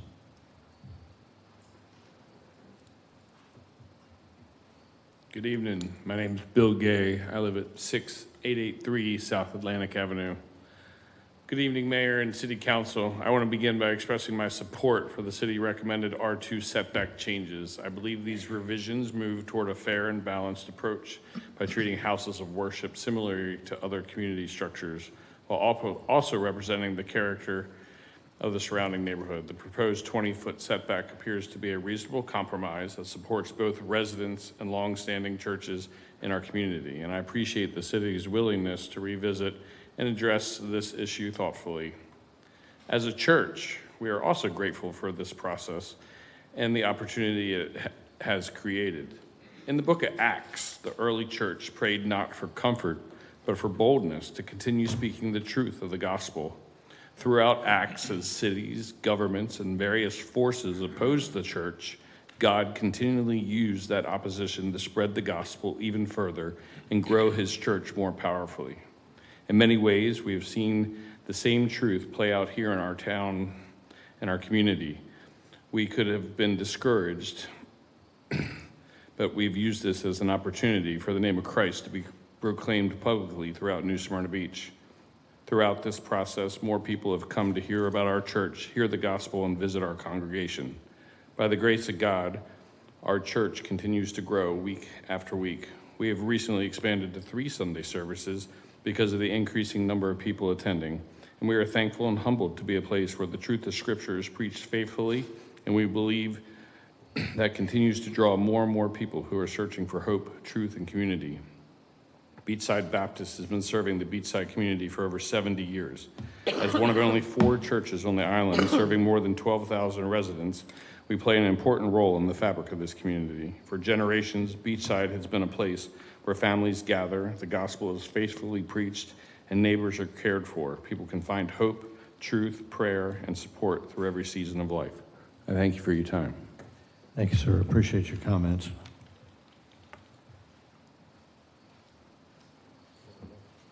Chris Lopez, live at 2712 Neverland Drive in New Smyrna Beach. Can you guys hear me now? I had a little bit of a speech prepared, but it's kind of the general gist of what everyone else has kind of discussed already and the positive impacts that church has had on my life, finding Jesus, and mainly Pastor Brian back there. I go to Coastline Church, and he's changed mine, my family's life for the better, and I couldn't thank him any more for that. But without getting too into details on my story, I think the major concern that I have is just some of the terminology. I think the setbacks are reasonable. I think those things are fair. But the main concern is the ambiguity. Some of the other people who have discussed already have brought up, for example, what the term event means. Does that mean an actual service? Does that mean men's night, Bible study? Like, there's a lot of ambiguity that can be interpreted inconsistently, and honestly to the detriment of the churches. So I do think that there needs to be some reassessment of some of the terminology that's being used. The other thing that I think is important too is going from type 1 to type 2, the different tiers that were brought up. It's confusing in a sense that if a church were to start as a tier 1 or 2, go to tier 3, having to do a traffic analysis, but then maybe going back to tier 2, then going up to tier 4, it just seems very bizarre. And again, as you guys phrased, using like the big brother hand, trying to take care of that and control that, it doesn't seem, from a long-term perspective, it's going to actually be beneficial or realistically enforced. I think there needs to just be a little bit more enforcement mechanisms, or just fair treatment compared to other properties in a similar manner. So I just think that, again, the best course of action would be to treat them consistently as you would other properties, given this specific amendment change, but also just be a little more clear, because you guys don't want people coming here having to waste your guys' time. You guys have a lot of important things to do. So I think having the terminology clear at the beginning will obviously allow for a lot less issues down the road. But that's all I got. Thank you, guys. Thank you. Appreciate your comments, Mr. Lopez. Hi, good evening. My name is Billy Posick. I attend Beachside Baptist Church, 629 Pine. I just wanted to reiterate a couple of things. I want to thank you all for the work that you've done over the course of this time, looking at everything, finding where there were some things that you needed to change a little bit, and work towards a common goal for the community and for the church. Because I believe both parties need to be represented, like it was said, because they do, because that's where they live and that's where we worship. So it all needs to be. The event thing that has come up is very important. That's the first I've seen that tonight. We have counseling sessions. We have Celebrate Recovery that come to church. We have youth group. We have Bible studies. If you group all of those and you make them based on the fire marshal attendance of the building, of the largest room in the building, that number is going to substantially be skewed in a large way. Church service on Sundays, those are large gatherings. The other ones are not large gatherings. A youth group of 30 kids, if you put it to the 260 or whatever fire marshal allows, if you call it that size group, that's going to create some skewed numbers, in my opinion. My main purpose here was to talk about security. I'm a lead on one of the security teams. Something we implemented as we started to grow. We've also hired a New Smyrna Beach off-duty police officer to be at every Sunday, be at church on Sunday in a uniform presence to continue to not only support the area, support the community, support the church in protecting the people. Those of us who are on security, we have a common goal. We love people, we love God, and we want to protect them. That is our purpose as a security team. So that's why we're out there. Let me move through this a little bit to make sure we have someone else's time. Being on the security team is a very delicate situation. We are a church that has a mission statement to love God, love people, and make disciples. It's very difficult on the security because you want to welcome everyone. Everyone needs to hear the gospel. Everyone needs to come to church. Everyone needs that opportunity. Being on security, we have to be the ones that watch as those people come. What are they coming? What is their motivation? We want to welcome them with open arms, but we also have to protect those who are already there.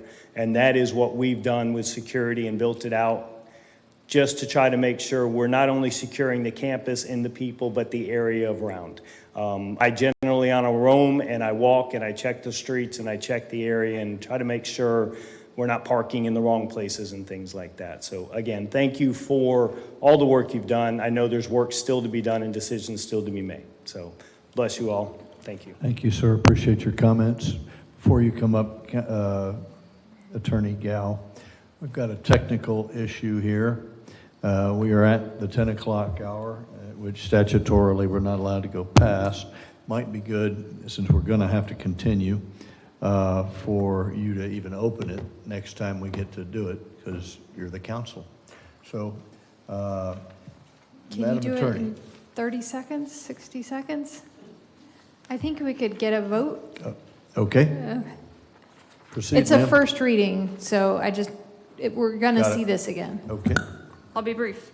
I'm Jessica Gow for the Record, Coppola Law Firm, 1 Daytona Boulevard, Daytona Beach, Florida, on behalf of Beachside Baptist Church. Very quick in summary, you've heard from some of our church members here and community members. I just want to clarify, the question on events was outlined with staff. That event is for the largest gathering room, so the sanctuary, with the events held in just that room per day. That's the daily rate. Staff has gone through every argument we could throw at this from the House of Worship side. The religious community got very invested, as did the residents. What remains is something that is tried and true and based in evidence, and that from our perspective for Beachside, we are here to support as a compromise between the House of Worship and residents. I think that it has taken a long time to get where we are, longer than probably anyone expected, but the result is better than what was here before. Thank you.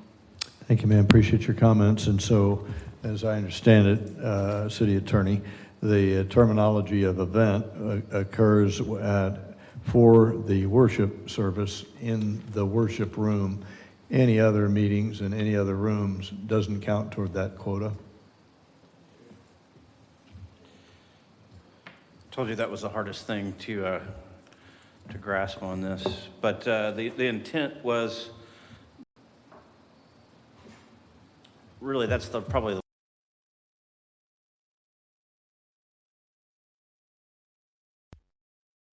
things like fall festivals and things of that nature. That's actually something that requires a special event permit, so that's a totally separate thing. This is about events that happen in the main room, the largest gathering place. How many of those would you typically have in a day? And that gives you a volume of people that are coming and going from the site. Thanks for the clarification, Shane. But using the term event is neutral and not specific to worship. A house of worship. Got it. Okay. Any questions for Mr. Corbin? Is there a motion? Motion to approve. Second. And there's a second. Madam City Clerk, please call the roll. Commissioner Martin? Yes. Vice Mayor McGurk?